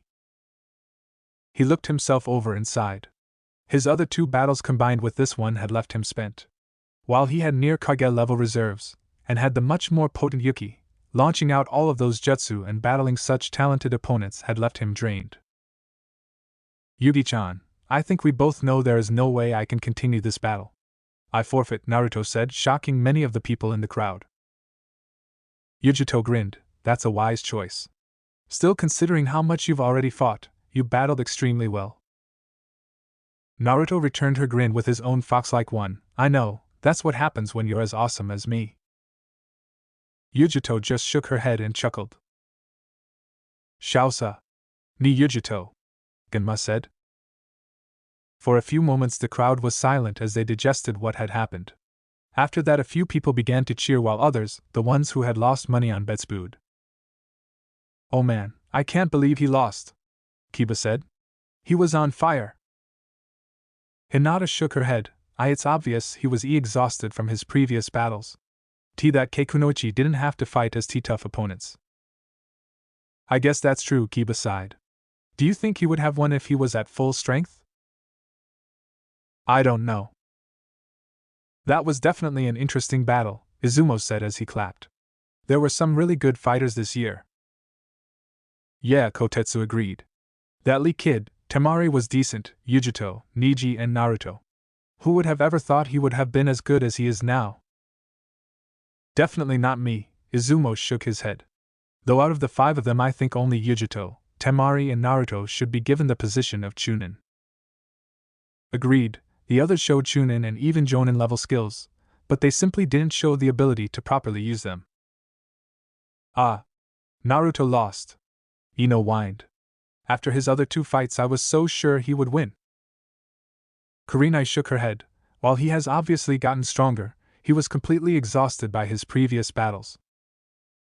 Do you think he would have won if he wasn't so tired? Asked Tenten, who had recovered from her battle with Temari. I don't think so, Kakashi said, causing the others to look at him. That girl is obviously far above genin level, and while the same could be said for Naruto, I'm almost positive that girl is at least around the same strength as me. The others nodded their heads, knowing it was true, as well as knowing that she was a Jinchuriki like Naruto himself. Still, Munch, it was a really good battle, Munch, Choji spoke around a mouthful of chips. I have to agree, Asuma said, taking a drag of his cigarette. He's come a long way since the academy. The two fighters met in the center of the arena. Grinning, Naruto held out a hand. I've got to hand it to you, you really kicked my ass. Yugito snickered as she took his hand. I did, didn't I? Don't think it will be so easy the next time we spar, Naruto said. When I see you again, we'll see who's stronger. You'll never be able to catch up to me, Yugito said jokingly. Naruto smirked. Well, if I can, at least my ass will be getting kicked by a hot woman like you. Yugito blushed but was determined not to let her fellow blonde win in a battle she had started. Well, I'm glad to know what gets you off. Ouch, Naruto winced but his grin held. Just for that, the next time we meet I'm gonna show you what I would like to do to your ass instead of kicking it. This time Yugito did blush, and Naruto could finally say he had chalked up at least one definite victory for himself. I guess that pervert Jiraiya really was good for something other than his books and kicking my ass during our spars. Are you two with your verbal sparring? Asked Genma. The two turned to look at the proctor as if just now realizing he was there. They looked back at each other then, and turned to him again. Sorry, they said in an eerie synchronized fashion. Genma sighed before speaking up, and now for the special treat battle. Uchiha Sasuke will get to face Ni Yugito. As soon as the announcement was made, Uchiha appeared in the arena, an arrogant smirk on his face. Despite having seen Naruto's battle, he was looking forward to this fight, especially after having seen how powerful this blonde woman was. She'll be perfect to test my strength against. He looked at the woman who would be his next stepping stone on his path to killing his brother. Naruto placed a hand on Yugito's shoulder. I'm not going to wish you luck, since you won't need it for him. But I would like to ask that you open a huge can of whoopass on the arrogant theme. I thought he was your teammate Naruto-kun, Yugito said with a raised eyebrow. Oh, he is, but the team can get pretty full of himself sometimes. Actually, he's almost always arrogant, Naruto shrugged. I find that nothing will bring the team back down to earth like a good old-fashioned ass-kicking. Yugito grinned. Well, in that case. Naruto grinned before he used the sunshine and appeared next to his sensei. Yo, Kaka-sensei. Kakashi blinked at his blonde student. Yo, Naruto, nice job on your battles. You've really come pretty far. And I also see you were able to learn quite a few of those jutsu I gave you. Yeah, I learned 4 of them, Naruto hummed for a moment. I was hoping to get a few more than that, but 4 is pretty good considering I only had a month to train and Erosenin was a slave driver with my taijutsu. Erosenin? Kakashi blinked, wondering who that was. Naruto? Naruto turned around and saw Tenten standing next to him. He gave her a smile. Hey Tenshan. I'm glad to see you up and about. How are you feeling? Tenten blushed a bit but smiled at the concern she heard in his voice. I'm doing good, thanks to you. I saw your battle with Yugito-san, you did really well. You think so? Naruto rubbed the back of his head, grinning a bit despite the hesitance he heard when Tenten called Yugito by her name. Thanks, she was a tough opponent. Honestly, I think she's probably the strongest person in this exam. From what I can tell, you're right, Kakashi said. In fact, I would have to say she is around my level if not stronger than me, so for you to battle her as long as you did was quite impressive. Naruto blushed a bit at the praise, as well as some of the gawking stares other people in the stands were giving him. Thanks, Kaka-sensei. Kakashi looked at him for a second as he heard the new apparent nickname. Great. Now he's giving me nicknames like Kushina-san did. At least it sounds a tad better than Kashi-kun. You're welcome, Naruto. Hey you two, looks like the battle is about to start, Asuma said. Naruto turned back towards the arena with a grin on his face. Oh, I can't wait to see the theme get his ass beat. Duck Butt is in for a rude awakening. While Naruto considered Sasuke to be something of a friend, the raven-haired genin always remained aloof and arrogant. The only exception was during the second exam, but almost as soon as it had ended the boy went back to being a prick. Inside his mind Kyuubi snickered. It would be nice to see such an arrogant prick humbled. That boy has been starting to remind me of him far too much. He would easily betray others if it meant getting power. You said it, Kyu-chan? Genma looked between the two opponents and held up his hand. Hajime. He brought it down before sunshining away. Sasuke smirked as he activated his Sharingan, showing that he now had 3 tomo in each eye. With it he was easily able to track Yugito's speed as she flew towards him. When Yugito got in range and lashed out with a kick, Sasuke blocked it with his hand. However, Yugito pushed off his hand and launched herself into the air, attacking with a heel kick that Sasuke managed to duck. He launched a fist that caught Yugito's left shoulder, sending her spinning. The blonde kunoichi went with the blow, and used it to enhance her axe kick that she sent at Sasuke's head. Said Uchiha managed to jump away at the last second. Yugito threw several shuriken at him, going through a few hand seals. Right done, Kaminari shuriken. Lightning burst from the shuriken and struck the ground near Sasuke, who was forced to dodge the attacks. He was able to, thanks to having seen the jutsu once already in Yugito's battle against Temari. However, he had ended up focusing so much attention on the shuriken and lightning that he missed Yugito. Said blonde managed to swipe at his face, leaving a decent-sized and bloody scratch and getting Sasuke to cry out in pain and anger. He jumped back and glared at Yugito, who merely gave him a smirk. Growling in anger, Sasuke went through several hand seals before taking a deep breath. Katan, Gokaiku no Jutsu.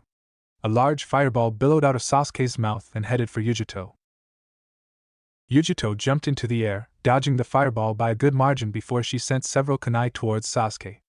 Said Uchiha got out his own kunai and used his Sharingan to deflect the projectiles. When he had finished, he saw Yugito closing in on him, lashing out with a kick. Sasuke dodged the attack before trying to punch Yugito. However, the girl used the agility given to her by her bijou to dodge the attack. She got into Sasuke's face and before he could react, punched him in the stomach, hard. Sasuke folded up like a cheap lawn chair, only to be thrown back when Yugito kneed him in the face. There was a loud crunch of breaking cartilage, and a lot of people who had placed bets on the Uchiha to win gasped in shock at seeing his bloodied and broken nose. Yugito chuckled a bit at seeing the Uchiha's glare. Hoping to egg him on, she made a calm gesture. It seemed to work as Sasuke charged forward, intent on beating her. However, as the battle began to come up again, it was clear that Yugito was superior in nearly every way. Sasuke was about as fast as Lee with his weights on. Yugito was just a little slower than Lee was when he had opened the Hashimoto gates. And Sasuke was unable to utilize his speed to his full potential due to having only copied it, rather than mastered fighting with his newfound speed. Even if his eyes negated any tunnel vision he might have received, his body and mind were still trying to work together with his newfound speed. Yugito had more experience, not just from the harsh training she had gone through as soon as she could form a sentence, but also from the many missions she had done. Sasuke's only experience was his fight against Kiri during his first C rank and his sparring with Kakashi. In the end, there was no contest. Sasuke continued to be pushed back as Yugito began to increase her speed. Sasuke's Sharingan was able to follow her movement, however, like when he had trained with Kakashi, he was unable to react in time. He received a kick to the face. Stumbling back, he tried to block a claw swipe, only to find it was a feint and received a foot in the torso. He jumped back hoping to gain some distance, however Yugito merely followed him. Getting thoroughly frustrated, Sasuke used the sunshine to get away, reappearing on the wall on the opposite side of Yugito. It would not give him much time, but it should be more than enough for what he wanted to do. He went through 3 hand seals and placed one hand pointed down while the other held onto his arm to stabilize it. Chidori, 1,000 birds. Lightning sparked from his hand and soon, the sounds of birds chirping filled the air. Kakashi, you didn't teach him that, did you? Guy asked in a serious voice. I thought you would have known better than to teach that to a genin. So says the man who taught his genin how to open 5 of the Hashimoto, Kakashi retorted. I had promised him that if he surpassed my expectations I would teach him a powerful jutsu. Sensei, isn't that the jutsu used in Naruto? Trailed off as he looked away, remembering seeing his sensei's hand sticking through Haku's chest. Kakashi held a wince. Yes, it is. That is Kakashi's only original technique, Guy said, not seeming to notice the tension between the two. Because of its sound, like that of 1,000 birds chirping, it's called Chidori. Chidori, Naruto muttered as he looked at the jutsu with narrowed eyes. Guy nodded. It's an A-ranked assassination jutsu. Kakashi had created it during the war, and he was said to have been able to cut a lightning bolt in half with it. Sakura looked at her sensei and Guy with a sweat drop. Great, old men telling wives' tales. Sasuke ran down the wall, the lightning in his hand ripping through the concrete like paper. He jumped onto the ground and began to speed towards Yugito, who was standing completely still. Is this kid serious? Using an assassination jutsu like that despite the fact that I'm faster than he is? Yugito shook her head. That jutsu relied on being faster than your opponent, something that this kid certainly wasn't. She would just have to teach him what it meant to fight someone better and faster than he was. Yugito waited for Sasuke to come in range. When he did, the Uchiha thrust his fist out, hoping to impale the blonde through the chest. It wasn't to be, as Yugito Kawarimi with a Rai Bunshin. The clone exploded in a shower of sparks and electricity, shocking Sasuke and sending him sailing. The Uchiha genin hit the floor hard, rolling around on the ground before coming to a stop, completely unconscious. Shaosa. Ni Yugito, Genma announced. Well, that was a totally obvious outcome, Naruto said, cracking his neck. Dear Kami, I'm so tired. Hopefully now I can get some sleep. Before anyone else could say something, feathers began falling from the sky. And at the same time a large explosion went up in the Hokage booth, and 2 figures shot out. What the people in the stadium began to fall asleep, dropping from their chairs one by one. All except the disguised Oto and Suna ninja, who were now getting up from their seats to attack the Konoha ninja. Kakashi, Guy, Asuma, Kurenai and several other ninjas who were in the stadium began to battle it out with the Oto ninja. Kakashi had his Sharingan out and was using it to great effect, allowing its predicting abilities to defeat the ninja that came his way. Asuma's trench knives were blazing with green wind chakra as he cut down any opponent that stood before him. Guy became a literal hurricane as he launched devastating kicks and punches at his enemies, each attack shattering bones. Kurenai used her talent with genjutsu to confuse and sneak up on opponents, slitting their throats before they knew what was happening. Naruto and a few of the other genin realized it was a genjutsu, and quickly moved to dispel it. Kai. The feathers around them blew away, and the blonde took the opportunity to look around. Ino, Choji and Kiba were all asleep from the genjutsu's effects, meaning he and the others would have to protect them. He noticed one of the Oto ninjas that were not engaging Kakashi and the other, coming for him and the other genin. Without thinking, Naruto used his gauntlet and launched a kunai into the man's throat. Said man clutched at it as he gurgled and fell to the floor dead. What the hell? Why are we under attack? Naruto yelled. He did not get an answer, but he knew better than to actually expect one. Naruto grit his teeth as he summoned his bow's staff and began to fight several of the Oto ninja who had appeared. Using a dazzling spinning combination to block several attacks that had been sent his way, spinning on his heels, the blonde Konoha shinobi twirled the staff around himself as he began smacking the Oto ninja away from his unconscious comrades. Sakura! Hinata! Naruto shouted, getting the two frightened girls' attention. I need you to inject the genin who is still out of it with your chakra. We can't afford to have them asleep for this. Tenten, I need you to help me protect them. Despite being scared out of their minds, the two rookie kunoichi did as told. As the two kunoichi began waking the other genin, Naruto continued defending them with Tenten joining in the fray. He landed a powerful blow on the head of one of the Oto ninja who had gotten too close to Sakura. Naruto heard the sickening crunch of the man's neck snapping. Since his battle in Nami he had refrained from killing, but with this battle he had now killed at least two enemy ninja. However, he had spoken with Enko, Sarutobi, Kakashi, Jiraiya and Yugito a lot about killing, and had steeled his mind, knowing he would have to kill again. It still sickened him, but he did not slow down. Beside him, Tenten was launching kunai after kunai at the ninja who were too far away for Naruto to strike. Each one she threw was a headshot, showing just how accurate she was with her weapons. As Naruto continued his assault, the genin were woken up one by one. When they did, the blonde turned to them, hook up with your sensei and get your orders from them. Many of the other genin were shocked by Naruto's calm and commanding presence. However, due to his previous battles they did not question him, each nodding before taking off. The blonde jabbed his staff into another ninja's face, not bothering to listen to it break with a sickening crunch as he turned to Sakura. Follow me. We're going to Kakashi-sensei to get our orders. But what about Sasuke-kun? Asked Sakura. Sasuke was down in the arena and probably still unconscious. He needed their help. Sasuke is with Yugito. Naruto resealed his staff and launched a wind blade at Asuna Kunoichi, nearly splitting the woman in half with the attack. She'll protect him right now. We need to get to Kakashi, however. Naruto moved away, forcing Sakura to follow him for protection. Oh great, Yugito said in an annoyed voice as she found herself surrounded by several Suna and Oto ninja. I don't need this. She looked down at the still form of Sasuke and rolled her eyes. And now I've got to babysit too. Just hand over the Uchiha, and we may let you walk out of here, one of the Oto shinobi ordered. Orochimaru had said he wanted them to capture Sasuke sometime during the exams if possible, and right now seemed like the best time to get him. Unfortunately, they were facing off against Yugito, who not only had no intention of giving the raven-haired genin to them, but was also skilled enough to pull such a thing off. Well, while I would personally love to give the arrogant brat to you, he's kind of a teammate and friend to this guy that I've taken a liking to. So, I'm gonna have to decline your offer. She smirked as the ninja charged her. Sliding into her stance, she began to weave through the attacks her enemies sent. Dodging a kick to her side, she latched onto the leg and swung the Oto shinobi into a kunoichi from Suna. Bending herself backwards, she avoided a punch from a Suna shinobi, right before she came back up and with a kunai in hand and shoved it in his throat.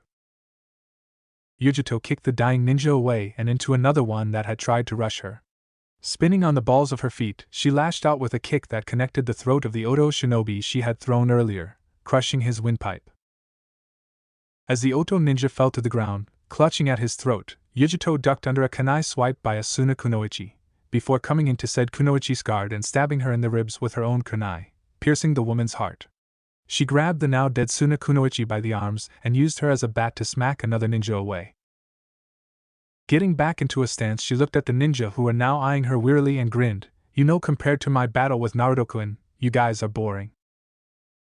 The ninja looked at each other before charging back in. Several miles outside of Konoha, several dozen Oto and Suna ninja sat around 3 summoning seal arrays. Always having been a meticulous planner, Orochimaru had made sure to set several decoy summoning arrays, so that, in case the invasion was found out and the Konoha ninja somehow managed to find his summoning arrays, he would still have several left in the wing. The 1 dozen ninja began going through a set of hand signs before slamming them into the array, Kuchios no Jutsu. 3 large puffs of smoke surrounded the area, and when it cleared there were 3 large snakes. The 2 on the left were fairly average-looking, albeit nearly the size of the Hokage Tower. One had green scales, while the other's was black. However, it was the one in the middle that caught everyone's attention. Of course, seeing how it had 3 heads, that was understandable.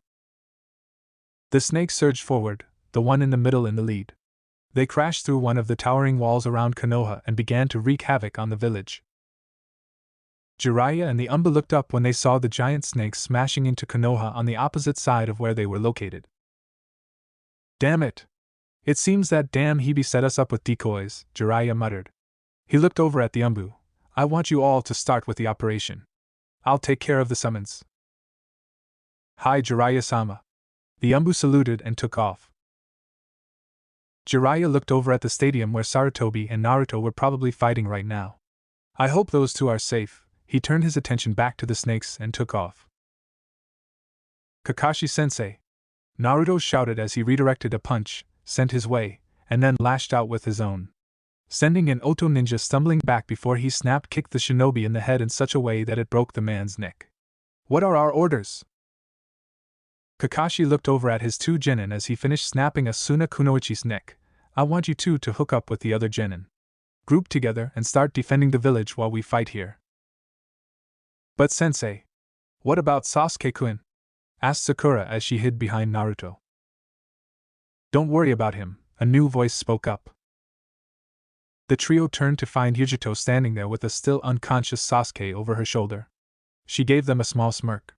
"He'll be fine in a couple of hours. Unfortunately, he won't be able to move for a while, even after he regains consciousness." Kakashi nodded as he threw a kunai into a nearby Suna shinobi's neck. "In that case, I want him taken to the hospital where Hayashi is currently guarding the injured." He turned to look at the other and their genin who were helping them fight. With the Suma, Shikamaru was using his Kagame no Jutsu to hold down any ninja that got too close, while Choji smashed them by using his Bunbun Baika no Jutsu, partial multi-expansion jutsu. Meanwhile, Ino was using her Shintenshin no Jutsu to enter the minds of her enemies, and use their bodies to kill her enemies and sow dissension among the ranks. A little ways away, Kiba and Akamaru were using the Getsuga to drill into enemy ninjas left and right, their teamwork tearing through enemy ninjas like butter. Hinata had her Byakugan blaring and had shown how much she had improved recently as she used the Juken-style taijutsu to attack her enemies. At the same time, Shino was using his bugs to take care of the enemies that were coming towards them before they got too close to his teammates.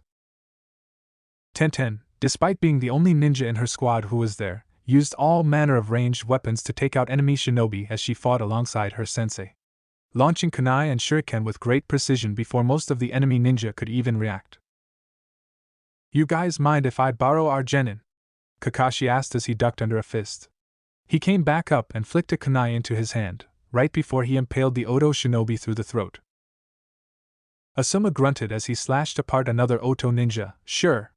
I think we've got things here." The others voiced their agreements, and Kakashi turned back to his team.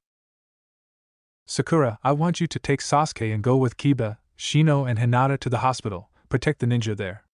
Sakura nodded and went over to Kurenai and her squad while Naruto made 2 clones to take Sasuke off of Yugito's hands. "Naruto, I want you to go with Tenten and Squad 10, help the village evacuate any civilians who have not left for the shelters." "Got it, sensei." Naruto took off towards Team 10.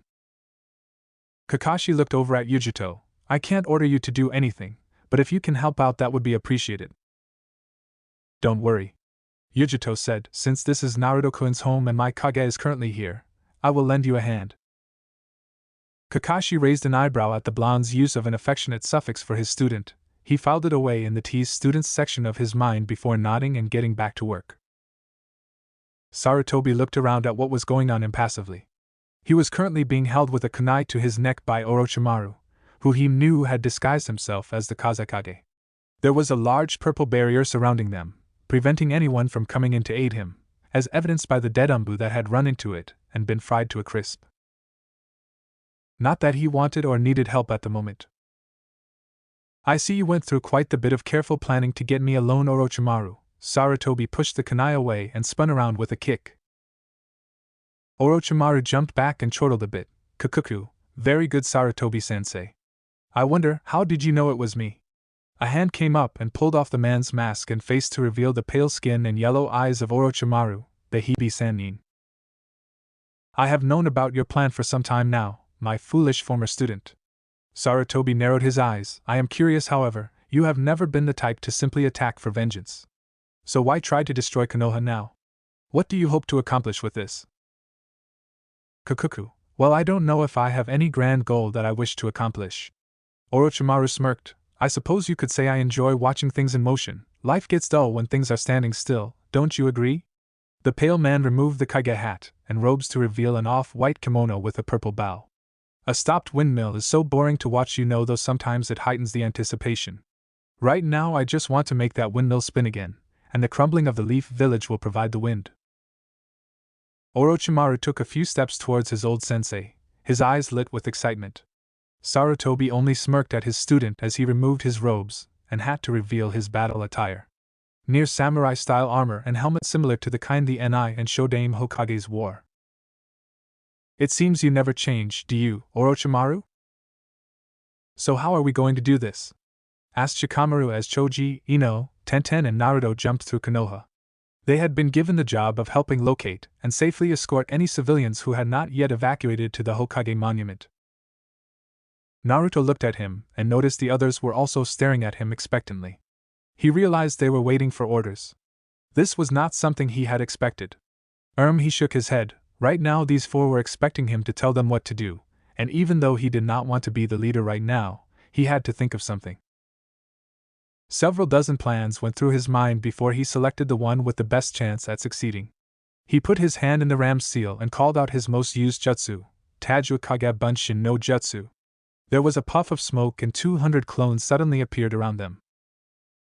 Shikamaru and Ino, I want you two to take 100 clones and head off to west. These clones will provide distractions and support for you. Tenten and Choji, same thing except go to the eastern sections. What about you, Naruto-kun? Asked Tenten with some worry. He was giving them all the clones, and that had to have been taxing on him. Don't worry about me, Naruto gave her a reassuring smile.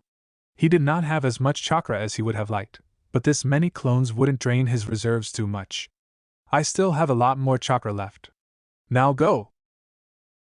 The others looked at him for only a moment before shooting off with 100 clones following them. Naruto's eyes hardened again as he took off towards the ninja academy. His instincts were screaming at him to head there. After all, the best way to ensure your enemy cannot fight back in later years to come is to get rid of the future ninja the opposing village has. Iruka along with several dozen other chunin had barricaded the academy entrances in an effort to protect the students there. The evacuation order had come to them too late. Orochimaru had already foreseen that the academy may be evacuated before the invasion took place, and so he had given the order to destroy the academy the minute they tried to leave. The moment Iruka and the others had attempted to evacuate, they had been ambushed by several squads of Oto ninja. Many of the chunin had already died in an attempt to protect the students as they made their way back into the academy, and many more students had died because there were simply not enough chunin to protect them all. Turning around, the scarred chunin looked towards one of his comrades. How are things looking? The chunin slowly shook his head. Not too good. We've only got about a dozen of us, and 6 are too injured to fight. We lost nearly 50 students in that surprise attack. Nearly 100 were injured and there is no way for us to get to the shelters. Damn, Iruka muttered, things were not looking good. Those Oto ninja had expected the evacuation. Almost as soon as it began they managed to storm us. Things are starting to look hopeless, the other agreed. A little ways away, Kimimaro and his 2 friends heard what they had said and were looking both worried and afraid. Looking around, the young Sarutobi saw that many of the other students were also afraid, even more so than he was. Standing up, Kimimaro peeked out of the window he had been hiding near. When he did, he saw something that began to bring hope back to him. It's the boss! He shouted, causing everyone else to look over at him. Naruto and I's come to rescue us. The other students and even the teachers looked out of the second-story window and saw the shocking sight of nearly 100 copies of a spiky blonde-haired ninja plowing through the enemy shinobi that had decided to remain behind. Naruto was crouched on a roof as he looked over at the academy, using his talent for remaining hidden to avoid enemy detection. He moved the binoculars as he did a thorough sweep of the academy grounds. There were a lot of dead instructors and many more students, along with nearly 40 shinobi who were surrounding the grounds. Seeing all the dead students made his blood boil.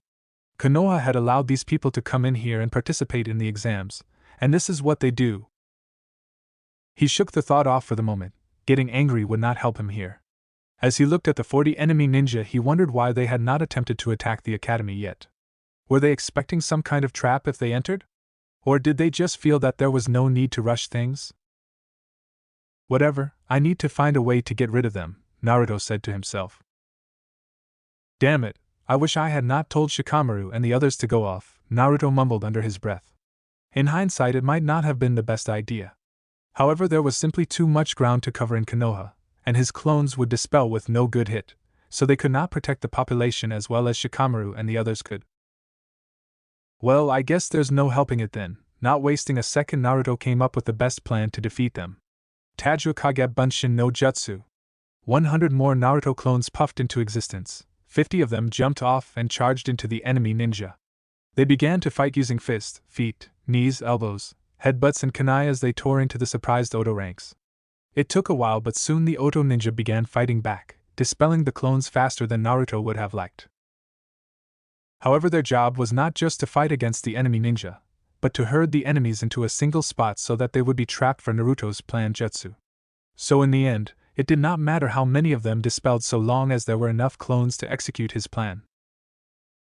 The other 50 Naruto clones used as much stealth as they could to make it to the academy walls. A few were dispelled, but most managed to make it in front of the door, which by now was littered with dead Oto ninja. The clones took up a defensive perimeter around the academy's main entrance.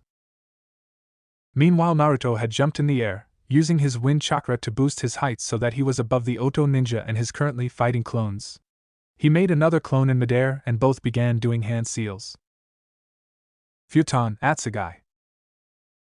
Katon, Gokaiku no Jutsu. The clone expelled a large fireball from its mouth, while Naruto shot a tornado at the fireball that compressed the fireball before releasing a white-hot torrent of flame. The flames shot right into the midst of the enemy shinobi, incinerating them in seconds.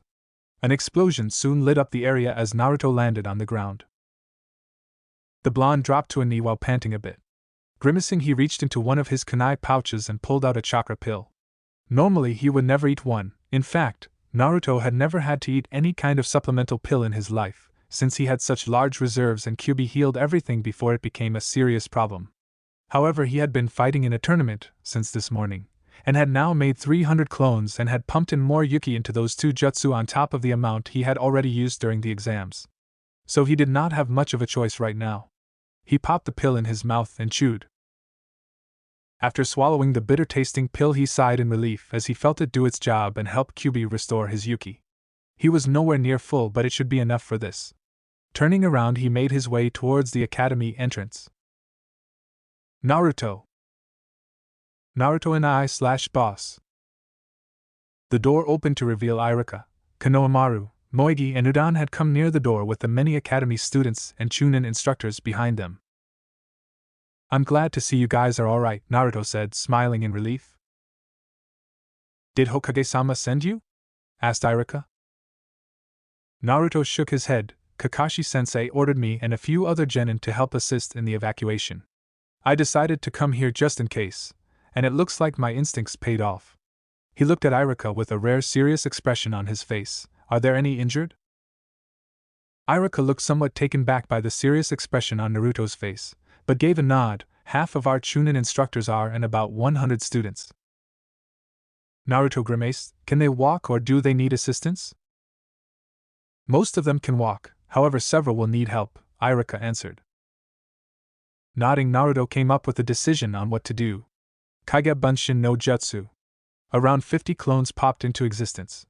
Naruto winced as he felt half of his reserves leave him, but knew it was necessary. These 25 will help carry any of the injured, while the other 25 will protect you as you make your way to the shelters in the Hokage monument. What about you? Asked Iruka with a frown. There's an enemy that has been dispelling quite a few of my clones for a while now. None of them have been able to touch this one. I have to deal with him personally. Iruka gave his former student a concerned look. Are you sure that's wise? Naruto shrugged. Maybe not, but if I don't deal with him he'll attack and kill more villagers and I can't let that happen. Knowing better than to try and change Naruto's decision, Iruka nodded. Well, good luck then. Thanks. Naruto ran off, jumping over the fence and leaving the academy's students and instructors staring after him. Shikamaru caught another shinobi in his shadow, allowing one of the Naruto clones to kill him by slicing his neck open with a kunai. They had been fighting for quite a while. Shikamaru would use his shadows to possess them and a Naruto clone would kill them. Ino was hidden along the walls, using her mind possessing the ability to cause chaos amongst the enemy's ranks while several clones hid themselves around her for protection. Man, this is so troublesome, Shikamaru muttered, catching another 3 ninja in his shadow. 3 Naruto clones converged on the enemies, slitting their throats before disappearing.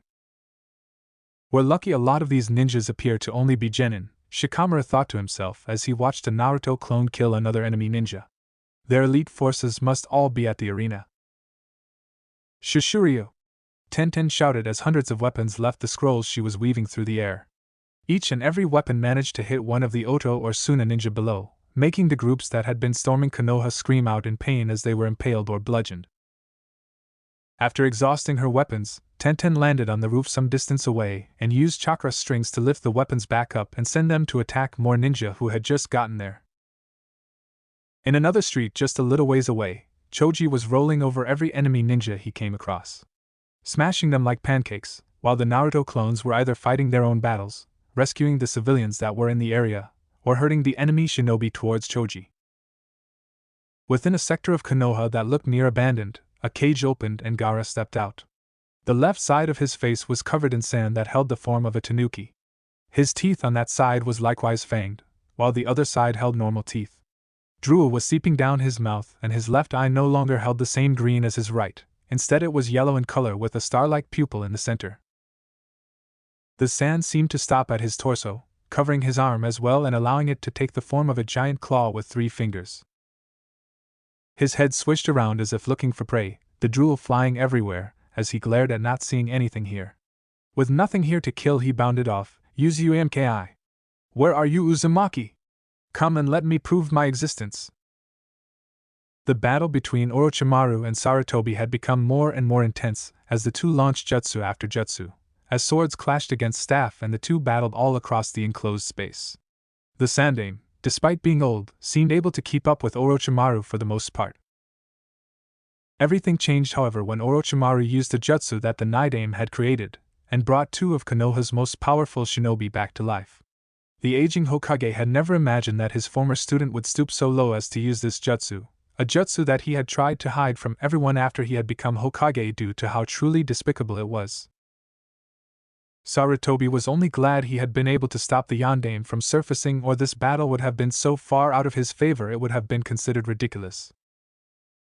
Little Sarutobi, is that you? Asked the man on the right.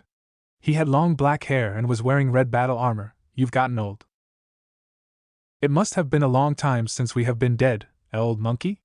Asked the one on the left. A man with white hair and blue battle armor. I would have never thought we would meet again like this, Shodaime-sama, Nidaime-sama. Sarutobi spoke with a slight choke, both happy to see his old friends again, and appalled at the way he had to see them. I suggest you prepare yourselves. Outside of the barrier several of the Umbu gasped, all of them staring at the 2 armor-clad ninja in surprise, shock, awe and no small amount of fear. Before, Sarutobi had stood a chance of winning. Even though he was old, the man was wise and was crafty in the ways of war, and despite his age was still very strong and had taken down opponents far worse than Orochimaru. Now, however, he was being forced to face 2 of the strongest shinobi that Konoha had ever produced, 2 of the village's founders. The Umbu were no longer sure if their leader could win, not against a Sannin and 2 former Hokages. The Naidame glanced over his shoulder to see Orochimaru closing in with a set of specially designed kunai. He was easily able to realize what was going on. I see, so this is the one who was able to perform Ido Tensei, Resurrection of the Impure World. That's pretty impressive. The Shodaime looked over at the Sandaime Hokage. If this is true, then I would assume we are here to battle you, little Saru. Am I correct? Yes, it is. Now if you three old fools are done reminiscing, let's get started, Orochimaru stated as he put the two specially tagged kuna into the backs of the Naidames and Shodaime's heads. I want to watch the leaf burn.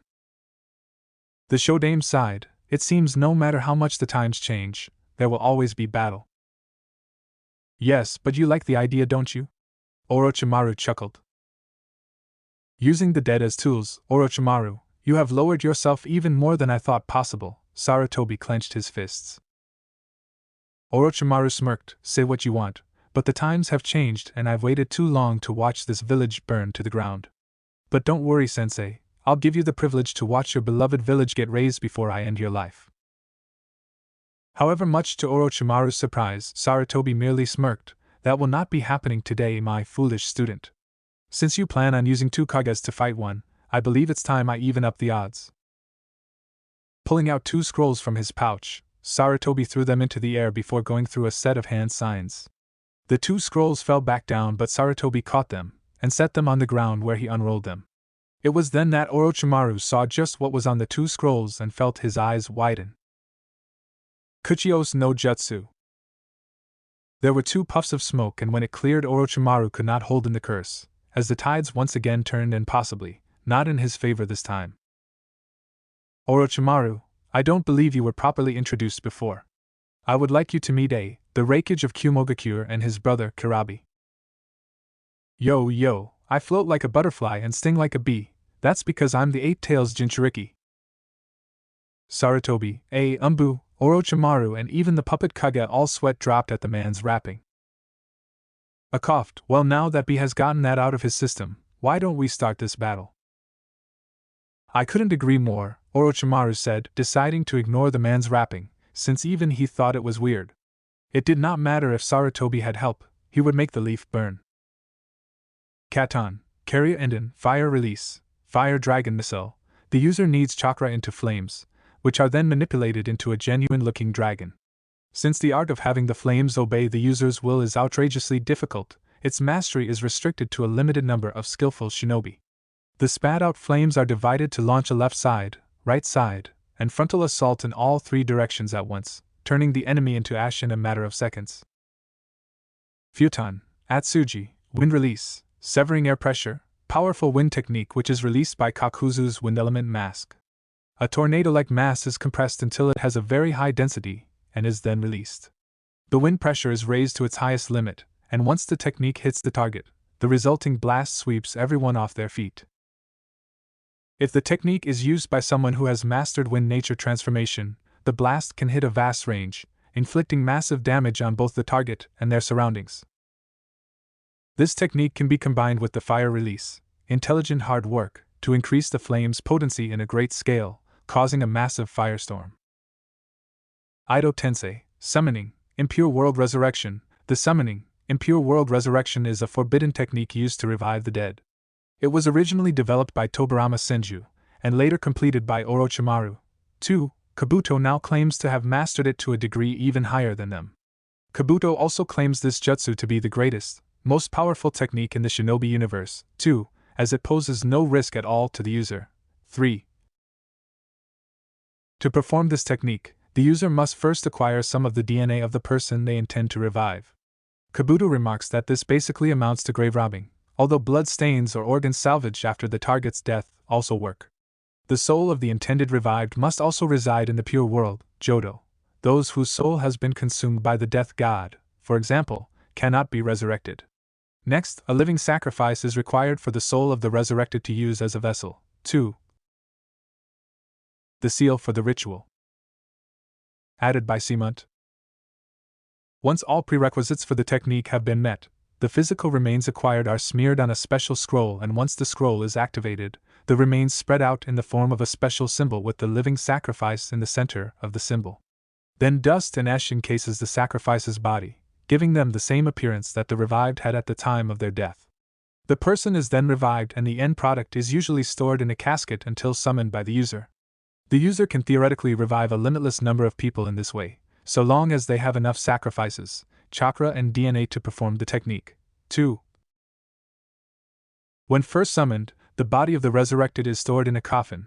Their body will appear gray and in a state of minor decay, marred by cracks and other imperfections, and the individual will also appear to be asleep. Upon awakening, they retain their personality, memories, and all abilities they had in life, including Genkai and Toda, but it does not seem to be able to recreate unique weapons such as Samahata. The summon can be recalled at will by the user, causing an empty coffin to emerge and reclaim the individual, and the summoner can also use revived individuals to remotely summon coffins containing additional reinforcements. 4. After the individual has been summoned and awakened, the summoner can bind the individual to his or her will by using a special talisman, which is attached to the end of a kunai and implanted in the brain. Upon implanting the talisman, the resurrected individual will regenerate further, eliminating any remaining imperfections and restoring color to their bodies and clothing. The summoner either remotely controls or tracks the summoned individuals using pebbles he manipulates on a simple grid, which acts as a map. 5. Different talismans can be used to enact different degrees of control. Orochimaru's talismans completely eliminated the personalities of the summoned, turning them into mindless killing machines under his command. Kabuto prefers to use a weaker binding talisman on certain individuals, allowing them to retain some degree of their own personality. The latter method is useful for psychological warfare. 6. And can also allow the summoned individual to tap into their own emotions, memories, or creativity to enhance their effectiveness in combat. 7. But also carries a host of drawbacks. It takes more effort to retain control with the weaker binding, which can make it possible for the hearts of the summoned to be swayed by strong emotions, which can result in the soul breaking free and returning to the pure world. 4. Even so, Kabuto can completely remove their personalities if needed, and may elect to if they resist his command too strongly. After gaining more experience with the technique, and absorbing Orochimaru's chakra from Enko Mitarashi, Kabuto exerts greater control over the summoned and can even overwrite his own talismans, greatly increasing the power of the binding. 4. The revived are impossible to kill by normal means. Any damage they receive will regenerate, be it lost limbs or complete disintegration. Not even killing the summoner will get rid of them. 8. There are only 3 known methods to end the technique.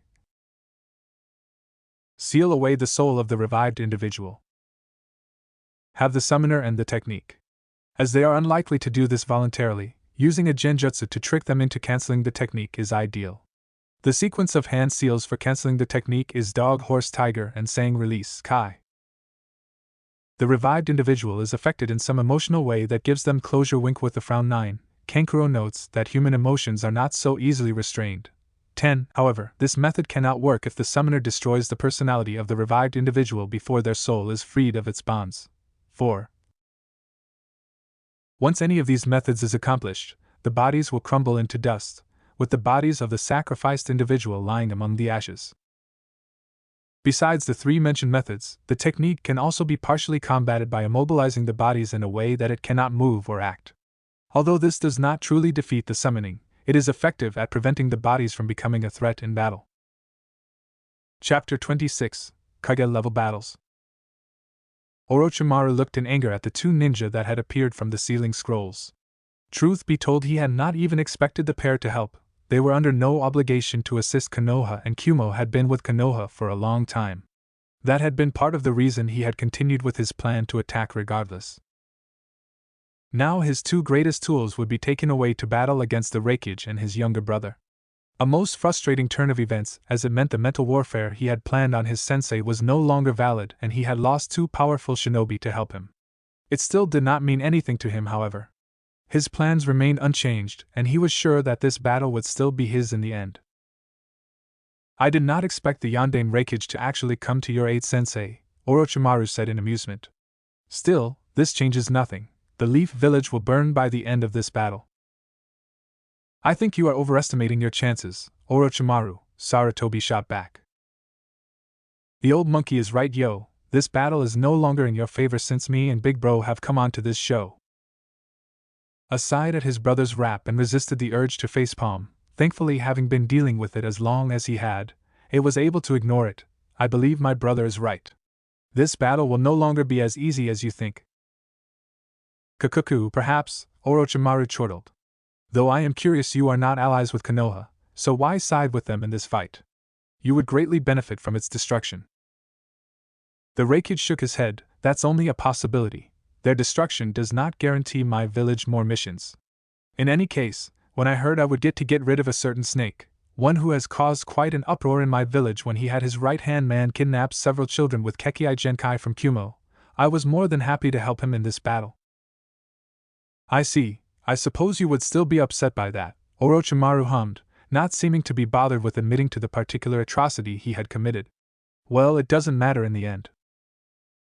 Hokage-san, I will take on the Shodai, since I get the feeling you wish to battle your old student, the Raikage said. Thank you, Raikage-san. Sarutobi replied, you are correct. I wish to finish where I started so many years ago. Yo, the Shodai is the man in red, or am I getting mixed up with the two who are dead? Asked Kurabi.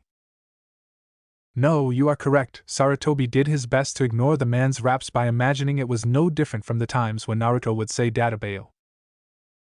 Then I guess that means I get the one in blue. He looks like he would be fun to fight to. Let's just get this battle started, the Raikage commented as he saw the two former Hokages charging in.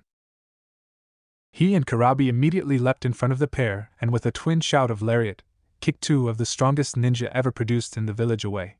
As they ran after the pair of reanimated Kages, Sarutobi continued glaring at his former student.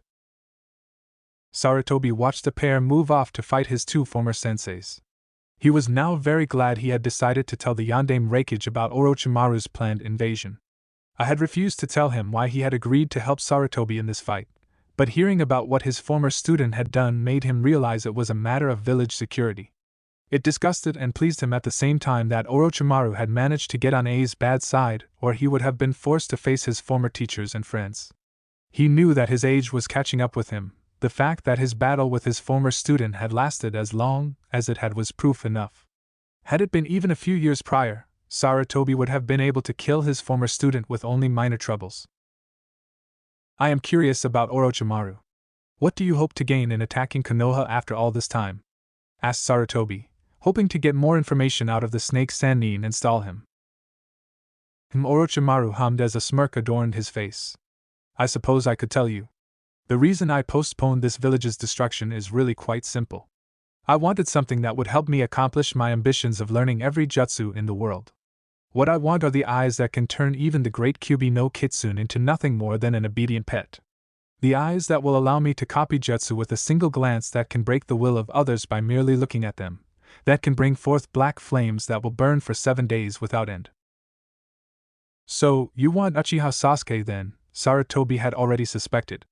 Naruto had mentioned it during the debriefing and Jiraiya had agreed that it was what the snake would want. Yes. Orochimaru said with a hiss, I want the boy with the Sharingan. He will be a great asset to me as my next host. Sarutobi frowned as a bad feeling came over him. Next host? Kukuku. Orochimaru laughed as he reached a hand to his face in a manner similar to what he had done in the Forest of Death, and when he had pulled away his Kazekage disguise. He peeled away the flesh of his skin to reveal what lay underneath, causing Sarutobi to gasp. What is this? Sarutobi shouted in horror and disgust. Who are you? Kukuku. The now feminine laugh came. The person standing before him no longer looked like his former student.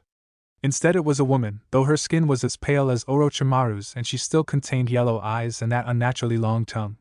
However, everything else about this person was different. The woman gave Sarutobi a sick grin. Why don't you recognize me, sensei? It's me, Orochimaru. You! Sarutobi growled out in anger at seeing how far his student had now stooped to. To have fallen so low, you're a fiend, Orochimaru. Kukuku, do not be so angry, sensei. That look really doesn't suit you. Orochimaru chortled, you are an old sensei, and just by looking at you I can see that age has caught up to you. We both know, had you been younger, you might have been able to defeat me. Age has made you weak. But two have gained the power of immortality. No sacrifice is too small for that power. I will never end up like you. Too weak and fragile to stand up against those I should have beaten. Sarutobi shook in a mixture of rage, regret, and sorrow.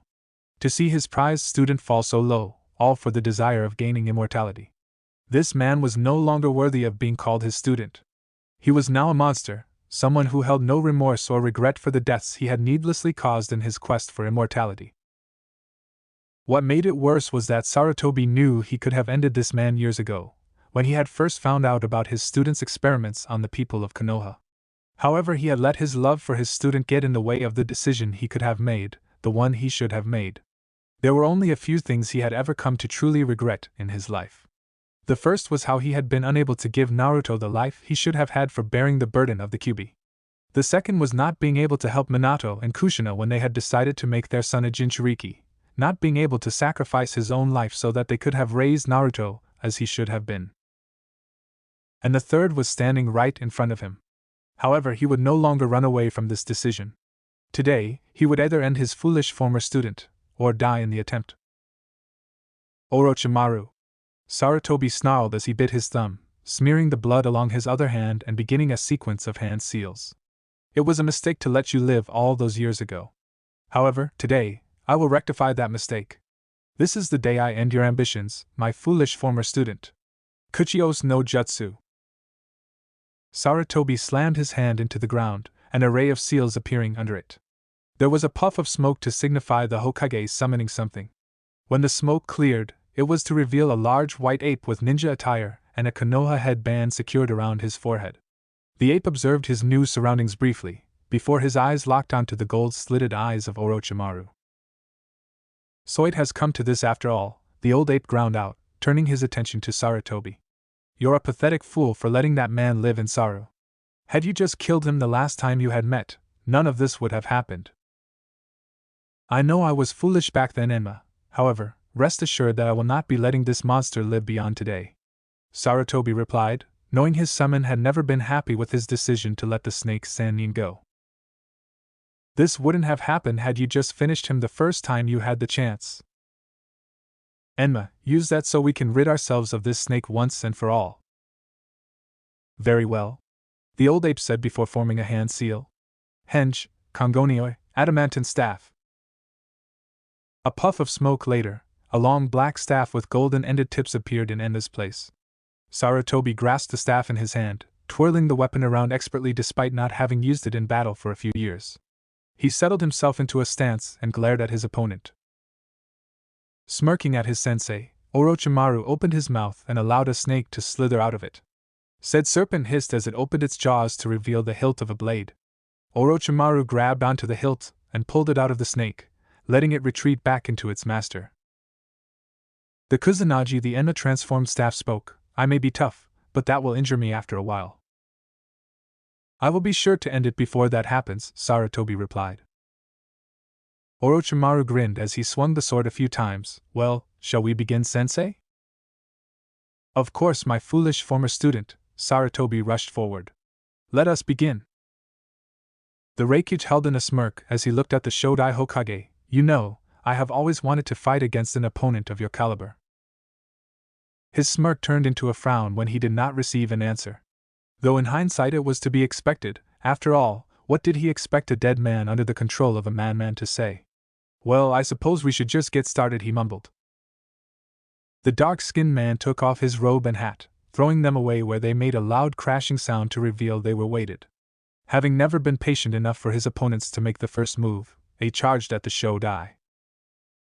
He sent a fist at the man, not at all bothered when it was blocked, and a fist was sent his way in return. He blocked the fist easily enough and pulled the man into a knee. However, the Shodai merely flipped over the man, spinning in midair to launch a kick at A. The Reikage managed to duck under the kick. Grabbing the Shodai by the foot, the Reikage managed to toss the armored ninja away. The Shodai flipped himself over, landing on his feet, and looked up to see a charging towards him. Hashirama placed his hands on the ground, causing several tree branches to sprout out and attempt to grab onto A. The Reikage tried to jump away from the attack, but a vine managed to wrap itself around his ankle. A grunted as he used his strength to rip the vine and continued his charge towards the Shodai. In response, Hashirama went through several hand seals. Afterwards he slammed them into the ground, causing multiple bamboo spikes to shoot out. Despite his size, the Reikage moved between the bamboo shafts with relative ease, and swatted away those few that he could not dodge. Finally closing the distance, A lashed out with a kick. However, Hashirama managed to jump over it, landing on the dark-skinned man's bulky shoulder. He attempted to kick A, but the Raikage threw him off before it could happen. He landed on the ground some distance away, and went through more hand seals. Slamming his hands in the ground caused multiple large wooden pillars to shoot out and smash into A. The Raikage grunted as he crossed his arms in a guard as the pillars slammed into him, using his strength to stay in the same spot. Keeping one hand on the branch he had, A used his other one to smash into the pillar. Said wooden pillar shattered as he hit it. A began doing his own hand seals before opening his mouth. Right on, John! A large bolt of lightning shot out at Hashirama, who began his own hand sealing. A large wooden dome formed around him, protecting the Shodai from A's lightning attack. When the lightning dissipated, the dome came down. Hashirama looked around only to find no one.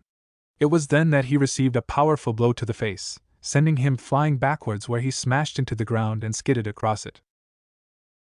Knowing that a Kage would never be defeated by only one hit, the Raikage began doing more hand seals. Kaminari no Kamiken, lightning release, lightning god fist.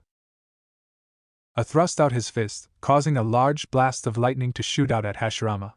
It soon took the shape of a fist, right before it crashed into the Shodai, causing him and the area he was in to explode in a shower of lightning.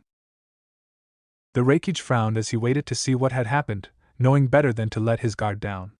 His decision was soon shown to be a prudent choice as several wooden stakes shot out of the dust and debris his jutsu had kicked up.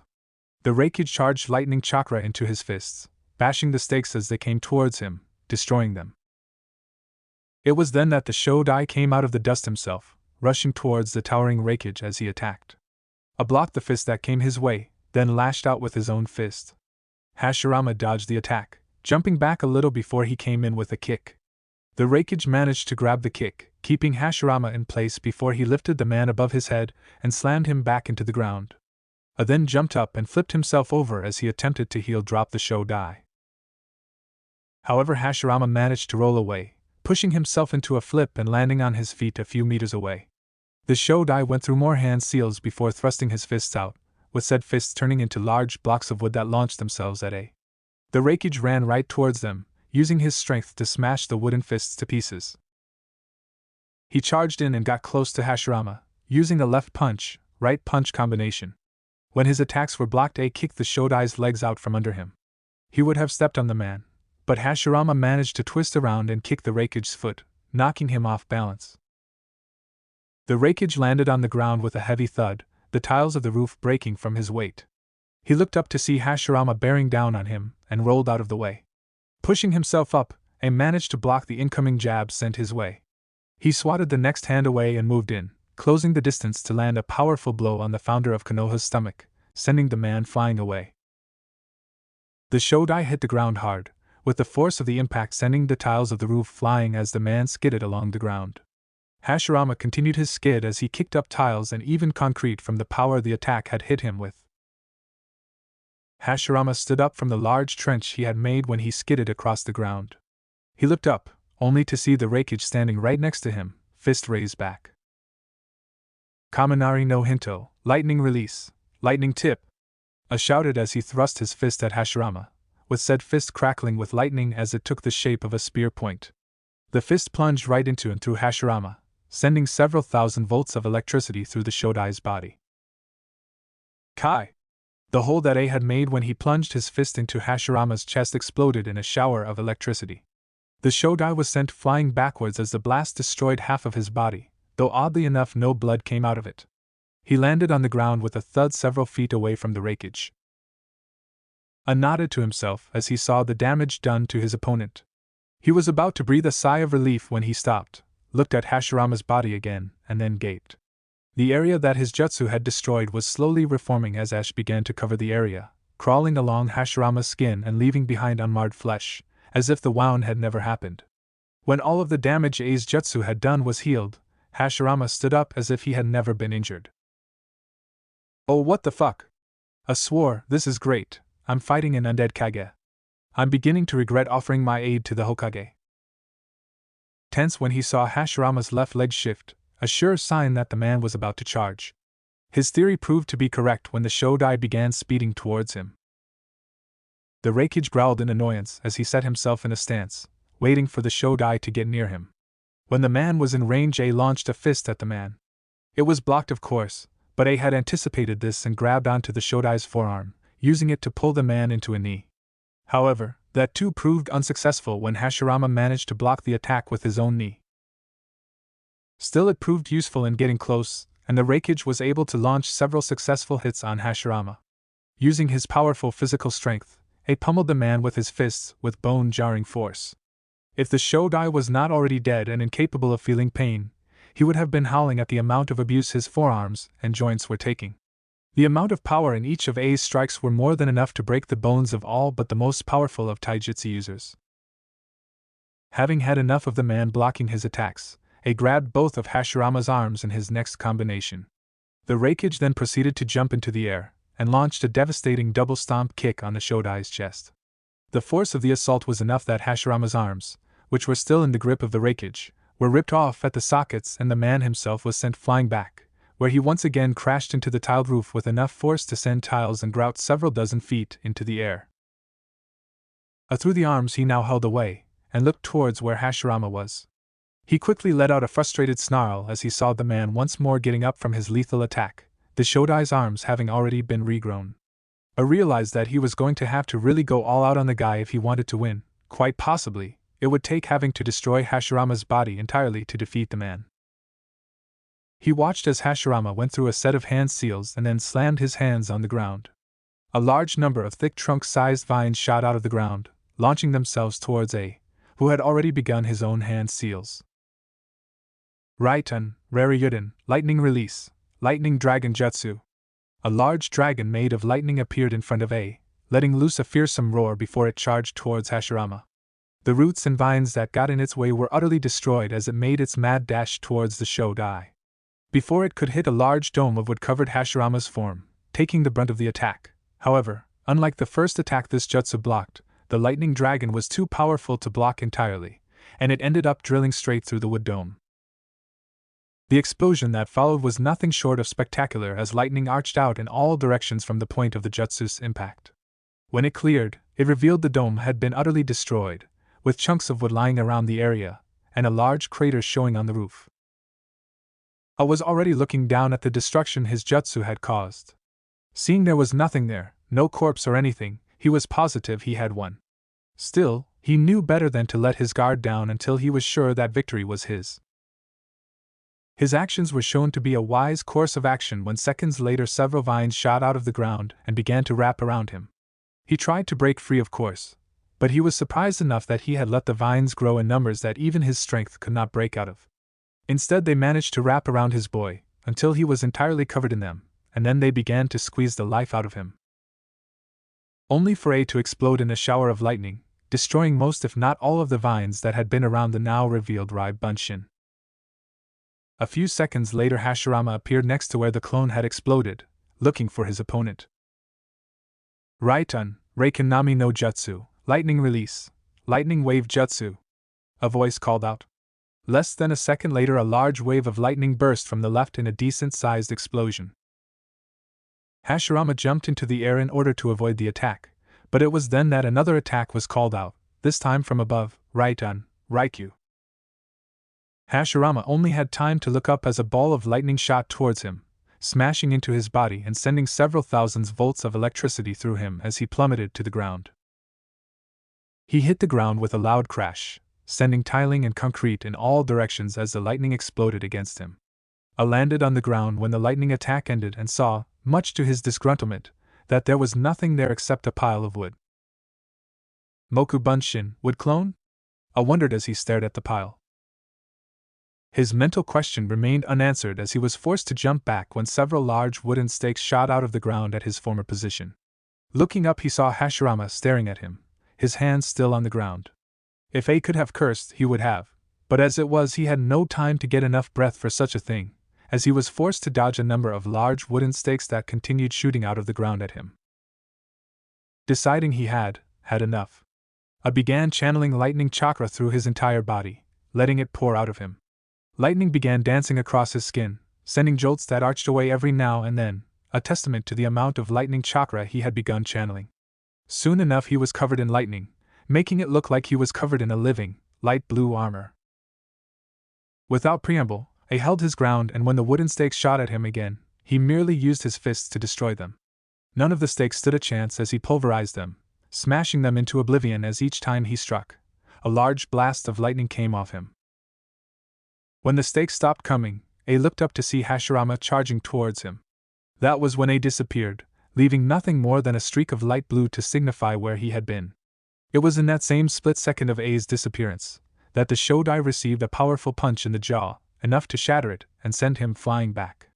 Before he could hit the ground, he received another blow from behind, launching him into the air. Then he received a blow to his gut, sending him falling back into the ground where he landed with a large crash. Despite the massive pounding he had just received, Hashirama stood up as his wounds healed completely. He looked over to his left to see the wreckage standing there, his armor still around his form and crackling with repressed energy. Right and no Yoroi, lightning armor, A stated the name of the jutsu he was using. He then disappeared again and began pounding away at the Shodai, hoping that if he beat the man down enough he would kill him. I hope you're ready for the battle of the century, because Hachibi-sama's gonna fight with the fury, Killer Bee rapped, frowning when all the Nidaime, Tobirama Senju, did was give him a dead stare. Man, this crowd is tough, so it looks like I'm gonna have to get a little rough. Once again, Tobirama ignored the man's rap as his legs tensed, right before he charged at Kurabi. Said man waited for the Nidaime to come closer, letting the white-haired man lash out with a fist. Kurabi countered by launching his own, hitting Nidaime's fist and negating the power of the man's punch. In that same second, B struck out with his other fists, hitting Tobirama in the gut and launching him back. Tobirama skidded back several feet, before shaking off the hit like it was nothing and beginning a set of hand seals. Suetun, Suryuden no Jutsu. Water began to coalesce in front of the Nidaime Hokage, and then it began taking the shape of a dragon with glowing yellow eyes. Said dragon let loose a roar as it charged Kurabi's position.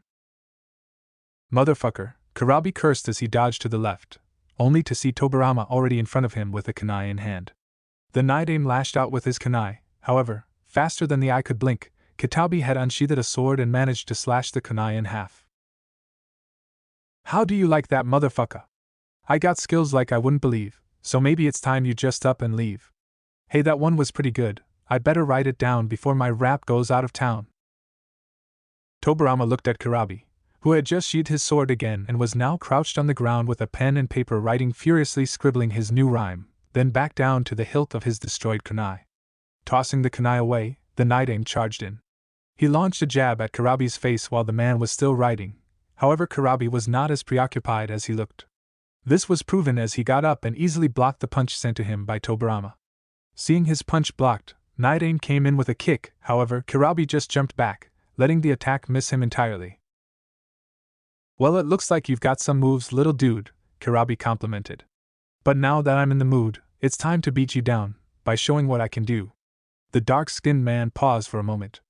Hey, that was a wicked rhyme, I'd better write it down before I lose it this time. Once again Kurabi took out his trusty notepad and pen. Sitting down he began writing his raps. If Tobirama could have sweat dropped, he would be seeing someone completely ignore his presence not once but twice in such a high-level battle. As it was, the man now had the emotional range of a teaspoon, a dead teaspoon at that. And so his natural reaction was to simply begin hand sealing for a jutsu. Suetun, Swishuha, water release, water collision destruction. In several seconds, a rather large amount of water had gathered around the white-haired man out of nowhere, and had formed what amounted to a miniature tornado, or typhoon that was continuously increasing in size. When the technique was complete, Tobirama made a gesture towards Kurabi and the water rushed over to the still writing man. What the fuck? Kurabi shouted as he put his writing utensils and notepad away, and began pumping chakra into his legs. He jumped into the air in order to avoid the large crashing wave. Kurabi landed on top of the water and looked around to find his opponent. He frowned when he could not find the Nidaime, and it was at that moment that a shadow appeared above him. Looking up he saw Tobirama bearing down on his position, with a kunai in hand. Kurabi just smirked as he grabbed onto one of his swords, and when the Nidaime was nearly on top of him he struck. Drawing his sword, Kurabi lashed out with a horizontal slash that took the kunai and the arm holding the kunai off. The kunai's blade along with the arm up to the man's elbow slid off and fell into the water caused by the white-haired man's jutsu. Tobirama did not even have time to contemplate what had happened, not that he could in his deadened emotional state anyways, as he received a powerful kick to the chest and was sent flying. Now that's what I'm talking about, it's called taking the trash out, Kurabi rapped. However, whatever else he might have said stopped when he saw his opponent getting up. Not only was he getting up, but his arm was starting to reform as what looked like ash swirled around it. Now that's just not cool, I'm really not like a fool. He noticed that Tobirama was now fully healed and grunted in annoyance. It looks like I'm gonna have to get serious, if the dude regenerates like this. B, have you ever stopped rapping? Kurabi blinked at the annoyed voice in his head. Hachi? When did you wake up? I thought you were catching some Z's? I've been awake for nearly an hour, and you're a fool. I've been watching this battle the whole time. Kurabi could practically feel his bijou rolling his eyes. Well, why didn't you say so? You know it's good to have more than one voice when I'm working my rhymes, Ado. Damn it, B. How many times have I told you not to call me that? Don't know, I lost count a long time ago. Kurabi did not get the chance to hear his tenant's response as the Nidaime charged him, forcing B to back away. Frowning, the dark-skinned man timed his attacks to that of his opponent's, lashing out and knocking the man's fist away, right before he sent his own into the man. Kurabi's fist hit Tobirama full force in the face, sending the man flying back. This dude's starting to knock off my rhymes. It's time I showed him what happens to those who waste my time. Kurabi grabbed his swords one by one and tossed them into the air. He took a crane position as he caught all 7 of the swords he had carried on his back. One in each hand, one in between the joints of each of his arms, one he caught and held in the joint of his upright lifted right knee, one held under his left arm pit, and one in his mouth. As this happened, Tobirama charged at B, hoping to take him out before he could do whatever it was he was going to do. However, it was too late as Kurabi began to bob his head to an unheard beat. When the Nidaime came in close, the dark-skinned man began to spin, looking very much like a pinwheel as he attacked. Seeing this, the Nidaime attempted backpedal, trying his best to dodge the completely random movements that B was making. However, the man had become a literal whirlwind of movement, like a force of nature, and was doggedly following the Nidaime, occasionally letting one of the swords lash out, or throwing one into the air, adding an even more random and deadly variable to the battle. The white-haired man did his best to dodge or block the buzzsaw that was B, using 2 kunai and his natural speed on the water to aid him, and for a time he seemed to be doing well. However, after several minutes of staying on the defensive, the white-haired former Kage's defenses slipped, and B capitulated on this. The 7 blades shredded into the Nidaime, cutting him into ribbons that fell on the tiled roof. Kurabi stopped moving after that, throwing his blades into the air before catching them one by one and resheathing them. Take that, fucka. I'd like to see this man get back, after that subliminal attack. As if karma decided to spite B, ashes began spreading across the diced-up man's form. Once again it crawled up his skin, reforming the man's body and leaving it scarless as if the Nidaime had not just been cut up into several pieces by B's blades. Once Tobirama's body was fully healed, the man stood back up and looked at Kurabi with his dead expression. What's this? B shouted in surprise. Motherfucker, why won't you stay down? How many times do I have to beat it into the ground? Nidaime's response was to charge him, closing the distance in less than a second. Kurabi decided to be the one to throw the first punch this time, rather than react to the white-haired man's attacks. However, the man merely leapt over his hand, using it as a springboard as he pushed his body into the air. Then the Nidaime twisted in mid-air, so that his body was running parallel to B's for all of 2 seconds. It was during those 2 seconds that several things of great importance happened. The first was for Tobirama to grab onto 2 of B's swords. The second thing was him pulling Kurabi's swords from their sheath. And last was him landing on the ground, spinning around and taking a 2-sword stance behind B, who had not moved since the entire thing happened. Oh fucka! He did not just grab my swords! Kurabi shouted in his mind. Now in Kumo there were a few rules he had set that were known very well to all citizens of Kumo. The first was don't diss one of his raps. The second was don't diss his friends. The third, and probably the most important rule, was don't touch his swords. The one man who had not known that rule, a missing ninja he had fought once, had done just that and been on the ass end of the mother of all ass kickings. By the time B had been done with the man, he had been begging for death. "You fucka better pray to whatever kami you worship," Kurabi said, for once not being able to rap due to his anger. "'Cause I'm gonna be beating your fucking ass." Kurabi then charged at Tobirama, grabbing a hold of two of his swords as he rushed the man. The Nidain waited until B had gotten close enough to strike, and then sent out the sword in his left hand in a thrust, hoping to pierce the dark-skinned man in the heart. It wasn't to be as B twisted his body, spinning around as he brought his right sword up, slashing the man's arm off at the elbow. As he continued his spin, B sent a horizontal slash across the man's chest, slicing into it with relative ease. Though, it did not go as deep as it could have since Tobirama had jumped back, receiving only a light gash, one that quickly closed up. Bending down, Kurabi retrieved his sword and then looked up. He felt himself getting angry at seeing the man already had his arm back. "Da fuck? How does this dude keep doing that? It's that ash-like substance around him, B. You say it's the ash hachi? What is that shit anyways?" "How should I know, you idiot? All I know is that it gathers around him after he receives an injury." "So this fucker is like some kind of invincible fool. So how do I kill him?" "He's already a dead moron. I don't think you can kill him." "What you talking about, Ato? Anything can die. If he's already dead, I'll just kill him again." B heard a sigh in his mind as his inner demon went silent. It was just a little after talking with his inner demon that he heard the sound of a jutsu being called. Suiton, Suigaten, water release, water fong bullet. A circle of water spikes surrounded B before closing in, attempting to impale and crush him at the same time. However, B was already unsheathing one of his swords, channeling lightning chakra through it as he spun. He released the chakra, creating a shockwave of lightning that decimated the water spikes. Kurabi looked over at the Nidain with anger as he saw the man, a hand on his sword, and taking a stance. B grabbed and pulled out another blade and charged at the man. In response to this, the Nidain charged him as well, meeting the dark-skinned man in the center of their battlefield. The sounds of steel clashing echoed throughout the area as the fierce Kenjutsu match picked up. The sound of steel on steel echoed across the battlefield as the two continued their fight. Despite his anger at someone else touching one of his swords, Kurabi had to give the Nidain grudging respect for his ability. The man was extremely good with a blade, able to easily keep up with the two that the Hachibi Jinchuriki was wielding. Ducking under a swing, Tobirama came up and attempted to bisect the larger man, only to be blocked as the blade he was using met one of Kurabi's. Less than a second later, the blade in the Jinchuriki's other hand came in with a swing that would take off the Nidain's head if it hit. However, the white-haired man bent back ever so slightly, letting the blade pass him by. Coming back up, Tobirama swung his blade, but it was blocked by the tube he was using. Said dark-skinned man grunted as he used his strength to push the Nidain back, sending the man skidding across the floor. In response to this, Tobirama let up the pressure of his sword, dropping down and attempting to sweep the other man's legs out from under him. However, Kurabi had anticipated this and jumped over the leg sweep, spinning around in mid-air and sending an axe kick on Tobirama's head.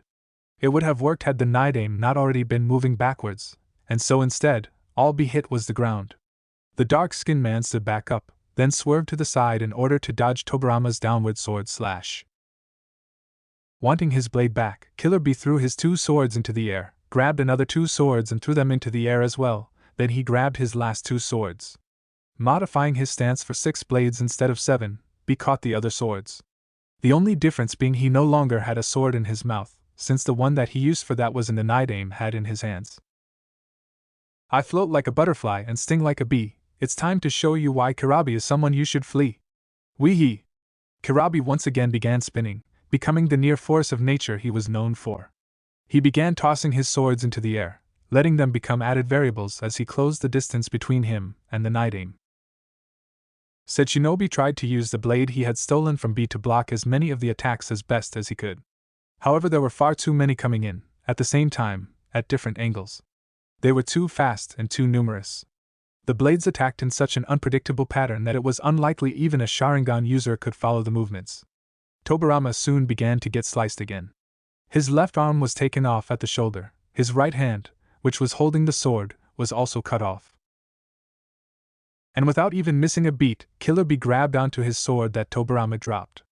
tossing it in the air with several others. Before he caught the blade in his mouth, he took a new stance, and began to increase the speed of his spin as he pinwheeled into Tobirama. The man now had no way to defend against B, and even though he tried to backpedal, it wasn't enough. The Nidame's head ended up getting sliced vertically in half. His 2 legs got lopped off, one at the knee and the other at mid-calf. His torso was cut into 6 pieces, 4 diagonally and then 1 down the middle. As a finisher, Killer Bee sliced the man's head off at the neck, and then sliced the head into 16 more pieces before it fell to the ground. By the time B was finished, the Nidame was just a chunk of flesh. That had to have gotten to motherfucker. If it didn't, I don't know how I'm gonna beat this sucker. B had to hold in a growl of annoyance as he saw Tobirama once again healing. This battle was getting utterly ridiculous. No matter what he did, that stupid white-haired prick with the dead eyes kept getting back up like some kind of zombie. That's pretty much what he is, B. I can't believe I got sealed into an idiot like you. Man, this is getting sick, and not in the good kind, but the kind where I'm starting to get ticked. You'll never be able to beat him like this, B. So what would you suggest? Why don't you let me out? I'll pound him back into the dirt.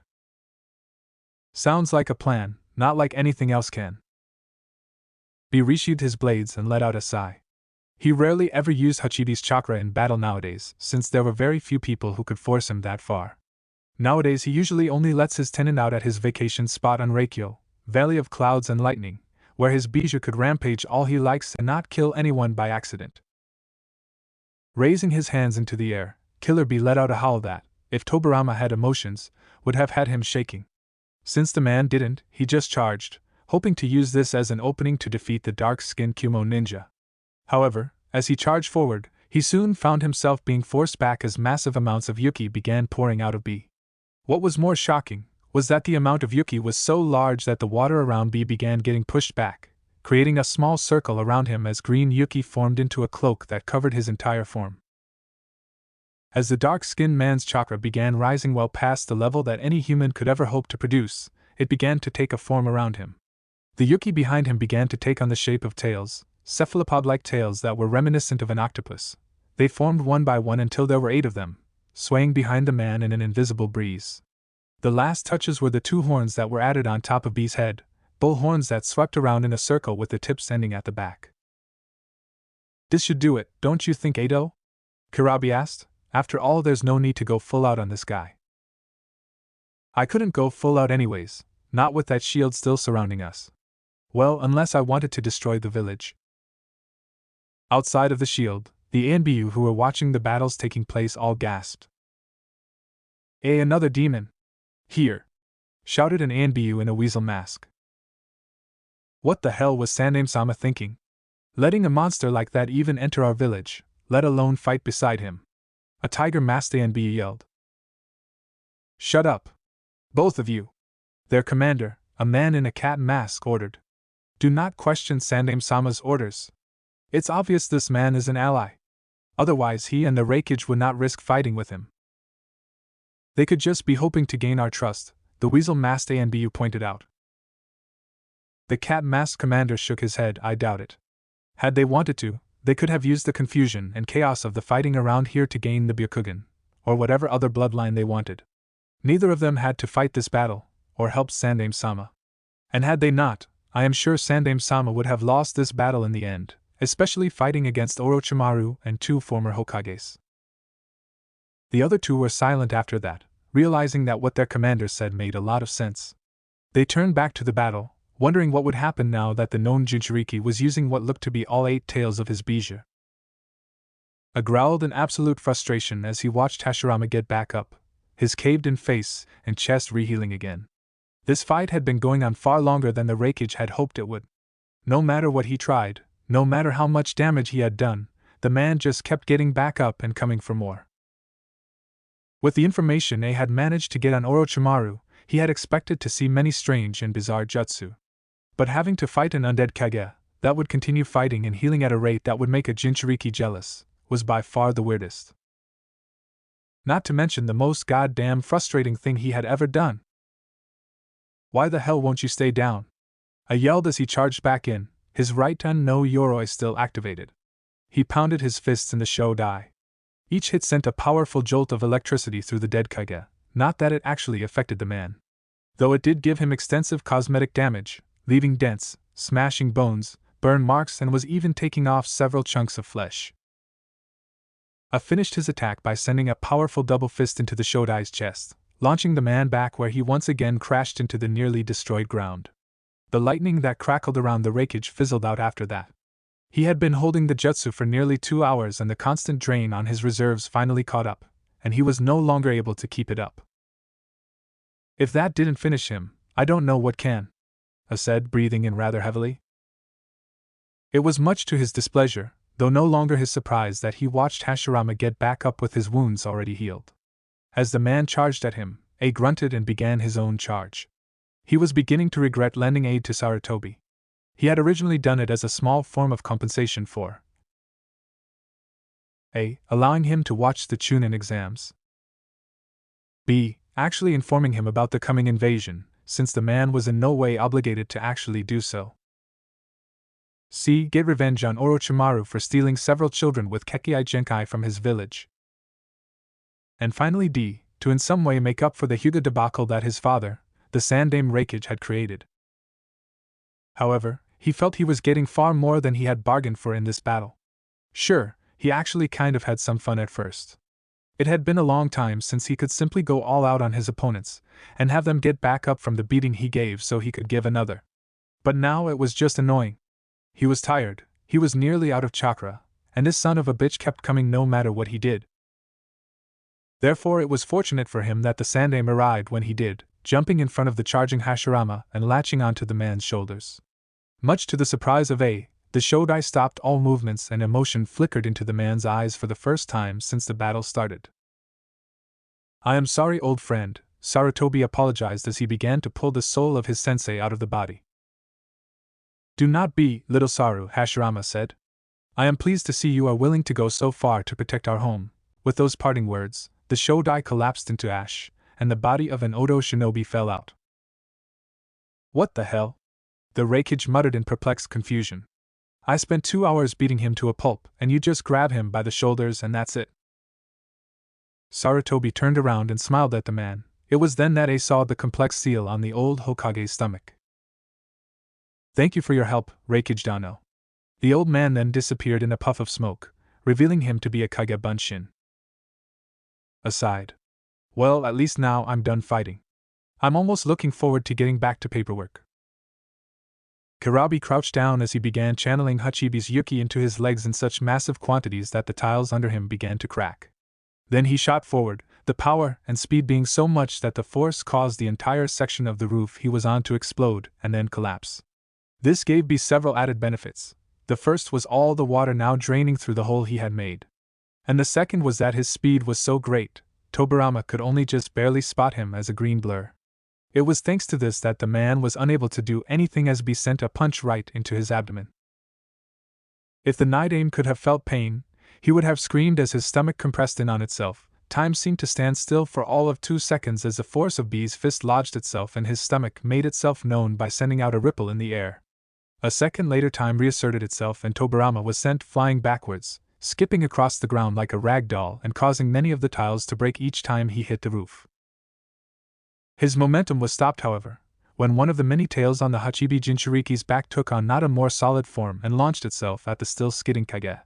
It grabbed him by the arm and Kurabi, who was several meters away, whirled his tail up, making the appendage move into the air and lift Tobirama with it, right before it smashed him back into the ground. The kinetic force caused by the white-haired former Hokage smacking into the roof was enough to cause a large explosion, sending massive amounts of debris flying everywhere. Tobirama stood up and jumped out of the crater. However, all that seemed to do was make him a target for B, who once again grabbed a hold of him with 2 more of his tails. With a fierce yank, the Nidaime was sent flying towards Killer B, who had launched himself into the air, spinning around so that his foot was pointing towards Tobirama. One of the tails that were swishing behind B was sucked back into his cloak, before forming what amounted to a spear point on his foot. "Rariato!" B shouted as his foot connected with Tobirama's chest, impaling the man right before he was sent flying. Not quite done yet, B grabbed onto Nidaime's body again, this time when he was above the white-haired man. Kurama yanked Tobirama upwards, while he was flying down, and proceeded to lay a double stomp kick into Nidame's chest. The sheer force of this attack not only sent the Nidame back down, crashing into the ground with such force that it created a large crater, but also hard enough that Tobirama had lost nearly 2/3 of his body in the attack, leaving only his head and half of his torso and right arm. He landed on the ground and looked at the destruction he had caused with a smirk. Now that's what I'm talking about, let's see him rise from this shit. There's no way he can take that kind of hit, Killer Bee said in a growling demonic voice. Suetun, Tepidama, water release, gunshot.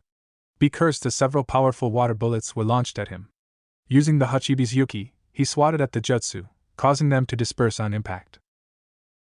Suetun, Suryuden no Jutsu. He looked up as he heard the voice and was just in time to see a water dragon form in the air and launch itself at him. Karabi began to swear as he tried to think of a way to destroy the water dragon, but found none, well, none that were feasible anyway. He had full control of his tenant's Yuki, so if he wanted to, he could go into his second stage where he took on the likeness of his Bijou. That would essentially increase his power by nearly 10 times, but it would also mean he would end up destroying half of Konoha in the process. And while this was not his village, there was not much point in helping fight off the invasion, if he ended up destroying half of the village that was being invaded while doing so. Unable to really come up with anything good, Karabi sent all of the tails into his arms, forming 2 wicked-looking drills that vaguely resembled horns. He then rushed at the water dragon, thrusting his drill-covered fists out and plowing through the jutsu. Surprisingly enough, the jutsu gave with little resistance, and while he expected to have defeated it in the end, it was far easier than he thought it should be. Even more surprising was the sight of Sarutobi holding onto the Nidame by the shoulders. Karabi could see the pair talking in a hushed tone, which was also surprising, given that the man had been dead to the world for their entire fight. After that, Tobirama seemed to turn into ash and a pale white Oto Kunoichi fell out of it. What just happened? How did you beat that fool, when I was unable to? He asked as he walked up to the old Sandame. Sarutobi turned around and sighed. I beat him the only way I could think of. Killer Bee blinked before noticing the seal on his stomach, a seal that was much like his Bijou containing one, only more complex. I see, not quite the way I expected him to be beaten, but it sure is good now that I get to turn off the heat. With those words, the Yuki cloak disappeared. Sarutobi looked at Bee with a smirk before disappearing in a burst of smoke. Karabi looked at where the man had been, before turning his attention to the dead Kunoichi. Sighing, he knelt down and closed her eyes, feeling disgusted by Orochimaru, who would use his own ninja as pawns and sacrifices to further his goals. This was one of the few times he did not feel any desire to bust out in rhyme. Chapter 27, One Bad Mother. Naruto continued running down the streets of Konoha, keeping out of sight for the most part. The only time he ever revealed himself was when he had to either save one of the villagers, whom his clones and the other genin had not found, or kill an enemy shinobi. Quite often those two came hand in hand. He continued to use the back alleys and side streets to get to the spot where some of his clones had started dispelling. As he turned a corner, he heard a voice cry out, "Tsubaki no Mai, Dance of the Camellia." Naruto swore as he was forced to dodge what looked very similar to a spinal cord. The odd-looking weapon continued striking at the blonde as he continued to weave through the attacks. He winced a bit as one of the strikes managed to graze his shoulder.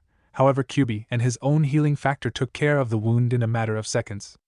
Thankfully, he managed to jump back after the man stopped his attacks. Your ability to dodge my attacks is most impressive. I can see now why Orochimaru-sama wishes to have you.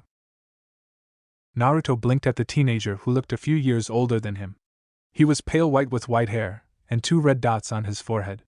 He was wearing a white kimono with an open chest and a purple rope tying it together. Yeah, well, you can tell Orochimaru that he's not my type, the blonde responded as glibly as possible, not liking how wrong the pale teen's words sounded. Personally, I have no desire to get fucked in the rectal by some pedophiliac snake, or anyone else really. Kimimaro seemed to ignore the crass comment as he prepared another assault.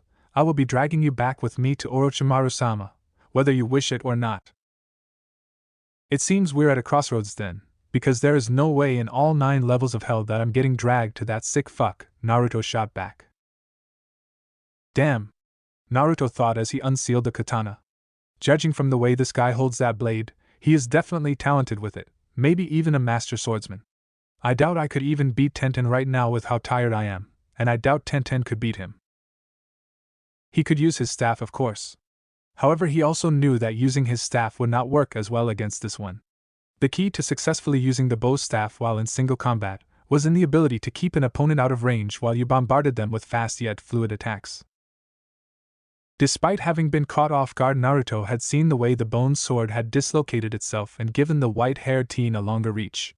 Meaning keeping his distance with this guy would not matter, as his sword could just extend to attack him. You know, it's normally tradition for two warriors to give their names before their epic clash. Naruto slid into a stance. The name's Uzumaki Naruto. I suggest you remember it, since I'm the one who's gonna kick your ass. Kimimaro took up his own stance as he looked at the blonde. My name is Kagaya Kimimaro. With that, he attacked. Naruto cursed as Kimimaro appeared right next to him and sent several powerful swings and jabs at him. Thankfully, while the teen was fast, Naruto was nearly just as fast and had lightning-fast reflexes that allowed him to keep up. As Kimimaro came in with a slash, the blonde shinobi drew his blade from its sheath faster than the eye could blink. Naruto locked his blade with Kimimaro's and twisted it so that both blades were on the ground. Using the two grounded swords as leverage, Naruto snapped a kick at Kimimaro that smashed into the white-haired teen's head. Kimimaro stumbled back a bit, but not by much, and regained his balance in time to dodge several thrusts and slashes from Naruto. It became very obvious that Kimimaro was faster, his attacks were more precise, while Naruto's style was more fluid, moving in from attack to block to parry. Every move was designed to set the blonde up for another, flowing much like water. Kimimaro came in with several powerful and precise thrusts, but Naruto backpedaled and used his blade to divert the attacks from himself. When the man had finished his attacks, Naruto launched his own. He came in with a right diagonal swing, one which Kimimaro managed to block.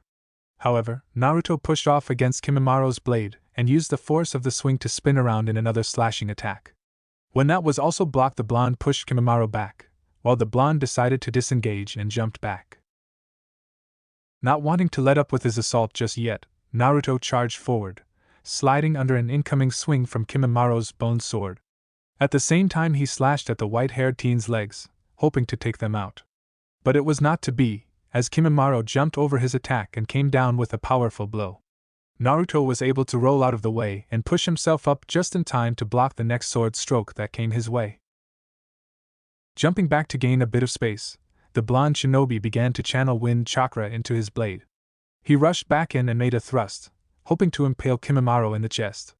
However, those hopes were dashed when his opponent used his own blade to knock the thrust off course, sidestepping at the same time, before spinning around in and spinning his bone sword in a swing that would likely take his head off. Naruto only just managed to duck under the swing, grimacing when he felt some of his hair get cut off to let him know just how close he had come to losing his head. He came back up and with an upward swing, one that Kimimaro dodged by jumping back. Naruto followed, however, staying on the white-haired teen's tail as he continued making several slashes and jabs at Kimimaro. In response, Kimimaro slid into a stance and began to dance around the blade, letting his own sword take the brunt of the damage. Seeing that he was going nowhere, Naruto jumped back and frowned. He looked at the bone blade, then at his glowing green sword in consternation. He had been channeling his wind chakra through his blade, so that should have been able to shear through that bone sword like it was paper. He knew he had to find whatever the reason was for his wind chakra not affecting that sword like it should, otherwise he would be at a serious disadvantage. With that mindset, Naruto began attacking again. The two continued their battle, yet neither was able to land a hit on the other. Whenever Naruto got the upper hand, Kimimaro would slip away before coming back into attack. When Kimimaro seemed to have the advantage, Naruto would pull some trick out of his ass and force the bone user back. Finally, Naruto saw a small opening and parried the next attack before lashing out with a kick. It was only instincts that saved Naruto, making him stop as Kimimaro tried to grab onto his leg. It was then that Naruto saw the bony points sticking out of his hands, and his knees, elbows, and shoulders. What the fuck is that? Are those bones? This is my bloodline, Kimimaro said as he studied his bony protrusions. It's called Shikatsumiyaku, dead bone pulse, and it allows me to use my bones as weapons and change their density. So that's how his bones were able to withstand my wind chakra. Naruto narrowed his eyes. He was able to change the density so much that it was simply too hard for even wind to cut through. I have to admit that is one freaky-ass bloodline, and considering I know this dude with red eyes, another one who uses bugs, and another kid who has white eyes, that's saying something. Naruto grinned cheekily as he got back into his stance. Well, come on, albino boy, show me what you've got. Very well, Kimimaro moved forward, intent on defeating this boy so that he could become Orochimaru's newest tool. Kage Bunshin no Jutsu. Several dozen clones popped into existence and charged the Kagaya. Normally Naruto would never resort to spamming clones and just sending them in. He much preferred to throw himself into the midst of battle and fight in one-on-one combat. However, like when he had fought Neji, Naruto knew he needed to know more about this enemy's fighting ability before he could come up with a solid plan. In hindsight, it was an excellent idea, since the moment Naruto's clones reached Kimimaro they were dispelled. With the new bones that Kimimaro had sticking out of his body, it was like sending his clones into a woodcutter factory. The Kagaya managed to cut and hack into the clones like a buzz saw, seemingly walking straight through them without any noticeable effort. Naruto frowned and was just about to attack again, when a yellow, black and purple blur shot out of one of the streets and smashed into Kimimaro. The Kagaya was launched away and crashed into a building several feet away. That was when the blur stopped, and Naruto saw who it was. Yugi-chan. A large smile broke out across Naruto's face. I thought you would have still been back at the stadium. Yugito looked at the spiky-haired blonde and gave him a grin. I figured Hatake-san and the other Jonin could handle the ninja there. I decided to see where I could help the most. She put her hands on her hips and gave Naruto a small pout. You know, it was pretty damn difficult to find you. I got out of the stadium looking for you, and lo and behold, what do I find? But nearly 300 Narutos running amok. And then I find the real you, only to see you've gotten yourself in a fight with someone else. The blonde woman gave a small shake of her head and a dramatic sigh. Really, what am I going to do with you? Naruto gave his fellow blonde a deadpan look. You can't blame this on me. Murphy's Law simply loves me like this. Besides, we are at war. I don't think I would be doing my job if I wasn't knee-deep in this kind of shit. Well, when you put it that way, Yugito was cut off when she was forced to dodge several odd-looking projectiles. Jumping away, she landed next to Naruto. Deciding that their little verbal sparring could wait, she looked at the blonde male she had taken a liking to. Why don't you head out? It looks like you have a previous engagement. Naruto grimaced. So you heard the screaming too, eh? He jumped onto one of the roofs and took off. I'll find some way to thank you afterwards. Oh, I could think of plenty of ways for you to thank me, Naruto-kun, Yugito muttered as she watched the albino step out of the wall.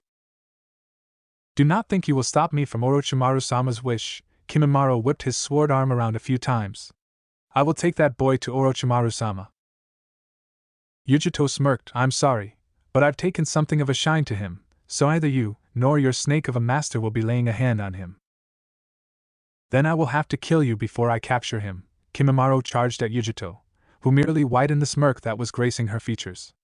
As soon as the albino launched his attack, Yugito used her agility to dodge every single strike he sent, before lashing out with a kick that sent him flying.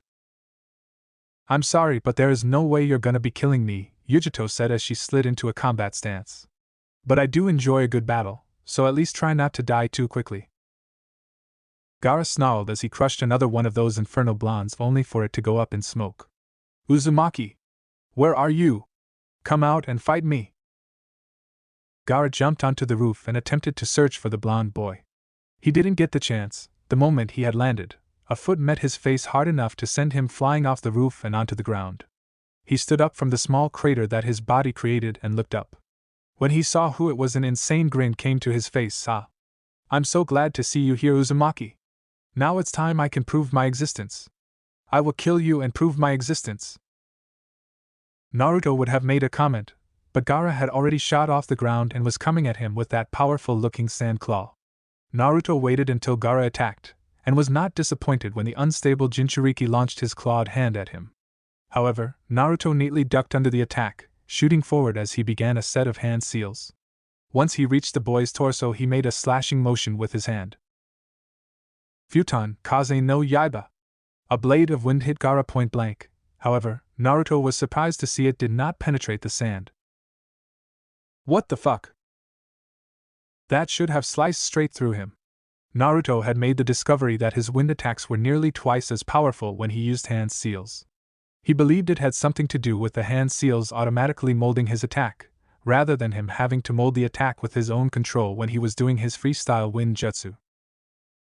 Whatever the case was, that attack should have sheared through Gaara, and since it did not, it meant that the sand he was wearing was infused with his tenant's Yuki. Not a very pleasant thought for the blonde. He was forced to use a kawarimi in order to escape the claw that came back towards him. He looked over at Gaara, who had not seemed to notice where he was yet, and tried to think of some way to defeat him. Sighing, he went through several more hand seals before sucking in a deep breath. Katon, Gakakyu no Jutsu! The giant fireball slammed into Gaara, making the redhead scream in pain. Naruto was left panting as he finished his jutsu. He realized that he would not be able to use many more with the amount of Yuki he had been pumping out today, even though he had his limits. He was knocked out of his thoughts when he heard laughing. Looking over to where the smoke from his fireball was starting to dissipate, he saw Gaara, laughing maniacally as more sand began to cover his body, forming another clawed hand on his right and covering the rest of him.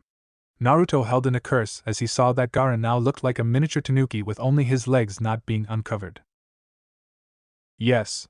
This feeling. This pain. Gaara shouted as he turned towards Naruto. This is what I've been waiting for. The chance to kill an opponent that can bring me such pain. This battle will be the one to truly prove my existence. I'm glad I can make you feel so special, Naruto replied in a voice that was laden in sarcasm. However, you won't be killing me anytime soon. But tell you what, I'll make this ass-kicking I give you extra special so that you'll feel more alive. Ha ha! You truly are an amusing one, Uzumaki. Gaara howled in laughter. I'm sure your death will truly make me feel alive. Gaara jumped at Naruto faster than the blonde thought possible, given the fact that the redhead was covered in sand. Thankfully, it still wasn't fast enough to warrant any serious concern, and Naruto was able to dodge the redhead. Unfortunately, Naruto had missed the small flash of a tail, and he was unable to dodge that as it smacked him in the side. Naruto was sent flying away from Gaara and crashed into one of the many stores that lined the street of this sector. Groaning, he sat up and pulled off the fabric that was on his head. He brought it to his dazed eyes and blinked as he saw that he was holding a black lacy bra. Great! Of all the stores I crashed into, it just happens to be a women's apparel store. Something tells me karma is trying to play a joke. He threw the bras away and stood up, shaking the debris off before making his way outside. He jumped back up on one of the roofs and found Gaara coming at him, still laughing like a maniac. Looking around, he realized that he was at a disadvantage in such an urban area.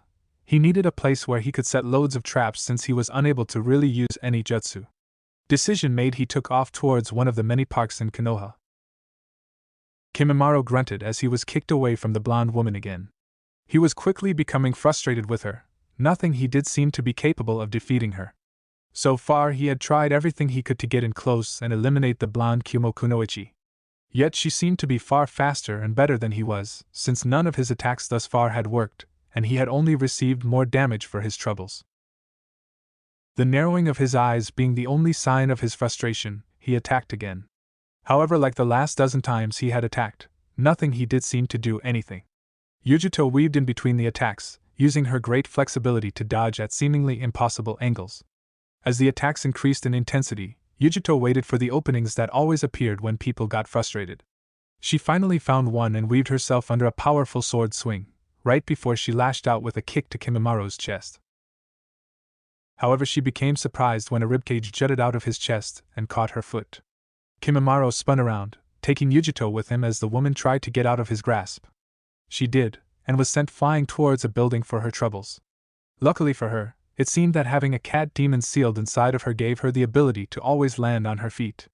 She channeled some chakra into the soles of her feet and clung to the wall, looking over at Kimimaro. Karamatsu no Mai, Dance of the Larch, Kimimaro exclaimed as he ran towards the blonde. Yugito jumped off the building and landed a few feet away from the albino. Seconds later the pair clashed, and Yugito narrowed her eyes as she found it much harder to get an attack in with the new bone protrusions jutting out. She was forced to dodge the attacks and jump away to gain some distance. She went through a few hand seals as Kimimaro came back at her. Raitun, Raikyu, lightning release, lightning ball. A cannon-sized ball made of lightning appeared in front of Yugito, who launched it at the Kaguya.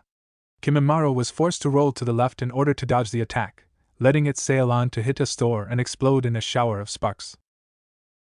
He got back onto his feet and surged forward. When he reached Yugito, he began to spin, lashing out with not just his feet and fists, but also using the protrusions on his body to attack.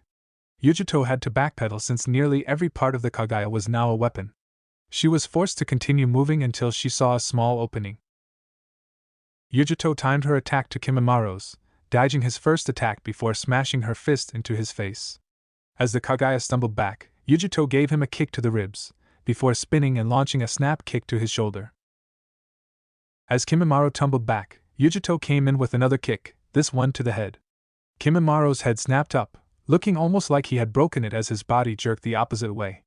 He landed in a heap a little ways away, only to get back up a moment later. Yugito charged in again, her attacks increasing in power, speed and viciousness as she attempted to do some kind of damage. Kimimaro became hard-pressed to avoid her attacks.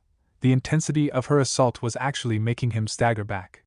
He tried to attack several times, however Yugito was always able to dodge the attack and launched one of her own. He received a snap kick to the face that sent him stumbling back, allowing Yugito room to perform several hand seals. Katon Horinganiko, howling cats!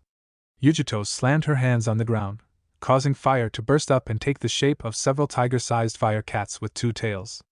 They hissed as they launched themselves at Kimimaro, who did his best to dodge. However, they seemed to have an intelligence of their own, since they would follow him wherever he went. It only got worse when Yugito came into the picture, as the cats seemed to utilize teamwork with her. Several times Kimimaro would either get burned, or get a fist or foot to the face for his troubles. Trying to gain some distance, Kimimaro jumped onto the building. Thankfully, two of the cats hit the building, causing them to explode. However, the others managed to leap up and follow him, forcing him to jump around the village rooftops so as to keep his distance. He was very lucky when he managed to lead the other 4 fire cats to their demise, using the village's building against them. However, before he had time to breathe a sigh of relief, Yugito came at him again. Kimimaro was forced to dodge Yugito's next barrage of attacks, weaving between strikes as he tried to get a strike in edgewise, only to fail as Yugito's strikes came in fast and hard. Kimimaro blocked the kick and sent his way with the bony outcroppings on his elbow. However, Yugito pushed herself off of Kimimaro's elbow. Spinning around, she slammed her foot into the albino's face, knocking Kimimaro back. Yugito used the new space to begin going through several hand seals. Katon Heiniko, fire release, ash cat. A large cloud of ash blew out of Yugito's mouth, taking the shape of a two-tailed cat. It charged towards Kimimaro, who only had time to look up as the ash flew towards him. It began to cut into his skin before settling down. However, that was not the end of it, and soon Kimimaro began to feel the ash burning his body. His skin began to burn off, making the Kaguya hard-pressed not to scream in pain. Yugito paused in her attack to see if she had killed the Kaguya clan member, only to be shocked when she saw Kimimaro was still alive, albeit a lot of his skin was melted off and burnt, showing the bones of his ribcage, his jaw, and the bones of his arms and legs. That was the most intense attack, Kimimaro commented. Had I been anyone else, I am sure that would have killed me. This time, I'll make sure my next attack does kill you, Yugito ground out, getting annoyed at the amount of punishment this guy was taking. She rushed towards him, launching strike after strike on Kimimaro's body. She noticed that despite the amount of hits she rained down on him, the boy's body did not seem to be getting any real damage. Yugito launched a snap kick to Kimimaro's head, before twisting around and jumping in midair as she smashed one foot into his chest and the other ground against his pelvis. Kimimaro tried to come in with several spinning and jabbing maneuvers, but like always, Yugito weaved through the attacks with cat-like grace. As she danced around the slashes and jabs, Yugito got in close and landed several powerful blows along Kimimaro's torso, sending the white-haired team stumbling back. He continued to get pushed back, taking hits everywhere on his body. He did his best to dodge the blonde woman, hoping he could attack her when she left an opening. It came when Yugito attempted to get in close and land a heel kick on him. He spun around, hoping one of his bony outcroppings would catch her unawares.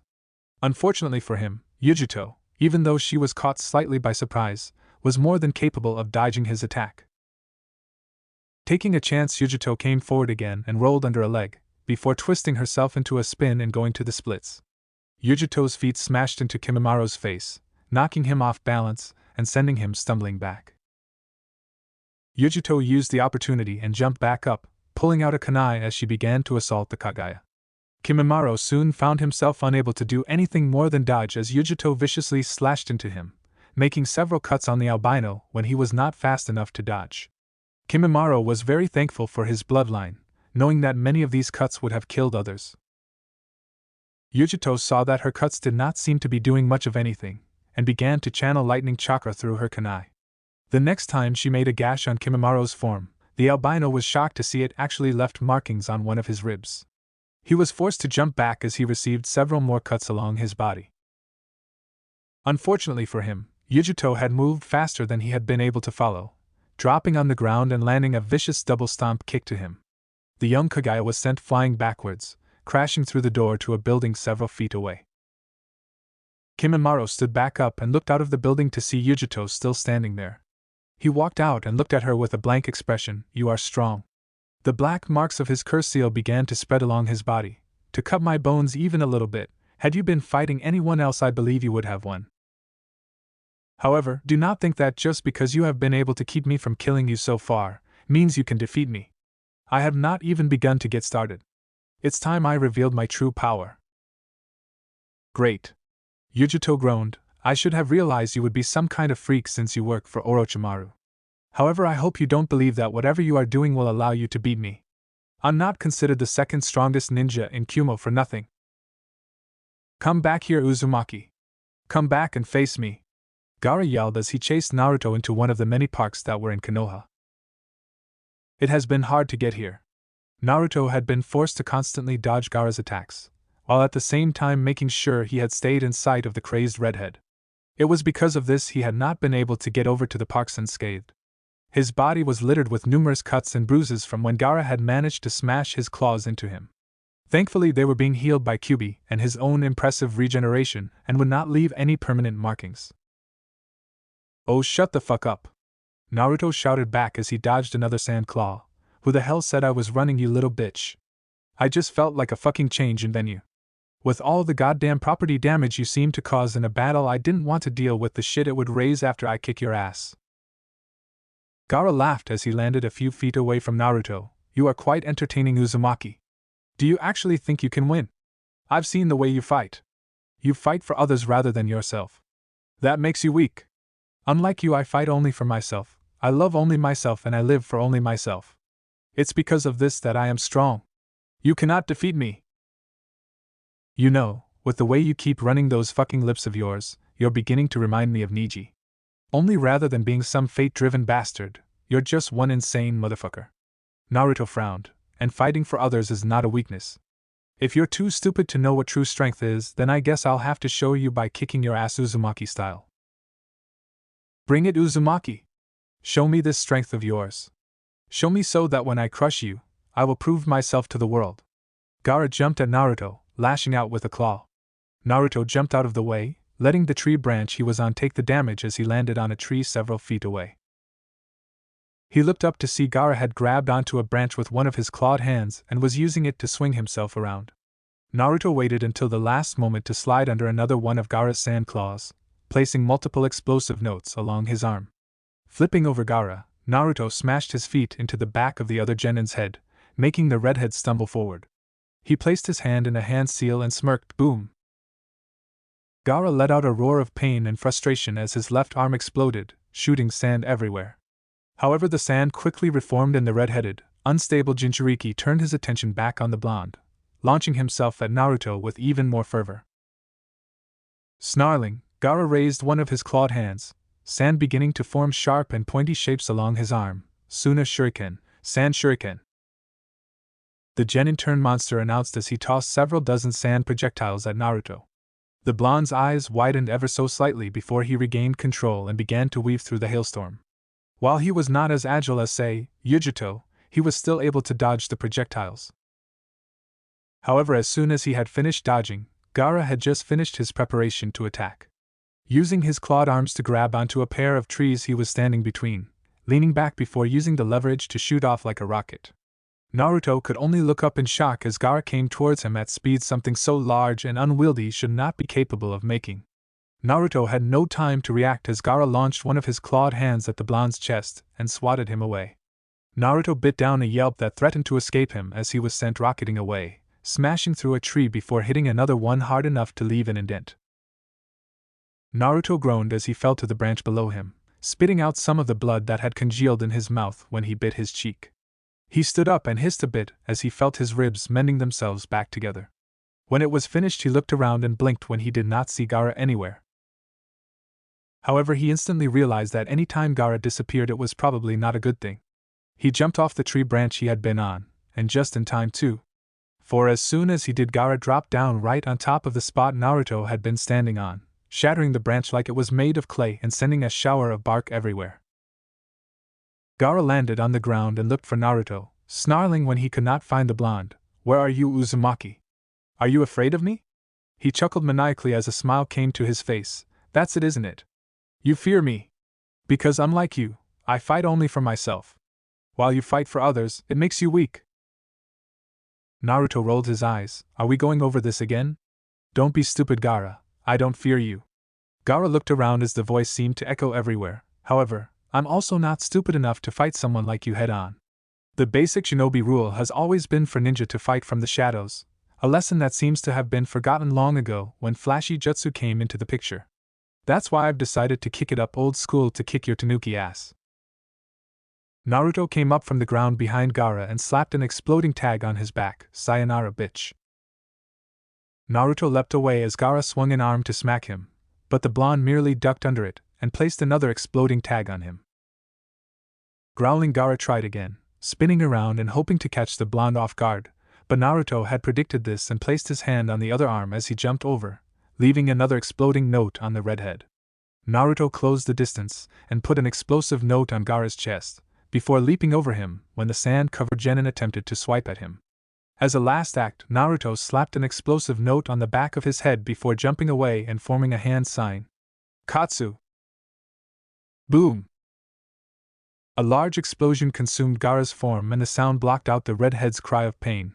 An entire 20-foot radius around the redhead also disappeared, taking many of the trees with it, and creating a shockwave that knocked down many more. Naruto landed several dozen feet away from the explosion and smirked as he took in the power of his customized explosive notes, and said, "Now that's what I'm talking about." The blonde crouched down on a branch and tried to look into the dust his explosion had kicked up. "Did I get him?" "No," Kyubi piped up for the first time since the battle began. "I can still feel Tanuki's Yuki swirling and gathering around the redhead. You've definitely injured him, but he's still alive." "Damn." Naruto sighed as the explosion cleared to reveal Gaara. The red-headed Jinchuriki was definitely injured. The sand that had surrounded him was falling off in globs, making it look like melting skin. He was breathing fairly heavily and was hunched over. "Uzumaki! Uzumaki!" Gaara shouted as he turned towards the blonde genin. "I will kill you! I will! You will die by my hand and prove my existence." "You've been saying that for the past several hours, yet you have yet to actually come through on that threat," Naruto shot back. "Face it, all the power in the world means nothing without finesse. Which you, my Tanuki friend, lack." This coming from the one who just blew up half a park, Kyubi piped up. "Don't get snippy with me. Miss destroys entire mountains with a single swipe of her tails. The amount of mass destruction I caused was completely unintended, and I only used those explosive notes because I can't use jutsu. Unlike you, who simply prefers to destroy everything she sets her sights on when she transforms into a giant nine-tailed fuzzy." "Oh, big words coming from such a small kid. Perhaps you should come inside the seal and we can settle this little account now, and I can beat your ass in my human form just to show you how powerless you are in front of me. As tempting as it is to get smacked around by such a beautiful woman, we're going to need to hold off on that. It looks like our little Tanuki is getting ready to attack again." Naruto was right as Gaara was now barreling towards him, using his arms to launch himself further across the ground. Naruto jumped deeper into the forest where he decided to continue playing his game of cat and mouse, though with how the battle had progressed, it was hard to tell who was the cat and who was the mouse. As Naruto continued to jump, he set an explosive note on one of the branches, and the moment Gaara leapt onto that branch ignited it, letting Gaara be caught up in another, albeit smaller explosion. However, Gaara merely barreled through it, using his arms as protection from the explosion. "Q-chan, how's my Yuki?" the blonde asked as he dodged a claw swipe from Gaara. "Well, I've been pumping your reserves with my own, so I would say around 50% again. You know, you're very lucky you're A, otherwise I would not be able to do this and you would be dead from overexposure to my Yuki." In the month-long training period, Naruto had for the most part come to terms with the fact that he was no longer human. While it still bothered him that he would outlive all of his friends and loved ones, and he doubted he would tell anyone of his status, he could at the very least recognize the benefits being a half-demon had. So instead of getting upset at the reminder of his status, Naruto merely grinned. "Then I guess I have to thank you for giving me such an amazing ability, Q-chan. Well, when you're done with the tanuki you can come in here and thank me properly, Naruto-kun." Despite the situation, Naruto blushed a bit at Kyuubi's seductive tone. Somehow the blonde should have known the vixen would continue teasing him even if they were in a life-and-death situation. Shikamaru was right, women are troublesome. He shook his head to get his mind out of the gutter that her words invoked thanks to all of the sexual situations he had been in the past few hours. Instead he turned his attention back towards the mentally unstable Gaara. Gaara leapt towards Naruto, launching a claw at the blonde, who merely jumped over it and began to run across the arm. However, the redhead wasn't about to let Naruto do that, and send out his other arm in the hopes of impaling his enemy. It wasn't to be, as Naruto used the tree-climbing ability to stick under the redhead's arm and continued running towards him. The blonde began doing several hand seals, and as soon as he was right in Gaara's face, he thrust his linked fists towards the redhead. Futon Kamikaze Seiken. Two wind-shaped fists pounded into Gaara's form, sending several gouts of sand flying off as two fist-shaped indents formed on his chest. However, other than making the redhead stumble back, nothing else seemed to happen. Not that. That would deter Naruto, who had already begun another set of hand seals. Futon, Sun Kamikaze no Tatsumaki, Wind Release, Double Tornadoes of the Divine Wind. Naruto thrust out his fists as he jumped away from Gaara, and two fist-sized tornadoes shot towards the redhead. Gaara brought his claws in front of his face in order to protect him. The tornadoes hit, smashing into Gaara's arms, and this time the jutsu ended up tearing them apart. The sheer force of the jutsu sent Gaara sailing backwards to smash into several trees, shattering them and sending him flying before he hit the ground below. Naruto panted a bit as he let the jutsu go. He looked over where Gaara was lying down, looking for all the world like a puddle of sand. Ha! I think I got him pretty good with that last attack. Stupid fucking sandbag. Maybe now I can get some sleep. This guy, Gaara muttered as he struggled to get off the ground. He looked over at Naruto, who was too busy cheering about how he would finally get some sleep to pay attention to the unstable Jinchuriki. There's no way I'll lose to a guy like that. Naruto, who had been hoping to get some kind of break, felt his eyes widen as a huge spike in both chakra and Yuki came over him, originating from Gaara. Oh shit! Don't tell me he can transform again. Naruto was forced to jump back as Gaara became completely immersed in sand, swelling until he reached the sky. The blonde couldn't keep the whistle from escaping him as he stared at the now gigantic tanuki. His eyes could just barely make out Gaara on top of him. For a long moment all fighting within the village ceased as they caught sight of the large one-tailed demon. The mere sight caused fear amongst a lot of the Konoha shinobi who remembered the battle against the Kyuubi. Yugito smashed her fist against Kimimaro's face, sending him rocketing back and into another building. She smirked as she felt the power of Nibi flowing through her. This battle had turned out to be a little more than she had expected once the pale kid had let loose with his curse seal, though once she had released her Bijuu's power the curse seal seemed to pale in comparison. The purple energy of Nibi had entirely encased the blonde's form, taking the shape of a cat with two swishing tails behind her. Thanks to her intense training from an early age, Yugito was able to use Nibi's powers to its full potential without giving in to the bloodlust that was inherent with the use of Yuki. Almost as soon as Kimimaro stood back up, Yugito was on him, swiping at him with her now Yuki-covered hands. The attack tore away chunks of Kimimaro's flesh, and sent the albino spinning away. Kimimaro landed on the ground with a thud. He looked up and was forced to roll out of the way as Yugito came crashing down, smashing a foot into the spot he had just previously been, and leaving a small crater when she hit. Almost as soon as Kimimaro stood back up, Yugito was upon him. Her speed was nearly triple what it had been before, and Kimimaro, despite his curse seal, was completely unable to keep up. He tried his best, lashing out when the rare occasion presented itself. However, Yugito was able to either block or dodge the attack entirely, right before she would lash out with an attack of her own. Her fighting style, despite being nearly 30 times more vicious, was just as fluid as it had been from the start. Yugito snapped and kicked Kimimaro in the face, once again sending the boy rocketing back. As soon as he got up, he tried to use his spine sword to lash out against Yugito. However, the blonde merely weaved underneath the attack, before her hand grabbed onto it and pulled him towards her.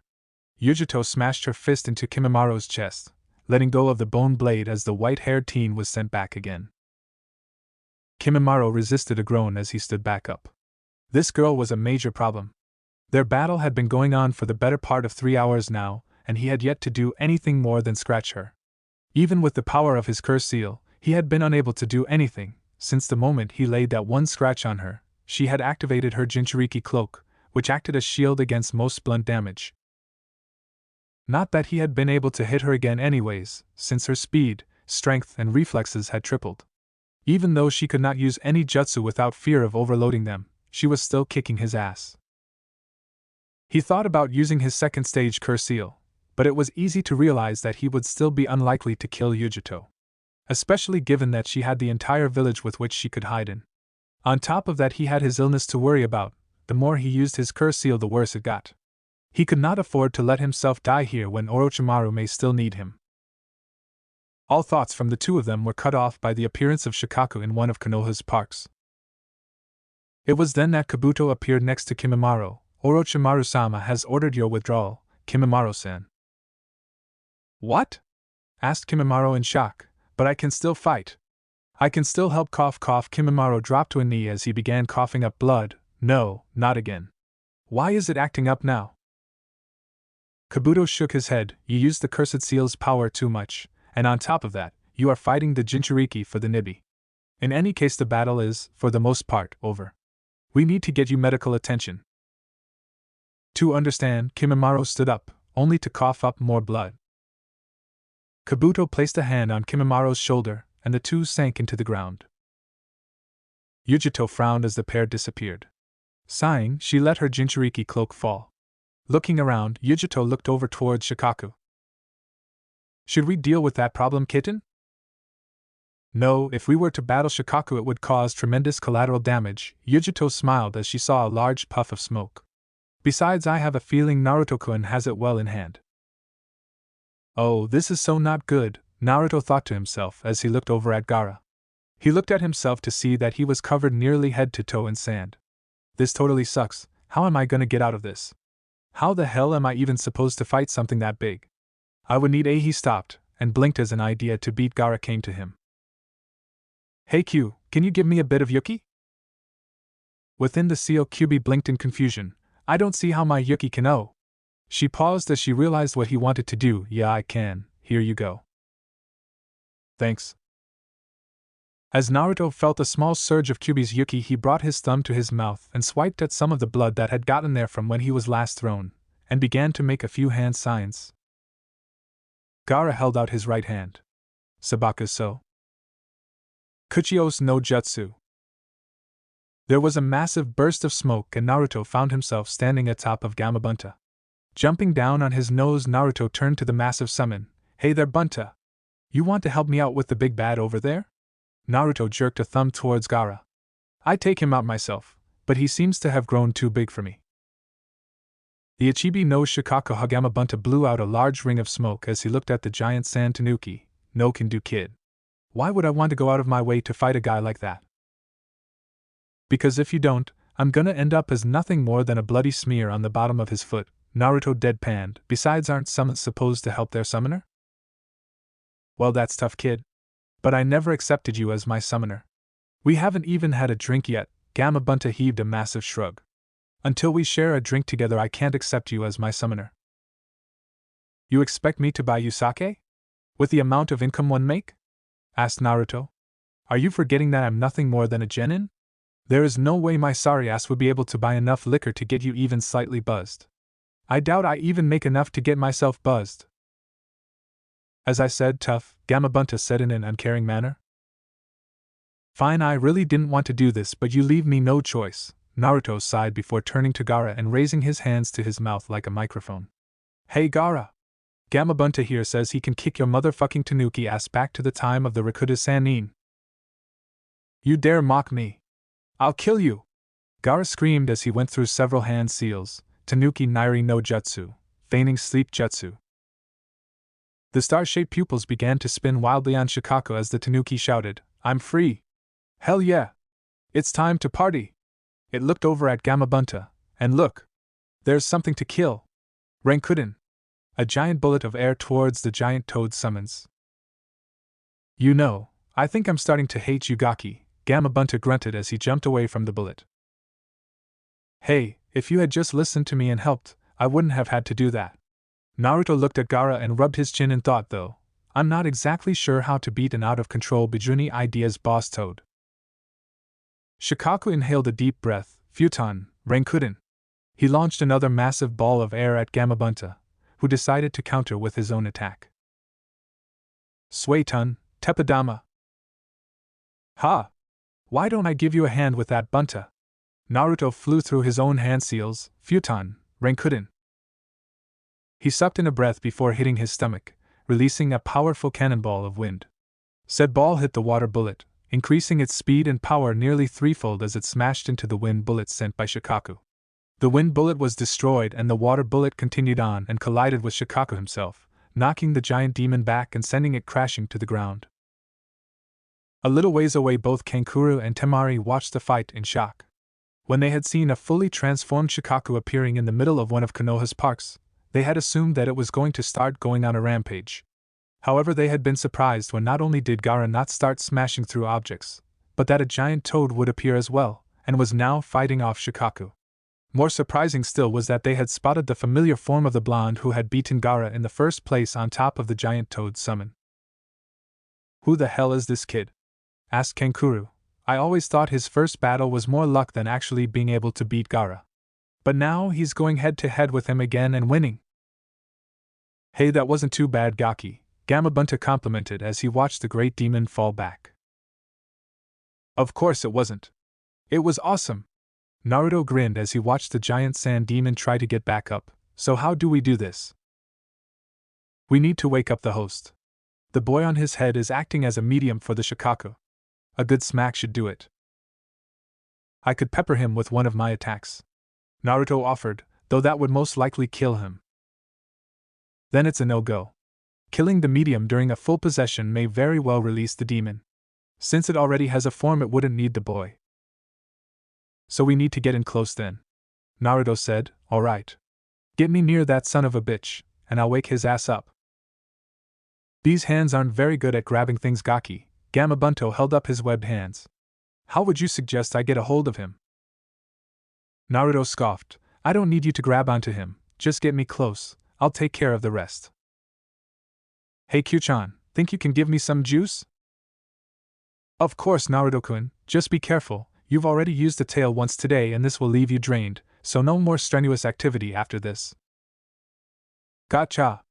Light me! Naruto felt Kyuubi's Yuki running through him again, and prepared himself for what was either going to be the most awesome thing he had ever done, or get his sorry ass killed. Orochimaru grit his teeth as he looked at Sarutobi, who was currently holding onto his shoulders and had his sword pierced into the old man's chest. Behind the old Hokage was Enma, who was on the ground with snakes entangling his form.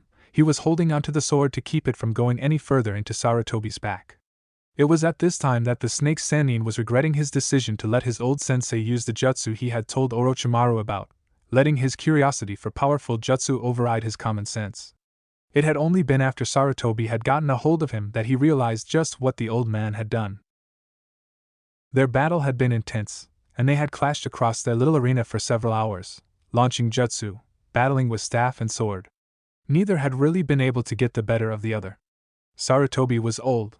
His age had made him far weaker than what he had been. Had this battle happened several years ago, the aging Hokage would have no doubt won this battle, but his age had made him unable to keep up with his former student physically. However, the old man was also cunning and had used his experience and crafty mind to make up for this weakness, thus making Orochimaru unable to really kill him. Perhaps had the two resurrected Hokages been able to battle Sarutobi, the fight would have been different. As it was now, Orochimaru had only gotten a lucky shot when Sarutobi had decided to put an end to the battles that had been going on. The old man had known it would come down to this. The Edo Tensei was a jutsu that only had a few counters that worked. And the only strategy he could use was to seal the Shodai and Nidaime Hokages using the Shiki Fujin, the same jutsu that had been used to help seal the Kyuubi inside of Naruto. The snake Sannin looked up to see the robed and purple-skinned Shinigami floating behind Sarutobi, its hand plunged deep into the old Hokage's back, going through the man like a specter and into Orochimaru himself. Orochimaru could feel his soul leaving him as the seconds ticked by. It was the singular most painful thing he had ever felt, like his very being was getting burned by fires that were even hotter than the black flames of Amaterasu. He looked back towards his old mentor and mentally cursed the man out with every word he knew. "I will not let your ambitions ruin this village anymore, Orochimaru," Sarutobi panted out as blood began to dribble down his mouth. "Both of us will now be going into the belly of the Shinigami, where we will face each other in eternal combat as our souls are consumed." "Curse you, old man! I will not be dying here." Orochimaru twitched his fingers, trying to make the sword in Orochimaru's back dig itself in deeper. It did not budge much, but he saw Sarutobi wince. He looked back down at the arm plunged into his chest, and saw that his soul had moved back in a little bit. However, much to his displeasure, it was pulled back out again. "My ambition will not die here, you old coot. This will accomplish nothing. I will still watch this village burn to the ground. Everything will be consumed, and I will not be satisfied until I have destroyed everything you have ever held dear. This village will crumble before the day's end." The elderly Hokage stared at his student for several long seconds before he smirked. "You should know better than to underestimate the shinobi of this village, Orochimaru. Each one of them is fighting to protect their home, giving their all and letting the will of fire burn within them. They will not be defeated so easily. Even should I die, so long as there are still Konoha shinobi left to fight, you will not win." Within one of the market districts in Konoha, dozens of Oto ninja ran through the now nearly deserted streets. The place had become eerily quiet, however all that was about to change. Several hundred shurikens suddenly poured at them from above, killing many Oto ninja with strikes in the head, and injuring many more. Those who had survived looked up to see a female ANBU kunoichi with purple hair and a cat mask, along with a dozen other ANBU ninja. The one in the cat mask raised her sword. "This is for Hayate-kun." Several dozen Suna and Oto shinobi were surrounding a man with long white robes and white eyes with veins popping out of them. He watched calmly while his enemies moved around him, not bothering to look behind since his eyes already knew they were there. "Come on! It's just one man!" an Oto ninja yelled out. This had the effect of all the ninja charging at him. However, in that single second the man began to spin as chakra poured out of all of his points. Hakushu Kaiten! A large blue dome of chakra appeared around him, blasting the Oto and Suna ninja away with enough force that when the ninja smashed into rocks and trees, they ended up going right through them. When the attack ended, the only sign it had happened was the round trench that surrounded the man. Hayashi looked to see all of the enemy ninja were dead and allowed a small, almost unnoticeable smirk to grace his features. The Hyuga are the strongest clan in Konoha, remember that. Baika no Jutsu. The loud voice sounded out as Akimichi Chuza, the father of Chuji, grew several times larger than the buildings he was walking amongst. He held onto his halberd in one hand and made a swipe at his feet, almost similar to someone sweeping the dirt away with a broom. And like when that dirt was swept away, so too were the many Suna and Oto ninja who were in the way. On a building just a few meters away, Naro Shikaku, Shikamaru's father, was facing off against several enemy shinobi. "Man, this is so troublesome. Know that this is the end for all of you. Kagekubi Shirbari no Jutsu, Shadow Neck Binding Jutsu." The four ninja who had been captured by the man's previous jutsu were now subject to getting their own necks snapped by their very own shadows. Shinranshin no Jutsu, Mind Derangement Jutsu, came the shout of Ino's father, Yamanaka Inoichi. As soon as the name of the technique was called, one of the Suna shinobi he had been battling began to attack his comrades, lunging at them with a kunai. "What the hell do you think you're doing?" screamed one of them as the kunai was plunged into his stomach. "I don't know. I can't control my body." Soon the sounds of screams were all that was heard as the Suna ninja killed his own teammates, before he himself was killed by Inoichi.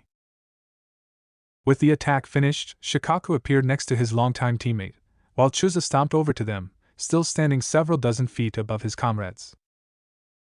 It's just like old times, isn't it? Chuza guffawed with a booming laugh. Shikaku smirked. You said it, nothing like the reunion of the old Ino-Shikacho trio. Within one of the forests owned by the Aburame clan, Shibi and his son Shino watched impassively as their kick-eye bugs swarmed over the chunin who had tried to attack Konoha, only to retreat when Konoha began fighting back. They did not let the screams of their enemies bother them, whilst their bugs sucked the enemy ninja dry of chakra. When all of the ninjas were dead, Shibi turned to his son. You have done well, son. Thank you, father, Shino said, his tone impassive, much like his dad's. Gutsuga. The cry came from above, and the three Oto ninja only had time to look up before a spinning drill slammed into each of them. The ninja cried in pain as they were ripped into small chunks of flesh. The spinning drills soon revealed themselves to be 3 dogs, which quickly jumped onto the roofs and joined 2 female kunoichi and a much larger and older canine. That was a nice attack, Hana, Inuzuka-tsum complimented her daughter, before turning her attention to her companion. Are you ready, Kuramaru? Of course, Tsum-sama. The aging dog with the eye patch barked. Ibiki looked at the giant snakes in consternation, not at all happy with their inability to take them out. Right now many of the ninja with him were trying to stall the giant triple-headed snake, launching jutsu after jutsu at them. But this did not seem to have any visible effect on it, other than to make it mad and lash out against the jonin attacking it. The snake was slowly but steadily making its way into the village, and with that giant tanuki already here, he did not want another large creature to get in and wreak havoc. To make matters worse, there were more Suna and Oto ninjas pouring in through the gap that the 3-headed snake was making. And with his ninja starting to fatigue, it would make them easy pickings for them when they caught them. Damn it! We're not equipped to handle this. However, just when all hope seemed lost, 2 things happened to lift morale. The first was the shocking appearance of Gamabunta near the giant form of Shikaku. This had many people rallying at seeing the giant toad once again facing down a demon, much like it had when Minato Namikaze had summoned it during his battle with the Kyuubi. The second was the loud shout of Kuchios, Yatai Kazushi no Jutsu, summoning Jutsu, food cart destroyer. After the shouted jutsu, a large toad with 2 swords strapped to its back descended on top of the 3-headed snake, smashing the thing flat and sending it back to the summoning realm. It's been a long time, hasn't it been, Ibiki? A voice came from atop the toad. My, what have they been feeding you? You've gotten so big, compared to the little shrimp you used to be. Jiraiya-sama, Ibiki shouted in shock. If Jiraiya was here, then who had summoned Gamabunta? That's right, little chickadees. Open those small beady eyes and stand in awe. Jiraiya shouted as he began hopping left to right on one of his feet, the master at dealing with the most freaky and unusual things. It's the one, the only, Toad Sage of Mount Myaboku. The great, the gallant Jiraiya-sama. Had the sight of the large toad and the appearance of a man who was famed as being one of the most powerful ninja in Konoha not brought fear upon the Suna and Oto ninja present, they would have all face-faulted at the utterly ridiculous entrance. Not that it stopped several of the Konoha ninja from doing so. However, those who already knew of the man's general eccentricity were not bothered by this and were greatly relieved, albeit also confused to see the Gama Sennin. One of those people was Ibiki himself, who shunshined onto the toad, bowing his head to the white-haired man. Where's Sarutobi-sensei? Asked the white-haired man as he turned to Ibiki. At the stadium, Jiraiya-sama, Ibiki stood back up. If I may ask, since you are here, who is the one who summoned Gamabunta-sama? Jiraiya looked at Ibiki and smirked. Why, the newest summoner of the Toad contract, of course. Agaki, whom I hear has gotten rather famous for his many pranks in the village, and someone whose will of fire burns brightest. You are a fool, Orochimaru. A monster in human flesh. You hunger for jutsu, but in your quest for power and jutsu you have forgotten where true strength comes from. Sarutobi grinned as Orochimaru grit his teeth in both anger and a small amount of fear. It is only when a shinobi protects the things and people most precious to them that they find true strength. As Gamabunta closed the distance between them and Shikaku, the 2 giant creatures began firing off their respective jutsu. Naruto narrowed his eyes as he watched the overgrown tanuki get closer. 50, 40, 30 feet. That should do it. Naruto waited until the next attack created a nice distraction for him, and then he jumped up and over the explosion, using the added boost from Kyuubi's chakra to give him that extra reach. Naruto descended on Gaara face first, using his wind chakra to add speed to his descent before flipping around. True strength comes from protecting something precious to you, Orochimaru asked with a sneer. You've gone senile in your old age, Sarutobi-sensei. It's no wonder this village is burning as we speak. Sarutobi, despite the pain he was in, and the blood pouring out of his mouth, smirked. I think this is enough. We both know that I do not have the power to suck your entire soul out. However, do not think I will be just letting you walk away. For you, a man who is obsessed with learning all of the jutsu in the world, I feel this will be the most fitting punishment. I will strip you of your ability to use jutsu. Orochimaru's eyes widened as he stared in shock and fear as he watched the Shinigami pull his soul taut, stretching his soul out, and pulling out both of his arms until they were visible. Then the spectral god took his knife and raised it above his head, a final crescendo to Orochimaru's punishment, right before he brought the knife down. No! Stop this! Orochimaru's shout went unanswered and he watched in horror, and then pain, as his ghostly arms were cut off and consumed by the Shinigami. Fuin, seal! Sarutobi shouted as he made a hand seal. A flash of brilliant white light shot from Sarutobi's chest as the Shinigami's hand retracted, taking the old Hokage's soul with it. When the light disappeared, Sarutobi was panting heavily as a seal similar to the one on Naruto's stomach appeared. Meanwhile, Orochimaru was forced to watch in horror as his arms went from their pale white to black, and a burning indescribable pain came over them. There it is done, Sarutobi panted. Both of your arms have been sealed inside of me and your jutsu are now inaccessible to you. No longer will your hunger for jutsu be quenched. You damned old fool!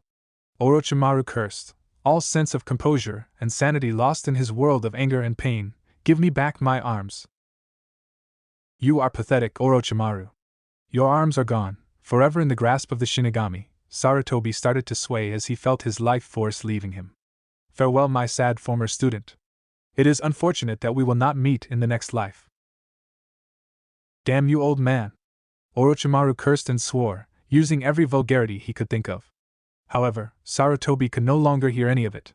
He looked at his former student with a content smile, closing his eyes before life left him.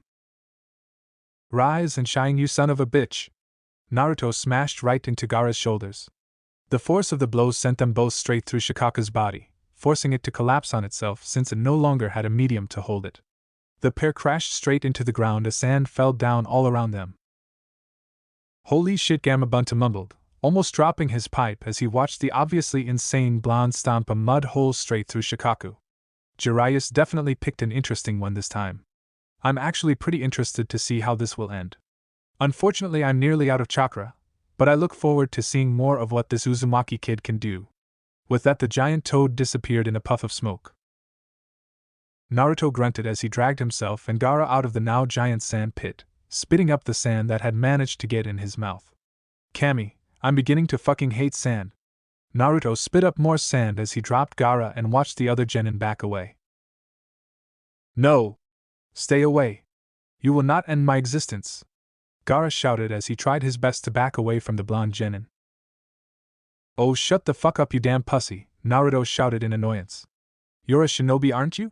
You deal with death every fucking day. You son, you need to grow a pair if you're afraid of a little thing like death. Naruto began rolling his shoulders, listening to them crack. Kami, I'm so fucking tired. If I don't make chunin from this, I'm just gonna say screw it. I need a vacation. Gaara looked at the blonde who had basically just trounced him, and was now acting as if nothing out of the ordinary had happened. How? How are you so strong? I always fight only for myself, yet you beat me. What makes you so strong? Naruto rolled his eyes. That's easy. I'm strong because I don't fight for myself. I only fight to protect my precious people, my friends and those I've begun to consider family. Gaara looked confused, but I didn't understand. Why would you fight for anyone other than yourself? Naruto sighed, because they saved me from myself. You and I are a lot alike, you know that? Hated for something we had no control over, for something that was done to us by others. I remember the glares, the hatred, and the isolation I suffered because of my burden. However, unlike you, I worked hard and eventually gained friends, people who accepted me, who saved me. Naruto glared at Gaara, and if you ever try to hurt my precious people or my village again, not even Kami will protect you from my wrath. Naruto shifted his attention when Gaara's two siblings jumped down from the clearing and got into fighting stances. The blonde just shook his head. You really don't want to be doing that. I'm tired, I'm pissed, I've got sand in places I really don't want to think about, and I just beat the piss out of the guy who scares the piss out of you too. Mess with me, and I'll give both of you a beating that your ancestors will feel. The two Suna siblings glared at the blonde who had dismissed them so easily. However, the blonde noticed this and merely gave the two a grin. Now then, we're all going to go back to Konoha proper, and I'm gonna take you two into custody. And by me, I mean we, and by we, I actually mean her. Naruto pointed behind the pair, who could do nothing as they felt the butt end of a kunai hit the back of their necks, knocking them unconscious. Yo Yugi-chan! Naruto grinned as he made 3 Kage Bunshins to carry the Sand siblings. Come to congratulate me on my awesome fight? Yugito shook her head and smiled. That had to be the craziest and most reckless attack I have ever seen in my life. At least it will give your grandkids something to talk about for years to come. I have a feeling this battle is gonna be something they put down in the history books. The blonde Konoha ninja tried to move only to fall flat on his face. What the hell? Looks like those 3 Kage Bunshin you made used up nearly all of your Yuki, Kyuubi informed him. You've only got enough to keep you conscious. God damn it, that sucks. Naruto complained. I just got finished kicking ass and this totally killed my awesome factor. Perhaps you should learn to converse with your Yuki more, Kyuubi suggested as she snickered at her container's plight. Sometimes it was the little things that could make her smile. Shut up, Naruto grumbled before he felt himself being lifted off the ground. Looking to his left, he saw Yugito with his arm over her shoulder, and her arm wrapped around his waist. He gave his fellow Jinchuriki a smile. Thanks, Yugi-chan. Yugito looked at Naruto and smiled back. You're welcome. She paused before giving him a grin, though I hope you don't expect me to carry you around after every battle you have. Naruto smirked. Are you saying you don't like being this close to me, Yugi-chan? You seemed to be pretty content feeling me up the last time we were doing this. When he saw her blush, Naruto added a point for himself. Deciding to take it a step further, he added, not to mention you pinched my ass. I still have to get you back for that, you know.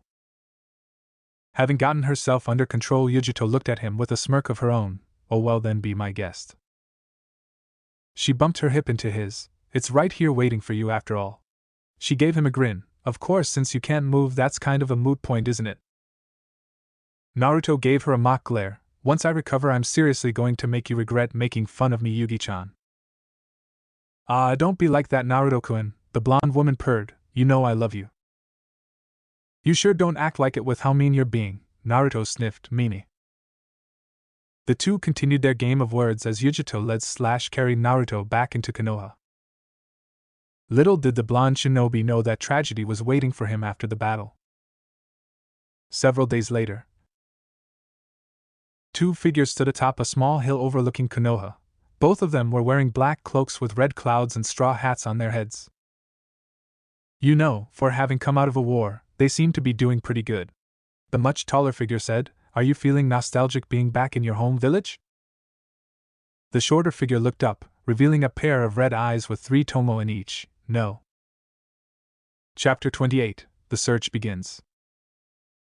Naruto stared out at Konoha from his spot on top of the Hokage monument, his mind completely blank as he felt an emptiness he had not felt since Haku's death engulfed him.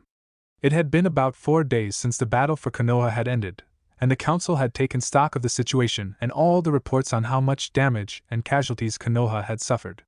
And it had been 3 days since word spread that the Sandaime was dead, having been killed by Orochimaru during the invasion. 1 day since the funeral for Sarutobi had occurred, and 3 days since Naruto had been able to get any sleep.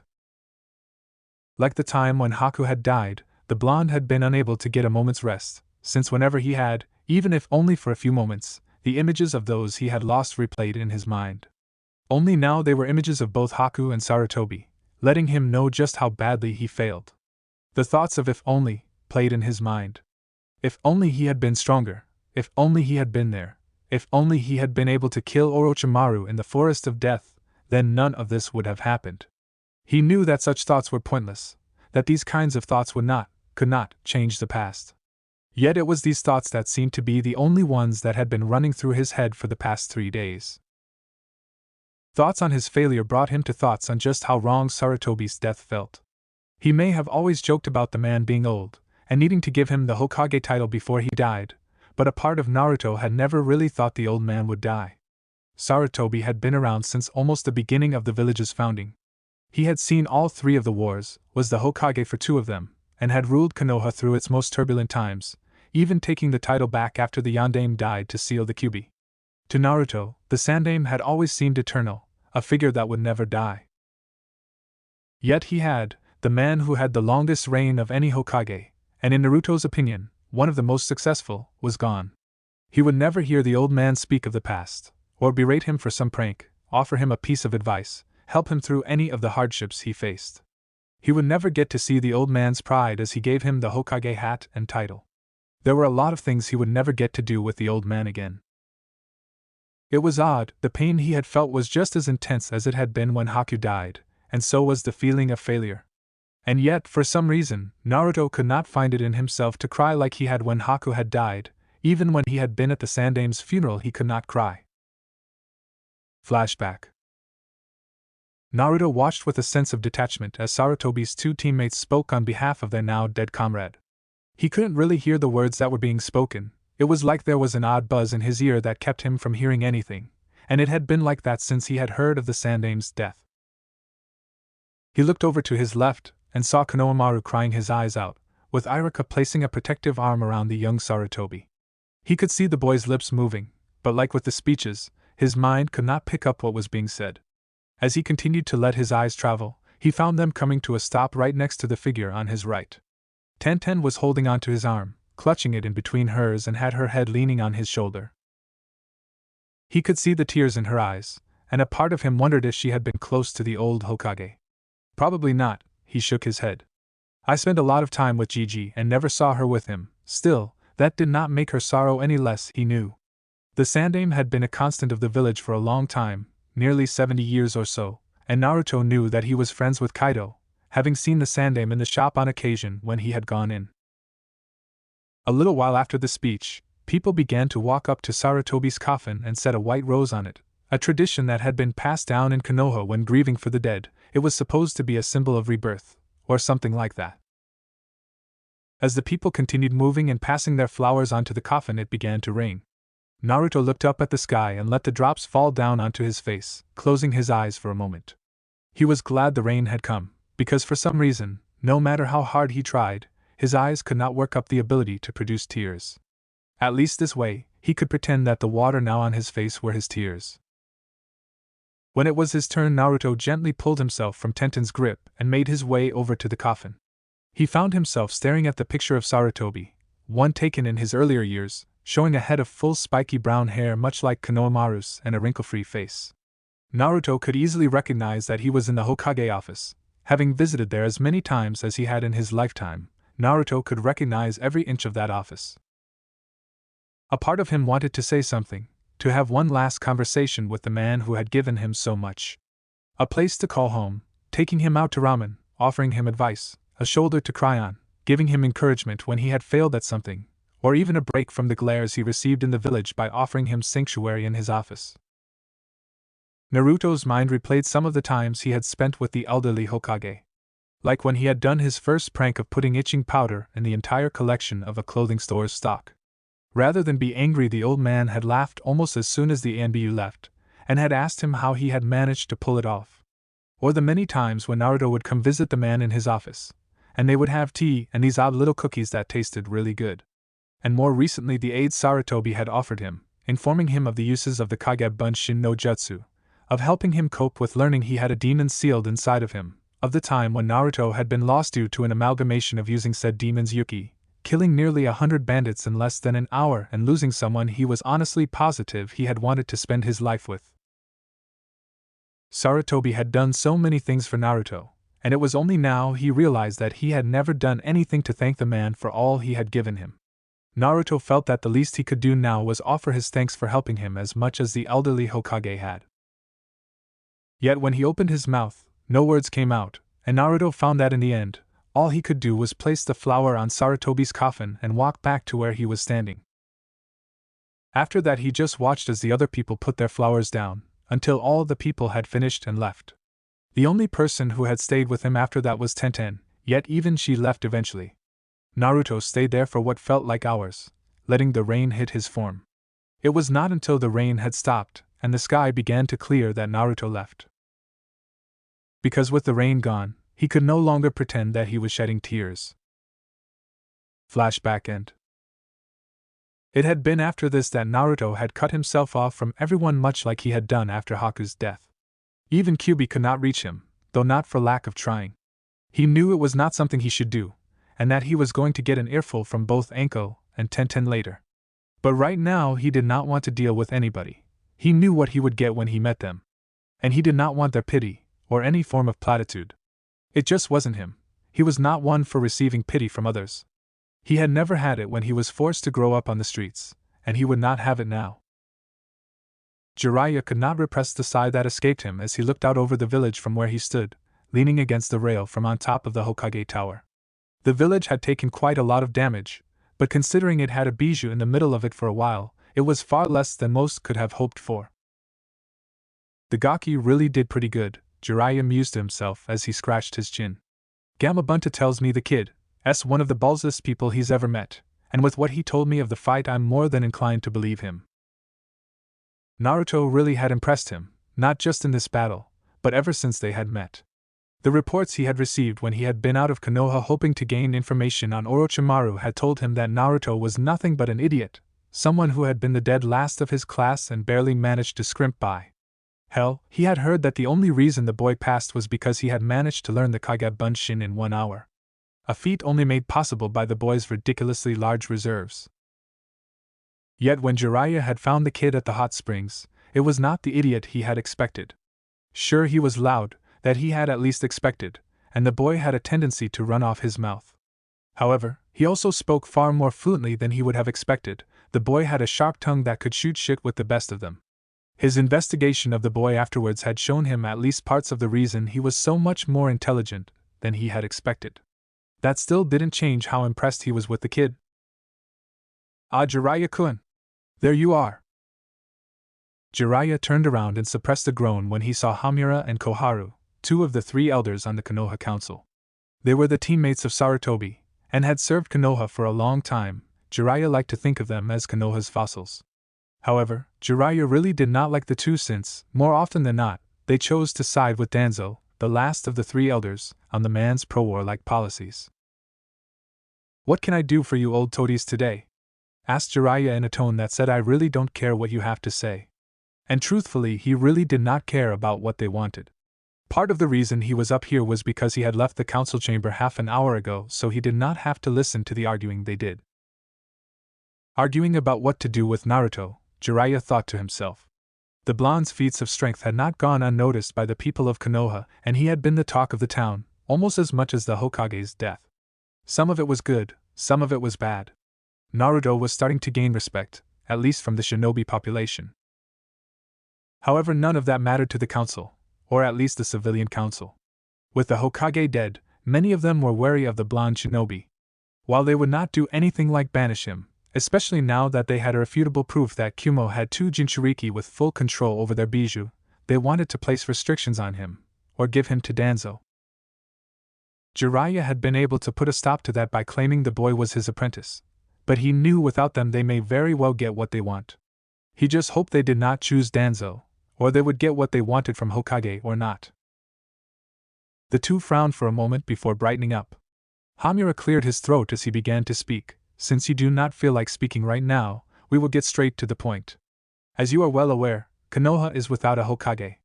In order to make Konoha seem strong despite our current state, we need to have a strong leader who will—" Not interested, Jiraiya interrupted, already knowing where this was going to go. "Now, Jiraiya-kun, we need a strong leader, and it was decided that only a Sannin could take up that position," Kohara said, hoping to let the man know just how important this was. Like I said, not interested, Jiraiya turned away from the pair and looked back out at the village. "I have absolutely no desire, nor the ability to be Hokage. Not to mention I have my spy network to keep up, and then there's my research. So as you can see, I have no time to become some kind of paper pusher. Before the two could attempt to make a rebuttal, he held up a hand. However, I do have someone in mind that would make a great Hokage.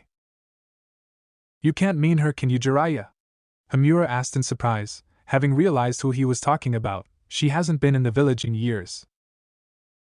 That is true, Jiraiya nodded his head. However, unlike me, she has the heritage, and the ability to be a good, strong leader. That is true, Koharu murmured, but the question is, can you find her? Jiraiya grinned. Don't worry about that, I may not know where she is, but my spy network can find her. I'll set out in a little while to begin my search. Himura nodded. In that case, we will select a group of ANBU to escort you and… That will not be necessary, Jiraiya said. The last thing he needed was a bunch of fogies following him around. But Jiraiya-kun, you can't go alone, at least let us send Kakashi-kun. Jiraiya shook his head. All those people would only slow me down. Then he blinked for a second before smiling. Actually, there's someone I know that I would like to take with me. An interesting kid I met a while ago who really seems to grow on you. Yugito frowned as she left the Ichiraku ramen stand. It had been 3 days since she had last seen Naruto, and she was honestly starting to get worried. No one had seen the blonde since news of Sarutobi's death had spread, barring the funeral procession itself, and she had not been there to see him. It was because of that, as well as the fact that she was leaving soon, that she wanted to find him one last time, and see if she could help him in some way. She was thankful that she remembered Naruto's love of the ramen shop, since she was not sure where to get any information on the blonde other than there. Not that there wasn't enough information going around as it was. Rumor of Naruto defeating the Shikamaru-possessed Gaara had somehow spread across the village. How, she was not sure, since the only people she knew were there besides herself and Naruto were currently locked away. Yet somehow that information had spread. Then again, not many people could have missed the giant toad in the center of one of Konoha's parks. Not that it was all a bad thing. She had noticed a small but definitive improvement in the general populace's demeanor when speaking of Naruto. Oh, she could see that a few of the people did not believe the stories and still hated his guts, but there were more than a few who had begun speaking of the blonde in hushed whispers of all. Of course, she also noticed that it was mainly from the younger generation, those who were Naruto's age and below, who Naruto had told her were unaware of the QB anyways.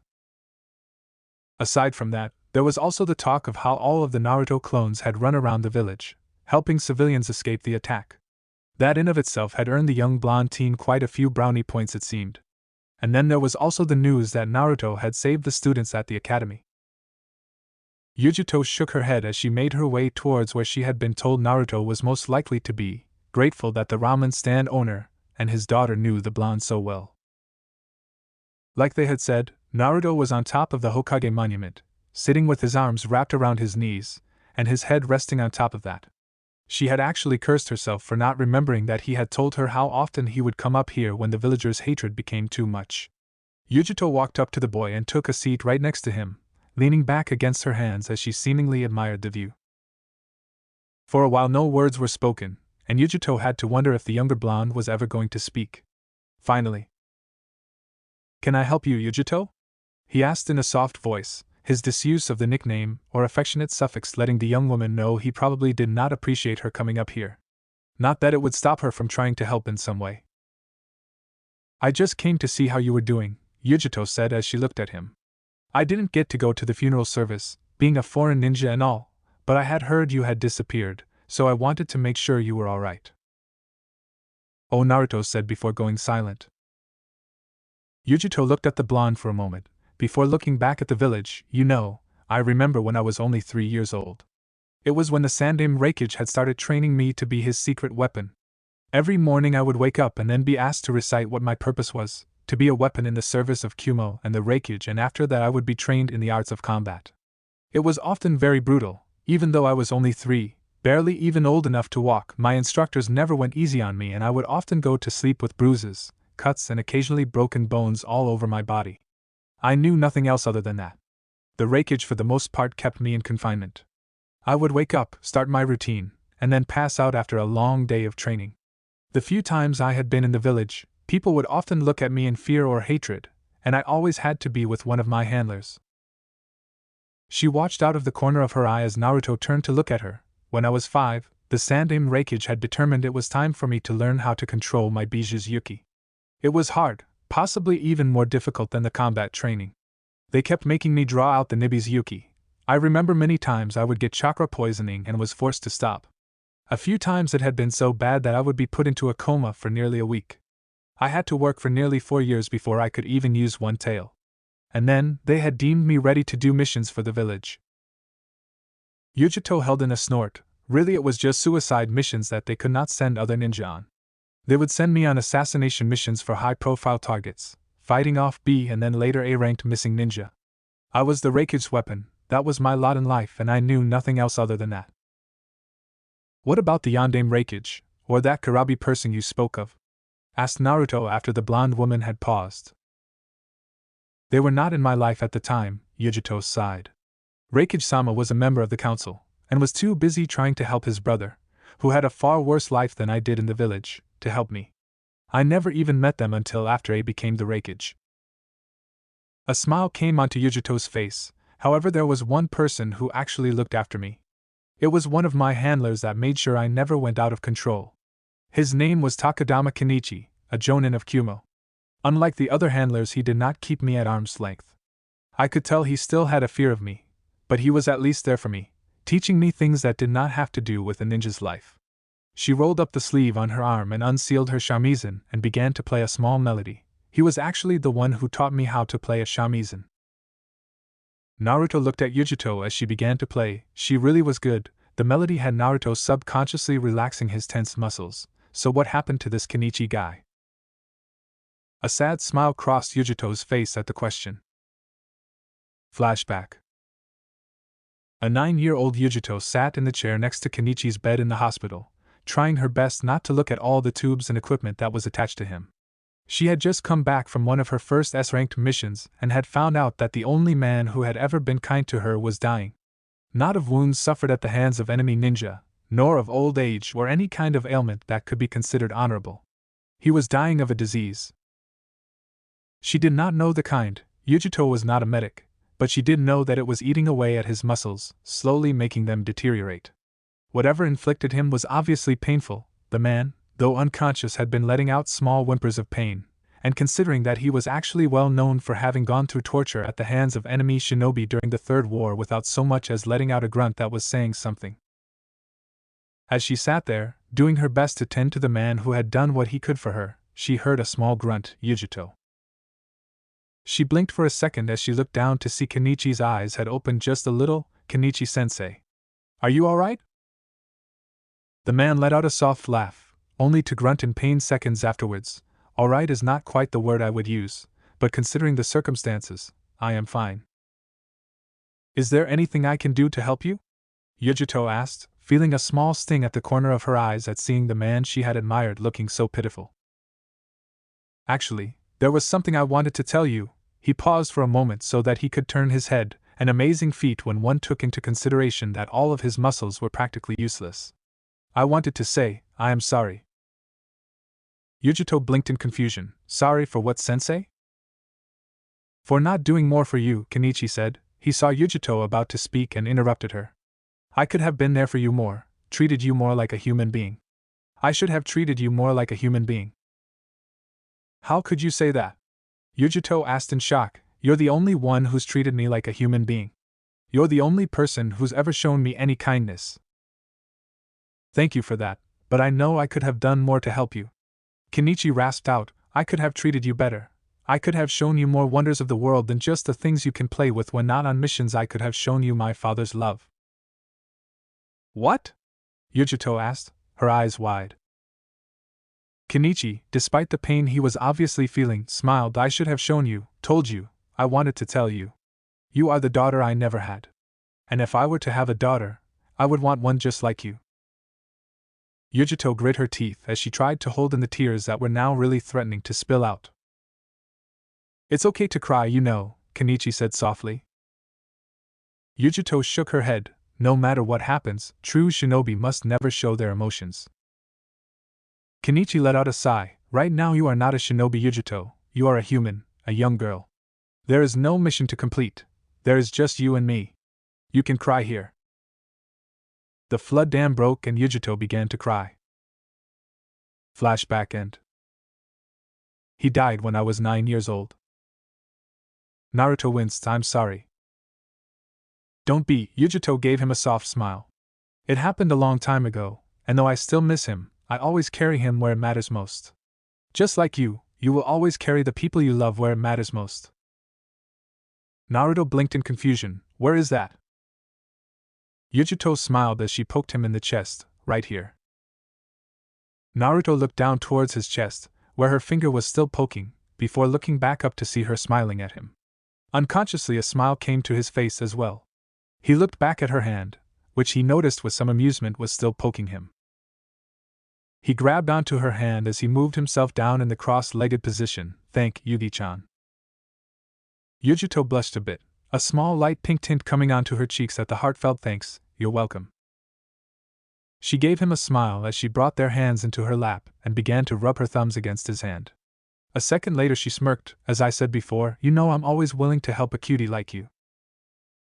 Not cute, Naruto mumbled with a pout, causing Yugito to laugh. They stayed that way for a few more minutes before Yugito had to leave and meet the Raikage at the gate so they could go back to Kumo.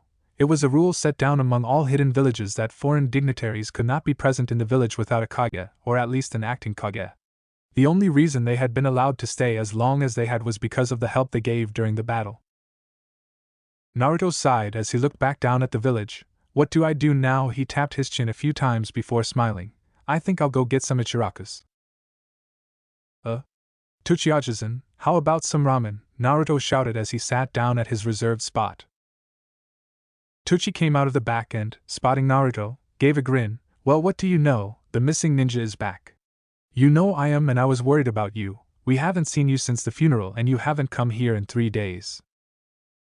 Sorry about that. Naruto scratched the back of his head as he gave a sheepish grin.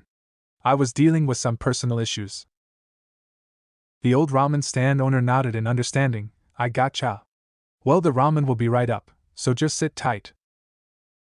Naruto nodded and let his mind wander until his food was brought to the table. Naruto grinned as he snapped a pair of chopsticks and dug in. As he continued to inhale the food as if he had not eaten in months, which was sort of the truth as he had not eaten ramen in, well, at least 3 days, a familiar man with white hair stepped into the bar. Jiraiya-sama. Tuchi exclaimed in surprise, to what do I owe the honor? Jiraiya laughed. Now there's no need for formalities like that today, I just came to pick up the gaki for a mission.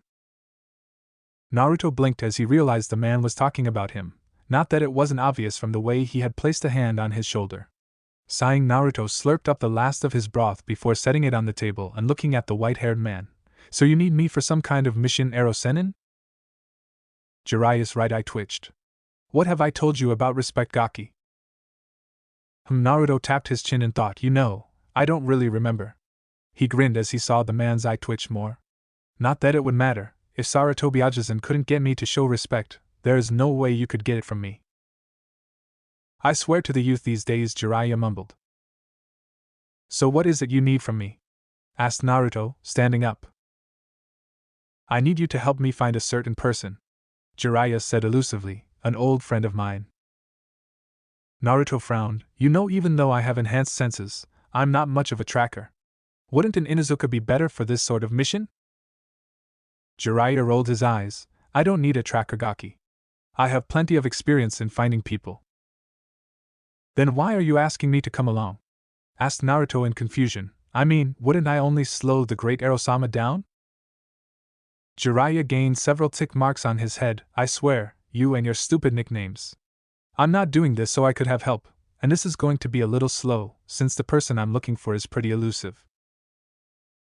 Well then, why do you want me to come? Jiraiya rolled his eyes. I was getting to that, don't be so impatient. Anyways, as my apprentice, I was planning on teaching you jutsu while we travel. One that makes the Chidori look like child's play. Naruto held in a wince at hearing the name of the jutsu that killed Haku, right before he registered the rest of what the man said. A new jutsu? When the man nodded, Naruto grinned. You've got yourself a deal, Erosenin. Just let me go home and grab my equipment. Jiraiya shook his head. No time, we've got to hit the road now or the trail will get cold. But I thought we were taking it slow anyways. Naruto scratched the back of his head. Wouldn't that sort of imply that it wouldn't matter if we left a few minutes later? Besides, what if we run into some missing ninja? I only have a limited amount of equipment on me.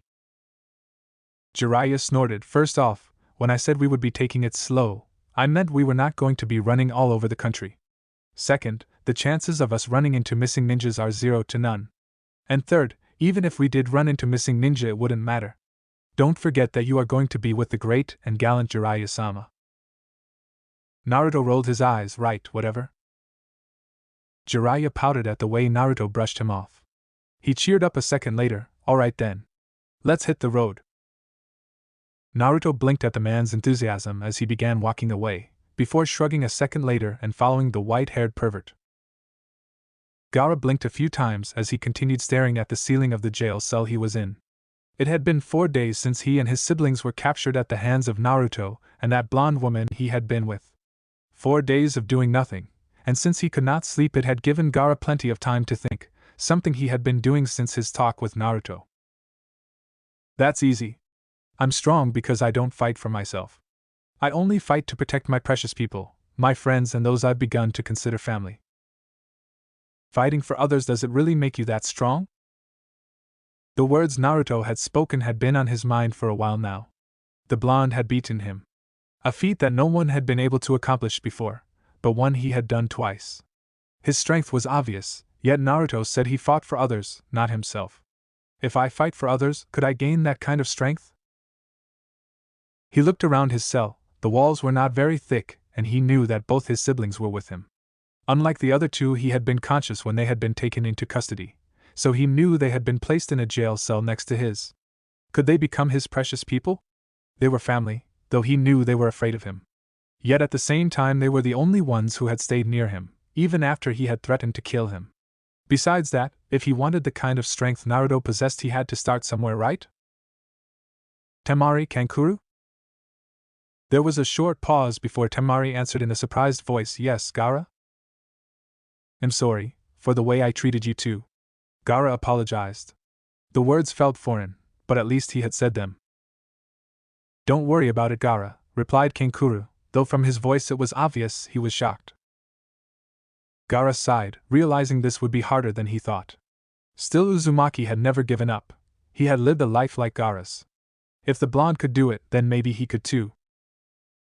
Kakashi, said Ninja blinked as he looked up from his porn, Asuma, Kurenai. Kakashi greeted the two ninja with an eye smile, dutifully ignoring the way Kurenai wrinkled her nose at his precious book. What brings you two here? Oh, you know, just in the area, Asuma replied. Really? Kakashi went back to his book. I thought you two would be on a date, or something. The pair blushed a bit before Kurenai seemed to get a hold of herself. What about you? What are you doing here? Kakashi sighed. I'm just waiting for Sasuke to show up. Within the dango stand behind the trio, one of the two figures, both of whom were wearing straw hats and black cloaks with red clouds, who were sitting there, shifted at the mention of Sasuke, an action which did not go unnoticed by the three jonin. This must be a novel experience for you then, Asuma joked. Having to actually wait on someone for a change.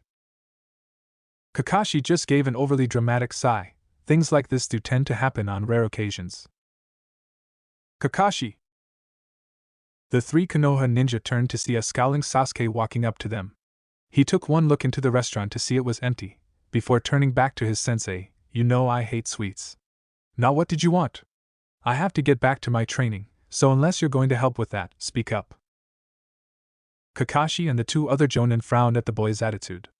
Ever since he had woken up after the battle for Konoha, the kid had been in an almost permanent bad mood. It had only gotten worse after he had heard of Naruto's victory over the demon Shikaku. In truth, Kakashi was worried that the boy might have once again become a flight risk, something that he had felt would not happen since he had, at least for a time, been getting along decently with Naruto. Sighing, Kakashi looked over at Asuma and Kurenai, giving them a nod and receiving one in return before they took off.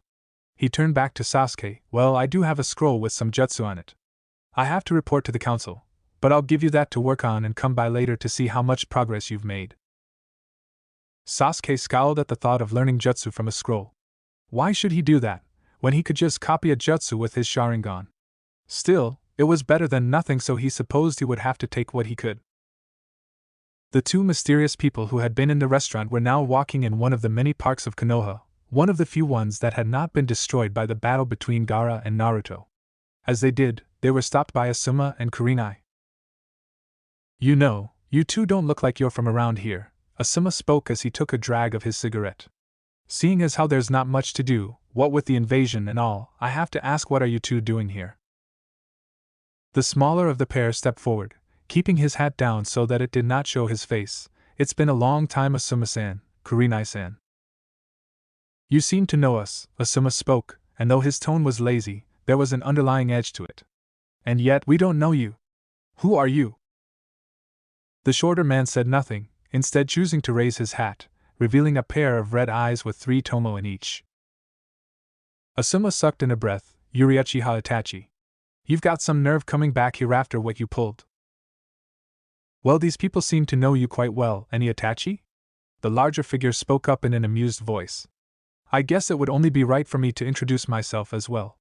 The man removed his hat to reveal blue skin with 3 gills on each side, shark-like teeth and eyes. "The name's Hoshigaki Kisame. It's a pleasure to meet you." Both Asuma's and Kurenai's eyes widened. Kurenai looked at the two of them in surprise as she spoke. "You're a missing ninja from Kiri, wanted for the murder of Kirigakure's daimyo, and the destruction of several minor countries. What are 2 S-ranked criminals doing here?" "If I had to go by their outfits, I'd say they've got some kind of purpose," Asuma said. "Well? Why are you back here? You know that after the incident you caused, you were listed in our bingo books with a kill-on-sight order." Itachi seemed to ignore the pair's question. "I would like to ask the two of you 2 steps aside. We've got no quarrel with you, and I would prefer not to have to kill my former comrades." Asuma snorted. "That's rich coming from you." Itachi narrowed his eyes, but said nothing. "Nah, Itachi? Can I kill them?" asked Kisame as he stepped forward, grabbed onto the large bandaged object behind him and pulled it off, slamming it on the ground. Most would probably find it odd that Kisame was actually asking Itachi for permission to do something, but they had decided that Itachi was the brains of this operation. And Kisame respected the younger ninja's skills and tactical expertise. Itachi closed his eyes before speaking in the monotone he was so well known for. "It seems that they will not let us leave without a fight, however. Try to keep it down. Your fighting style tends to attract too much unwanted attention."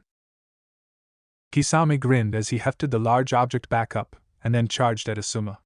Said Konoha Jonin took out a pair of trench knives in response and blocked the attack.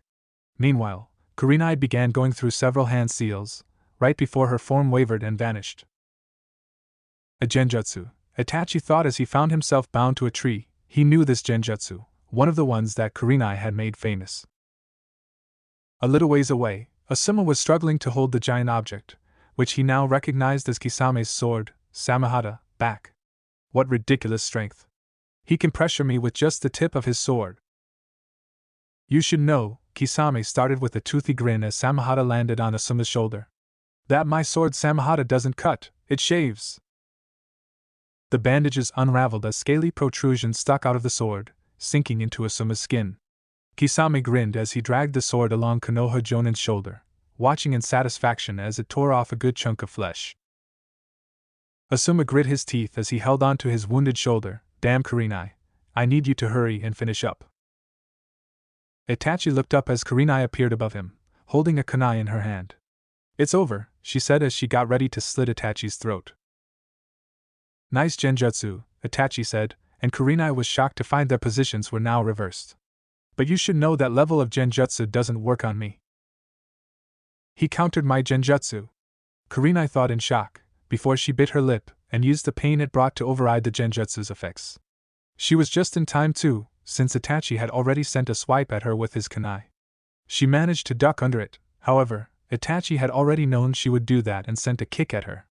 Kurenai saw it, but realized she would not be able to dodge.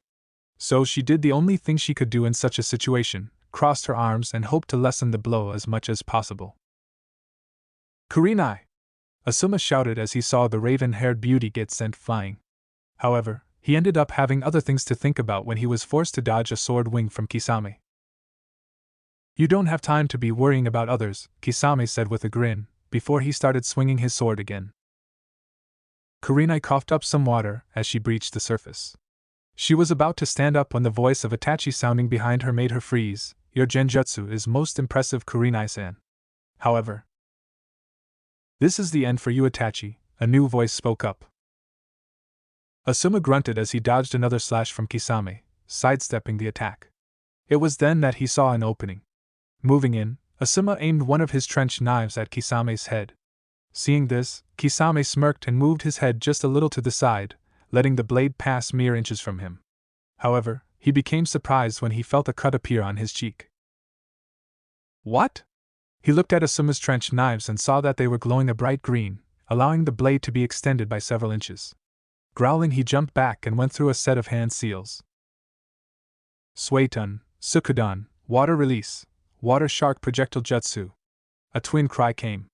Water shot out from the river in two different places. Both of them were launched and ended up taking on the likeness of a shark. The first one came at Asuma, only to be intercepted by the other one. The second shark-shaped water missile drilled into the first one, canceling them both out. Hatake Kakashi. Itachi looked behind him to see Kakashi standing next to Kurenai. He looked over to see the real one near Kisame, his hand still in the hand seal he had done when copying the shark man's jutsu. Well, Hatake Kakashi, Kisame grinned. I hear you and Zabuza-chan got into a little tussle a while ago. I've been wanting to fight you ever since I heard about it. However, before Kisame could actually start fighting, Itachi cut him off. No, I'll handle this. Your fights tend to take too long, and you have already given us a lot of unwanted attention. Remember our mission. Kakashi looked at Itachi with his Sharingan eye. Your mission? And what's that? Nothing you need to be concerned with, Itachi said right before he flung several shuriken at Kakashi. Said copy ninja went through several hand seals, Suiton, Suijin Hiki, Water Release, Water Encampment Wall. Water from the river shot up around Kakashi, blocking the shuriken as well as a Suiton, Suigaden that Itachi had managed to launch without Kakashi even seeing it. When the water wall fell back down, a Kage Bunshin of Itachi appeared behind Kakashi and stabbed him with a kunai. However, Kakashi merely turned into water, revealing him to be a Mizu Bunshin. Mizu Bunshin, eh? Kisame smirked. He seems to be quite skilled with Kiri's jutsu. You are most impressive in the use of that eye of yours, Itachi complimented. Despite it only being an implant, you wield it like a true Uchiha. Kakashi's eyes widened as he pushed Kurenai down. Get down! Boom! The Itachi who had appeared behind the pair exploded, causing Asuma to shout out as he rushed onto the water to make sure the two were alright. Luckily, Kakashi had managed to kawarimi him and Kurenai away, however it had been a close call and the silver-haired jonin was breathing rather heavily. It is truly remarkable how you are able to use that eye of yours so well. However, even if you can wield it like an Uchiha, you are not of Uchiha blood and some things will forever be out of your reach. Itachi looked at Kakashi with his impassive eyes. And now I will show you just why we are known as the strongest clan. I will show you the true power of the Sharingan. Kurenai! Asuma! Close your eyes and don't open them until I say so. Kakashi shouted frantically. Only those with a Sharingan can defeat another Sharingan. You are correct, Itachi said as the two other jonin closed their eyes. Only a Sharingan user can defeat another Sharingan user when it comes to genjutsu. However, that is only in the context of a full-blooded Yuki hand. You are not an Uchiha. Now allow me to show you the power of Tsukuyomi. The Tomo in Itachi's left eye transformed into a pinwheel shape before everything went black. Kakashi found himself hanging on a cross in what looked like an inverted realm. The sky was red with black clouds and the Konoha jonin could see that his skin was an odd bluish pigment. Welcome, Kakashi. Kakashi turned his head to see Itachi standing in front of him with a katana. Welcome to the world of Tsukuyomi. Within this world I am Kami. Here I control everything, space, time, everything. And for the next 72 hours you will be subject to the pain of this katana stabbing you. Without further speaking, Itachi stabbed the katana into Kakashi's abdomen, with said man letting out a pained grunt. A second later it was over, and now there were two Itachis, both of whom stabbed their katanas into the silver-haired jonin. This continued on, and each time Kakashi was stabbed, the number of Itachis stabbing him increased. And when Itachi ran out of room to stand, another Kakashi appeared and began doubling the amount of punishment the silver-haired jonin took. When it was over, Kakashi could scarcely breathe due to the pain he was in. "I see you are still conscious," Itachi commented. "That is good. After all, we still have 71 hours, 59 minutes and 59 seconds to go." 3 seconds later, within the real world, Kakashi had dropped to his knees, panting hard as he tried to stay conscious. It was fortunate that Itachi also seemed to be having a small problem. A trickle of blood was running down his left eye. "Oh, you're still alive, eh? That's quite impressive," Kisame commented on seeing Kakashi still conscious. "That jutsu is quite devastating, I hear, capable of breaking people's spirits very easily. I'm surprised you used it though, Itachi. You know it's not very good for you to use too much." "Are you after Sasuke?" asked Kakashi as he tried to catch his breath. "No," Itachi closed his eyes and let his left one revert to its normal Sharingan state. "We are after the legacy of the Yondaime." Asuma and Kurenai felt their eyes widen, wondering what they meant. Meanwhile, Kakashi was also surprised, but it was because he knew what Itachi was talking about, as well as the truth about Naruto's parents. "I see, so you're after Naruto. Or perhaps I should say you're after what's locked inside of him." "That is correct," came Itachi's emotionless response. "So it's true then. You, along with 9 other S-rank criminals, are collecting the bijou for some sort of purpose," Kakashi said. Itachi was surprised but hid it well. "So you know. I wonder where you learned that information. It doesn't matter in the end. Kisame, we need Kakashi alive, but you may kill the rest." "Hehehe, I'm going to enjoy this," Kisame grinned.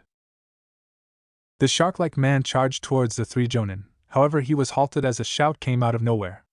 And then, just like the shout, Kisame received a kick in the face that came out of nowhere and sent him skidding backwards. As he stopped skidding across the water, Kisame looked up to see what had to be the creepiest-looking man he had ever seen. "Who the hell are you?" the shark-like man asked. "I am Konoha's beautiful green beast. Meito Guy," the man proclaimed. "Heh, what an odd-looking man. It looks like I'm gonna have to pay you back for that hit you gave me." Kisame shouldered his sword. "Kisame, do not take this man lightly," Itachi said. "It's okay, you two, you can open your eyes now," Guy said to Asuma and Kurenai. It was at that moment that Kakashi fell over unconscious, causing Guy to lift him up in a fireman's carry. "What about Itachi?" Kurenai asked. Kakashi said, "We can't look him in the eyes." "Do not worry. I have trained myself to defeat the Sharingan. I find that so long as you look at the feet, you should be safe and still be able to follow your opponent's movements. So when you open your eyes, just look at your feet." "Guy, we don't have your level of training," Asuma stated. "Well then just try your best," Guy replied. "Kurenai, I would like you to take Kakashi to the hospital." The green spandex man gave the silver-haired jonin to Kurenai. "Asuma and I will deal with these two." "You've got a lot of guts, thinking you can take us on," Kisame said with a grin. "Kisame," Itachi stopped the swordsman in his tracks. "We cannot afford to make this a war, and I sense the NBU on the way. We will retreat for now." Kisame sighed as his hand left his sword. "That's too bad. I was so looking forward to a good fight." The 2 S-rank criminals soon disappeared within Shunshin, letting the jonin of Konoha breathe a sigh of relief. "Gah!" The scream tore from Orochimaru's throat before he had the chance to stop it. He had never been in so much pain before. Not only did he have to deal with the pain from his now dead hands, he also had to deal with the pain from Kabuto reattaching the nerve endings of his recently sewn-on legs. His fight with Sarutobi had been a complete disaster. He had not been counting on the Raikage and his brother to be there, but even with them he had been confident he could have won in the end. However, his overconfidence had been his downfall. Not only had his arms been sealed by that old fool, but both his legs had been cut off by Karabi. He had only managed to escape thanks to Kabuto, Kimimaro and the Sound 4 helping to cover his retreat. Even then he had lost both Sakan and Jirobo to the Raikage and his brother. "Damn them! Damn them!" Orochimaru wheezed as he grit his teeth to keep himself from screaming again. Kabuto stood up as he finished his work. "I've reattached your legs, you should have full use of them by tomorrow. However, I can do nothing for your arms, that type of damage is beyond my expertise." The silver-haired spy paused for a moment, shall I prepare someone for the transfer? No, Orochimaru gasped out, I will not transfer into anyone other than Sasuke-kun. A worried look crossed Kabuto's face. Orochimaru-sama, the damage to your arms is extensive, and we have no idea how long it will take to get Sasuke-kun. It may be prudent to transfer now. I said no, Orochimaru hissed. I will not transfer my soul to anything other than one who has the Sharingan. But what about your arms? Orochimaru took a deep breath as he began to think. He would definitely need his arms, otherwise he would be incapable of using jutsu. If Kabuto could not heal them, he would need someone else who could, someone better. A slow smile spread across the pale man's face. Kabuto-kun, we will be going on a journey tomorrow to find the best medic in the elemental nations. Thanks for watching, Shinobi Squad. If you enjoyed this what if, hit that like button, subscribe, and ring the bell so you never miss the next twist. Drop your theories in the comments, I'm always reading. Want more Naruto heat? Check out the other videos on the channel. Stay sharp, stay awesome, and remember even shadow clones need love. Peace out, Shinobi!